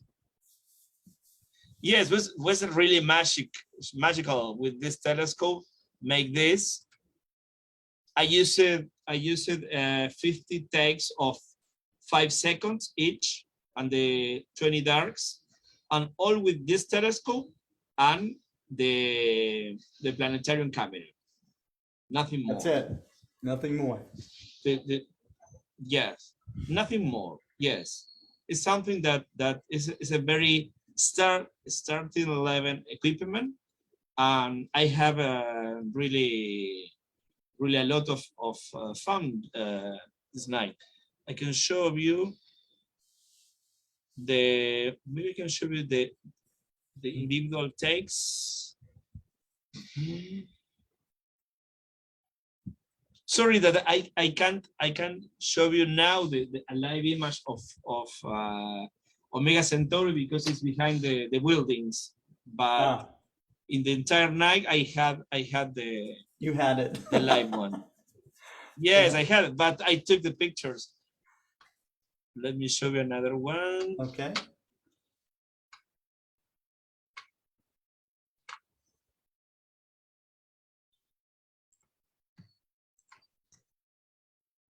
Well, here is, I took a very, very fast process without, you know, without the typical things that of very, very entry-level programs, all completely easy to make. And of course that despite the limitation of equipment and camera, it's a great it's a great experience. And I think that the idea that we talk every time is encouraging to the people, and especially with very, very starting level, entry level telescope. Look that this telescope, you can see something. I don't know the name of this when you have something. Well, this optical tube assembly had an accident in the shipping with the shipping cargo. Oh, it's got a we dent. found. I can see it. Yeah, I can see it. Yes, absolutely. Yes, it's damn. Yes. So it's got impact damage. Despite this, work properly. And of course that normally the people that sell telescope sometimes it's not an amateur astronomer, but I am. But I say, okay, don't worry, this optical tube assembly is for home. And work really very, very good. I only Cesar, made a little. Did it arrive like that? Collimation. Did it arrive damaged to you like this? It was the only one. Yes. Was we found it in the box. You know, I can in send the quantity you, that we import. Yes. I will send you a replacement tube. I can get you a tube. No problem.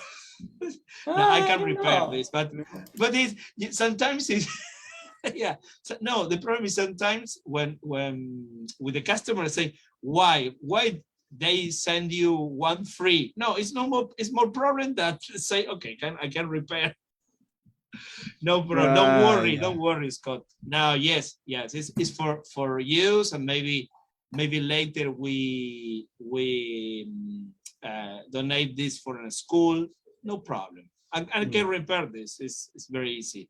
It's really very easy because it's a fiber, carbon fiber, and with a little of hot air, it will be a pleasure. It's something to show is that people sometimes turn crazy with this kind of things and say, don't worry, still working. And